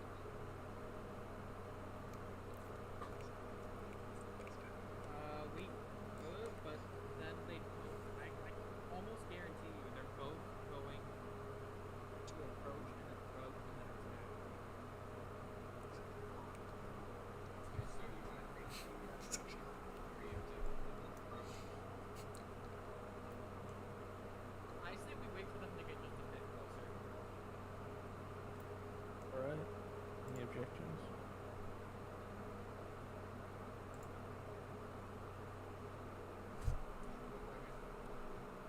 Okay, there's nothing. As you guys sit around your campfire, none of the others get any closer. However, a fourth one appears. You are now surrounded on 4 sides. Oh yeah, there are 3. There are 4 now. But you notice something. They are all keeping a relative distance from you, anywhere between 20 and 40 feet. Can I take a stick out Go for it. of my Yeah, go for it. As you do that, do you want to make any checks for that or just throwing it? I'm just throwing it to see Okay. exactly. As you do, it does back off and then immediately come right back, but doesn't get any closer. Did the fire, did it come back? No, it came back even when the fire was still on. It just went away from the stick and then went back. The fire, however, went out quite quickly due to the damp nature of the environment. So I'm gonna take a hooded lamp and start it and point toward that one to the north. Okay. Does it back off at all if I This one? walk toward it? As you begin to... That one? Or this one? Yeah. Okay, as you walk towards it, it keeps the same distance from you. So the closer you get to it, it moves the exact same distance away from you. So if I walk out there 2 squares past the tent and put the lamp down So there. and leave it there, Okay, you put the lamp down and then walk back. As you do that, it comes right back to where it was, ignoring the lamp entirely. answer that. Okay, so since you have a lamp, how many more do you have? Just the one. I want you to put it in a spot where when it comes back, it will be illuminated unless we can see it. That's what it was pointing right at me. It is in the light, and you can still only see the orb of light.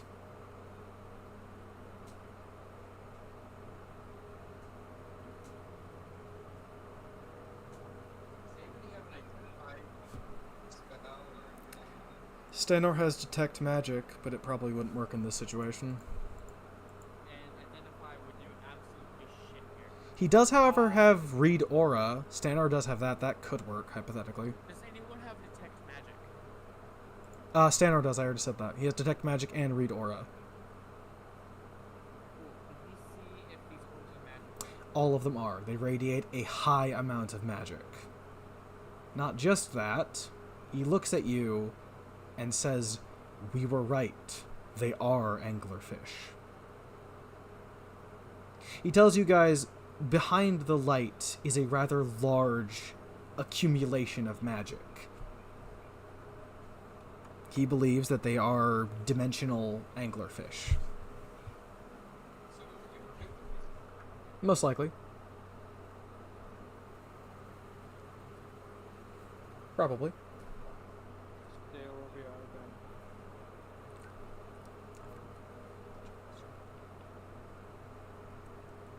True. The request doesn't actually state we fight them. Just figure out what they are. So if we can figure out what they are and get as much information as we can, we should have to do it. Why do we have to stay there? Because you have no way of 5 nights was part of the requirement. also just Don't guessing. follow them. Also, just guessing at what they are doesn't actually prove anything.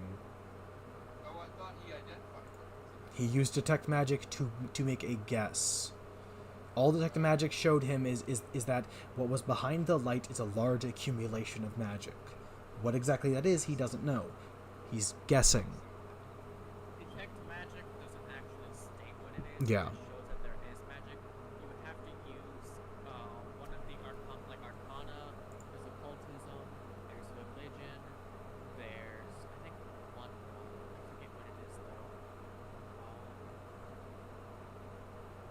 Is it nature? Actually, Occultism. could read aura work or no? Read aura would tell us their intentions.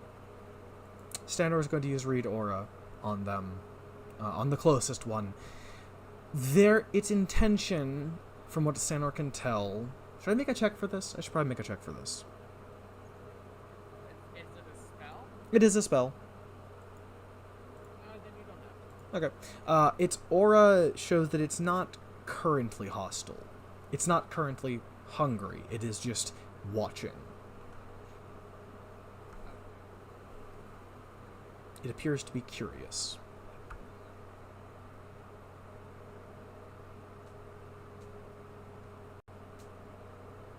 Curiosity is fairly. Yeah, I'd say it's fairly.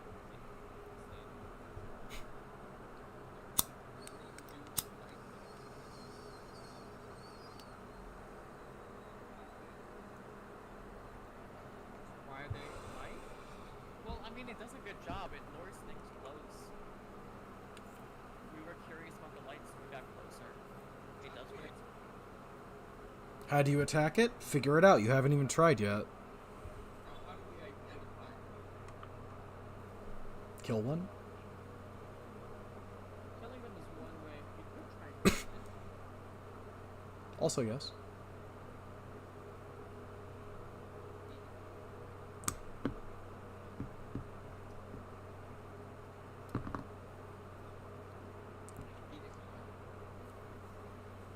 We know it eats meat. People have been going missing.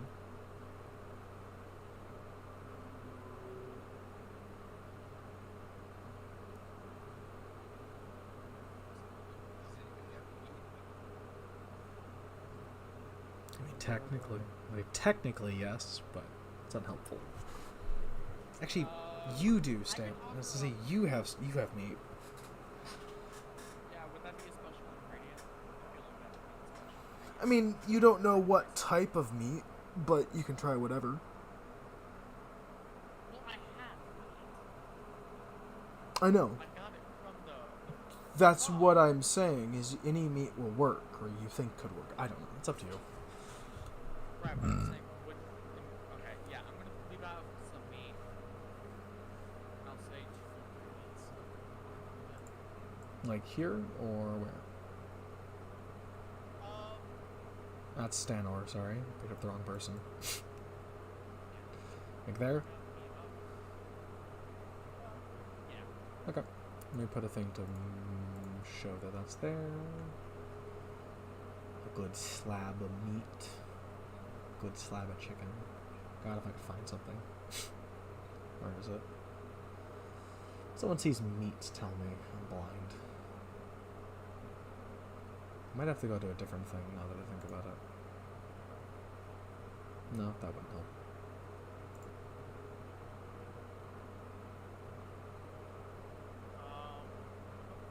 Found it. I know it's not probably an actual drumstick, but it's fine. Right.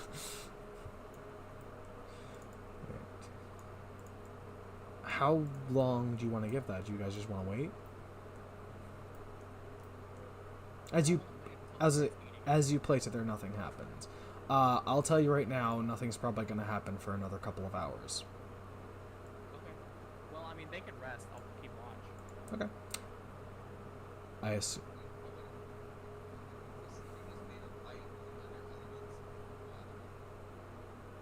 I don't know if it's made of light. Well, it's not made of like it uses.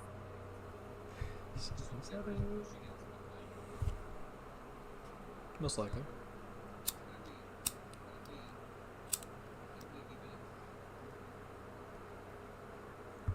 Well, we don't attack it right now. That's resorting to violence when they're just chilling. If we're not in any danger, causing like I'm not trying attacking. I'm trying to attack it right now. I'm just asking a question that might be inevitable. You know, how do we deal with this?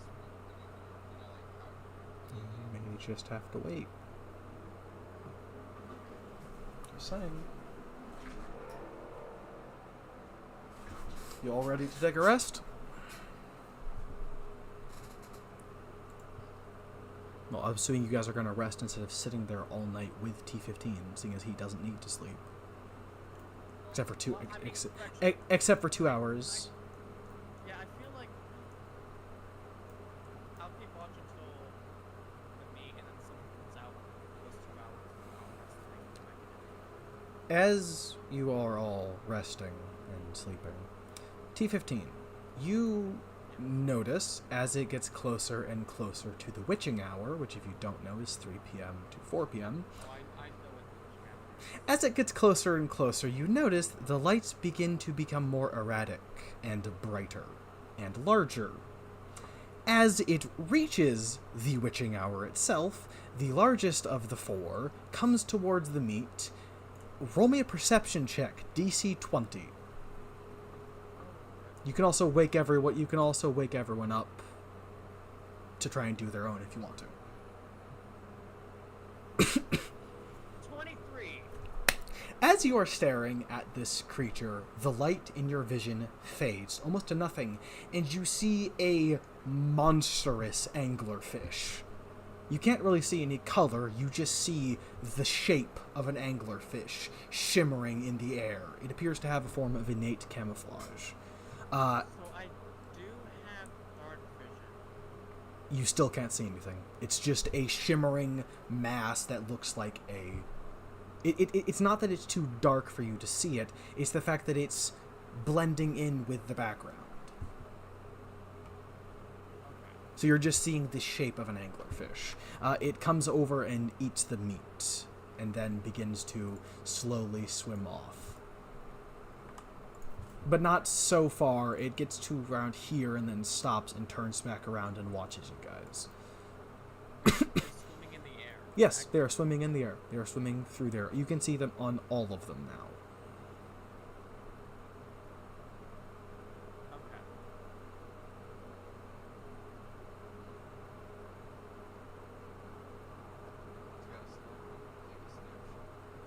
It wouldn't work anyways. The only reason Evan can see it is because he succeeded the perception check. A smartphone can't do perception checks. Unless it's a magic smartphone. It can be like, what the fuck is his name? Ah, you know who I'm talking about. The guy who made the magic nuke. The magic nuke? No one else gets it. Travis from He Who Fights Monsters, Dad. You know who I'm talking about. Oh, I thought you were No. like the main character from Eminence in Shadow. No. I am atomic. No, I was referring to a character from He Who Fights with Monsters. He makes a sun nuke.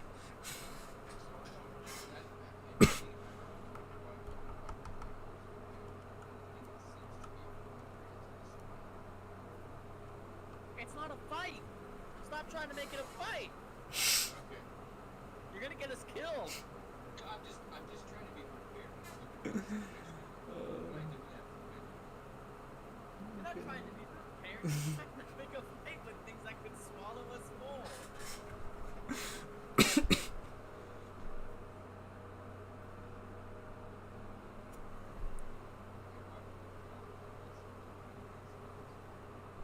Because they're curious. This was established already. This was also established by a person who notoriously likes withholding information, so keep that in mind. However, I have given you what you deserve so far. Or I should say what you've earned so far, I should say. Not deserve, that sounds really fucked up. So they are English. Establish that. With this, I'm gonna wake up Jaden. And tell him to keep watch for 2 hours. I'm assuming you inform him what he's facing. Yes. Cool. I tell him they are a giant anglerfish that swim through the air.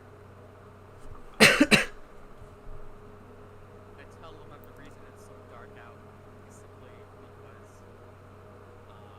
they turned out their light, right?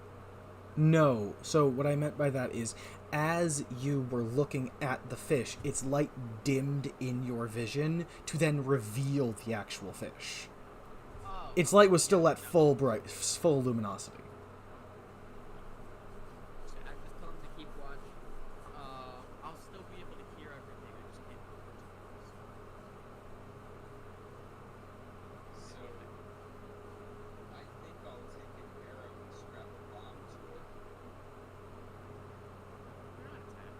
I can't talk. You can't talk. Just Oh my god, I love this. I'm just gonna watch. As the hours pass, the smaller orbs don't get closer to you guys, but the larger orb doesn't get within your campfire, but does get significantly closer. Never coming too close, though. Just orbiting your camp.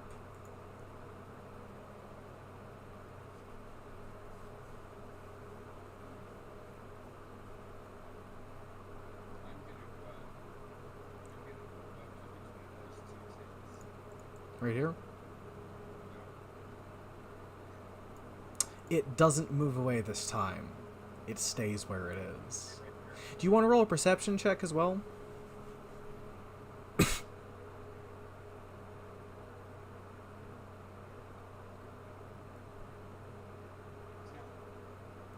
Sorry. It looks like a light. You know it's a fish, but it doesn't help you when you can't see it. Okay. How long are you just gonna keep waiting there as the night goes past? Okay. It doesn't get any closer. By around 5:50-ish. No, sorry, not 5:50-ish.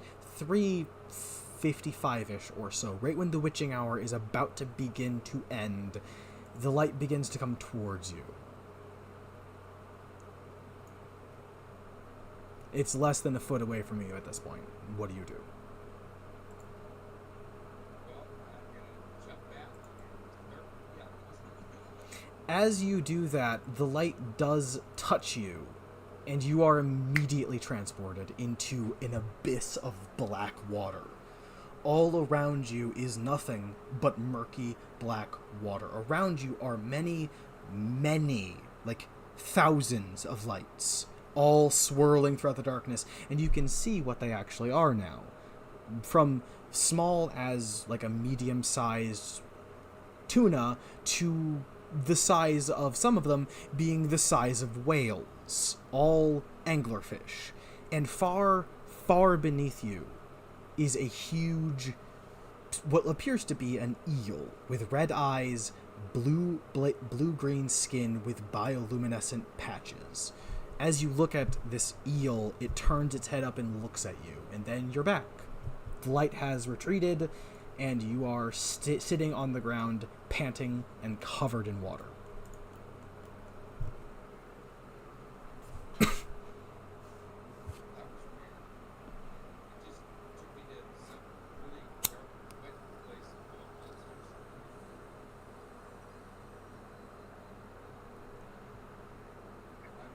I don't touch any of those. T15, by the way, you are still asleep. I'm aware. Okay, just making sure. And I don't know what you saw. Oh, you have no idea what he saw.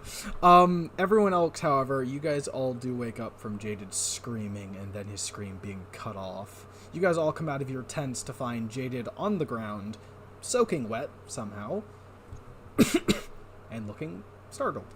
Also, the light has moved away from the last time you saw.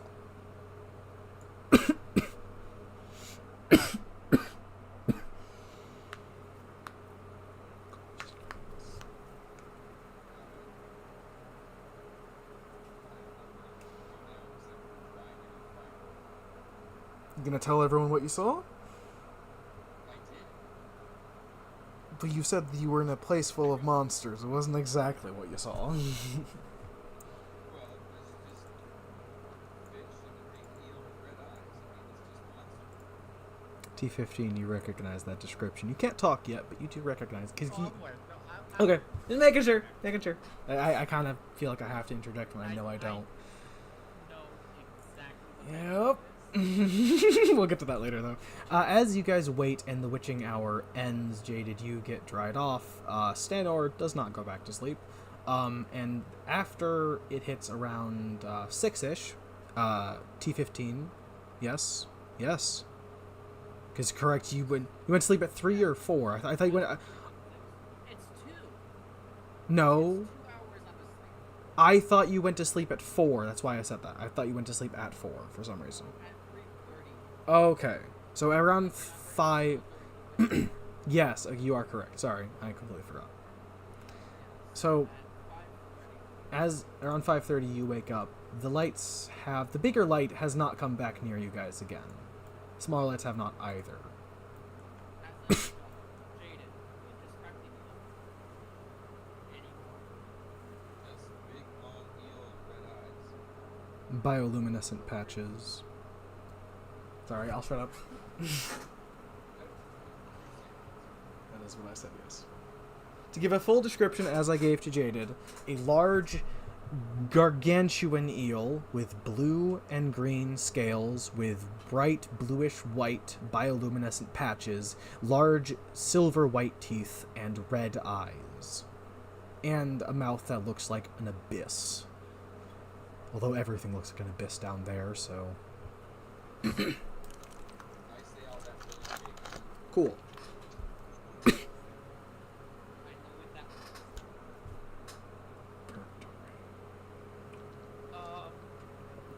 Is that wait? I assume.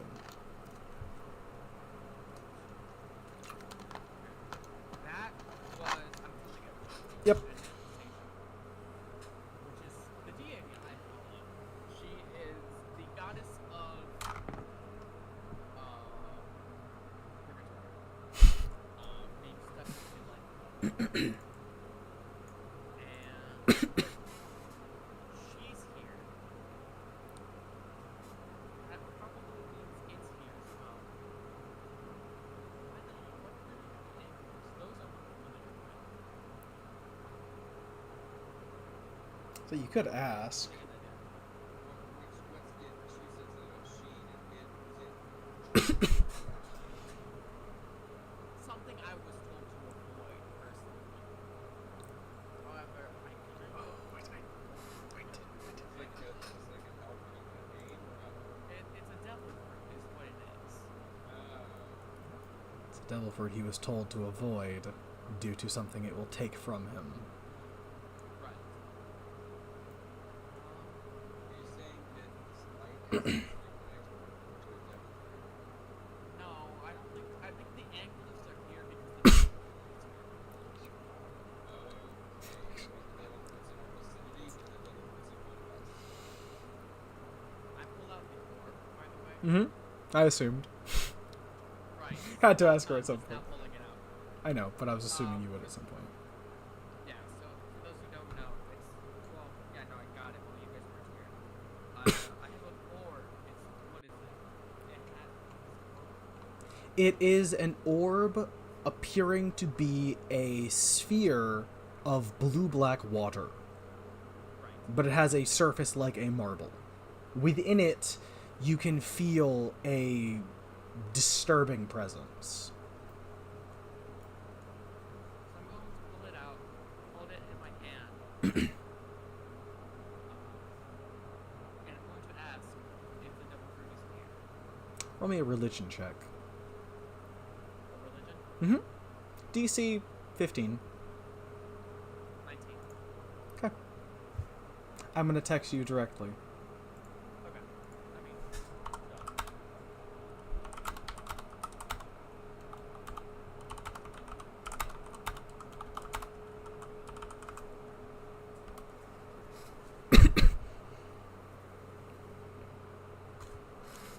That's 2 islands away, by the way, just so you know. No, I know. Mm-hmm. Okay, can I ask another one? Of course, you can ask however many questions you want. Whether she'll answer is the question.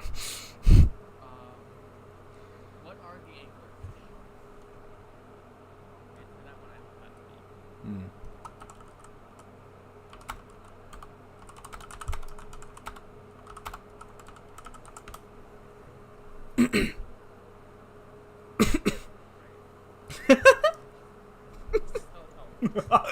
I mean, she is gargantuan, so that's how you see them. That's a fair point, actually. Yeah. It's because to her, they are just pretty lights. To her, they're the stars. Any answer? No, you're not. Alright, I'm By the way, to remind anyone who was here last session, all of you, you all have items from the things you talked to in your dreams that allow you to commune with deities. Remember that. I'll have items for all of you dictating what exactly those are later. But you'll have to give me time. Probably next session. Maybe, if I remember. All you need to know about them right now is that they allow you to commune with deities. And get answers, or not, depending on if the deities want to give you answers, which is not always the case. Sorry, I got an answer. I got a non-answer. And the double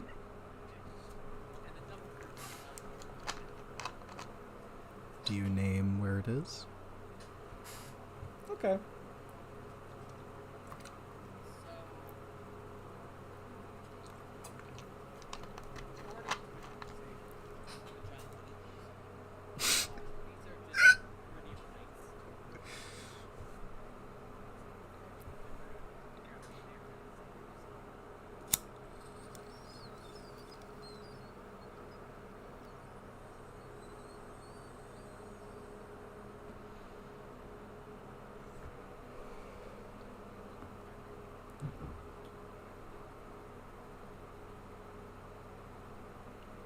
Well,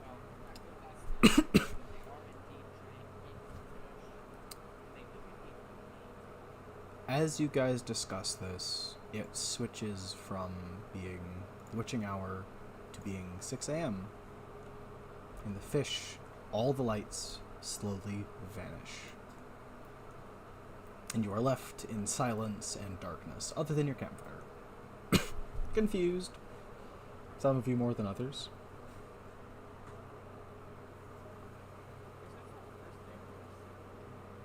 First day. This right now would be your second day, but no, actually no.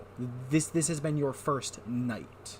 You must spend 5 nights, which would mean technically this would be your second day. Technically, yes.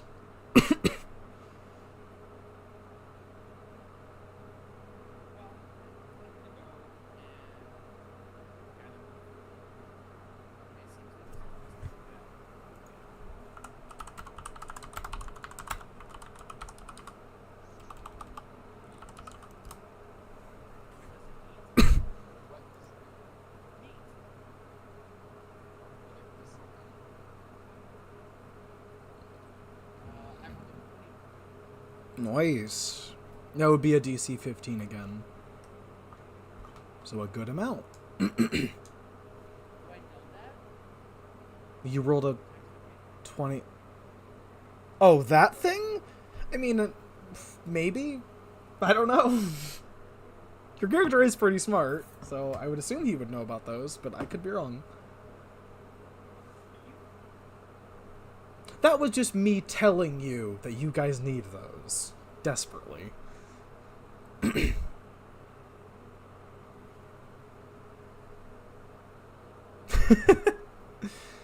Yes.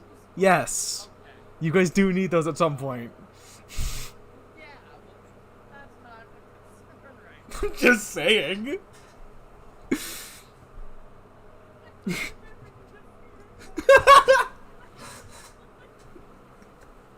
Yes, Evan, you guys need to feed them snails. Moving on. God, that's funny. Yeah, so I got... 23. By the way, no, this is the Okay. my Oh, DC would be 15 for that.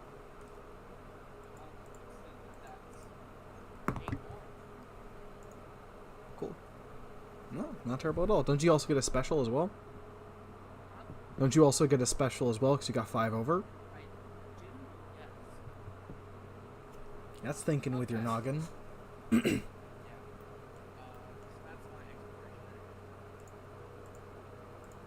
gonna save while we're doing this real quick.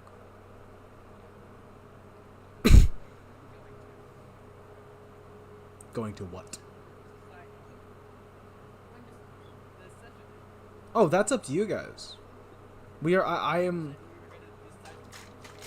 Oh yeah. I'll be honest with you. I forgot about that.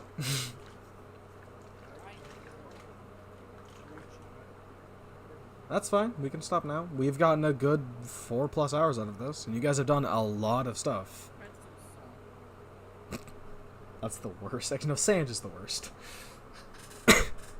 Yeah, we can end whenever. It's up to you guys. But we have gotten a good 4.5 hours with this. I'm very, very happy with this session. You guys have done fantastic today. Other than some minor hiccups, but shit happens.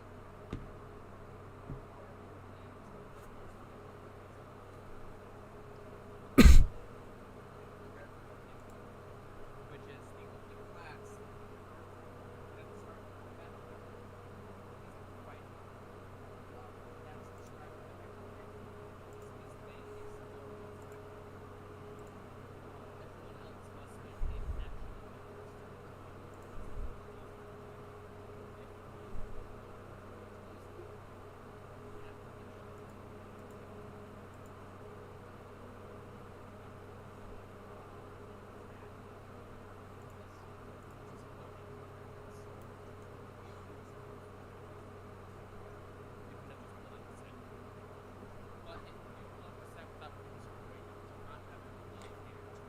the first turn. That is why also, to reiterate, to say something from me, if you are going to have 2 weapons, like Thomas, it might be a good idea to have both weapons out before you start combat if you're going to use them. So then you're not wasting actions on that. Things we should have told you, but we didn't. Although the videos did tell you. But that doesn't matter now. if you walk long and I specify that I have my weapon out, why would I need to take an additional action to get it out? Then you don't. Naruto putting a ball in his ass? I'm sorry. What? Look at the image. What image are you fucking talking about? In general. Blake! It's from a filler episode, by the way, just to let you know. I would neither have. I have, but like, what the actual? I'm not gonna question it. It looks like one of those relay rods. But Dad, to answer your question, no, because if you already specify you have it out, then you have it out. The problem is you guys just you guys need to communicate that with me. Tell me, hey, I'm gonna have this out. So, yeah. So, like, while we were getting ready, like, while we were preparing for the bed, if you had said, hey, I'm drawing the limits, then you would have enough. Yeah. Exactly. That is something, again, that we should have communicated to you, but as I've already stated, it was in the videos that I sent in general. I'll resend those, but that's the entire basics. I know that's not helpful, I know. But since the sniper rifle is my primary weapon, everybody would know. It would always be in my weapon. I know, but it still is something, because if you're walking down the road, you're not going to always have it drawn and ready to fire. On the way to on the way to an adventure, yes, I would. Probably, but we don't know that. I don't know that. Here's the deal. It's really, really weird that a sniper rifle is always at the ready. Because that means, so sniper rifle takes 2 hands. So that means we're also wandering around exploring, you literally can't do anything. You can't carry things except for a backpack. Like, none of that. So, no, while you're traveling, you would not have it on your back. It's on a sling. Around your back. It's on your back, which means you still have to take the action to equip it. No, I know how a sling works, but that's not how it works in the rules. How it works in Pathfinder is if it's on your back, you have to specify whether by using an action or outside of combat that you're going to equip it. Unless you actually want to be walking around at all times with a fucking sniper rifle out, which is not a good idea, as Evan already stated. It's a matter of the rules stating as such. It is an opinion in real life, but not in the D&D. No, you just got me. I know. That is true. Again, we should have communicated this. You are correct, but as I've already stated, I did in the videos, but it doesn't matter. Doesn't matter. Just move on. There's also the matter of letting people rest. Also, yes, if you just have a sniper rifle, I don't think people are going to agree.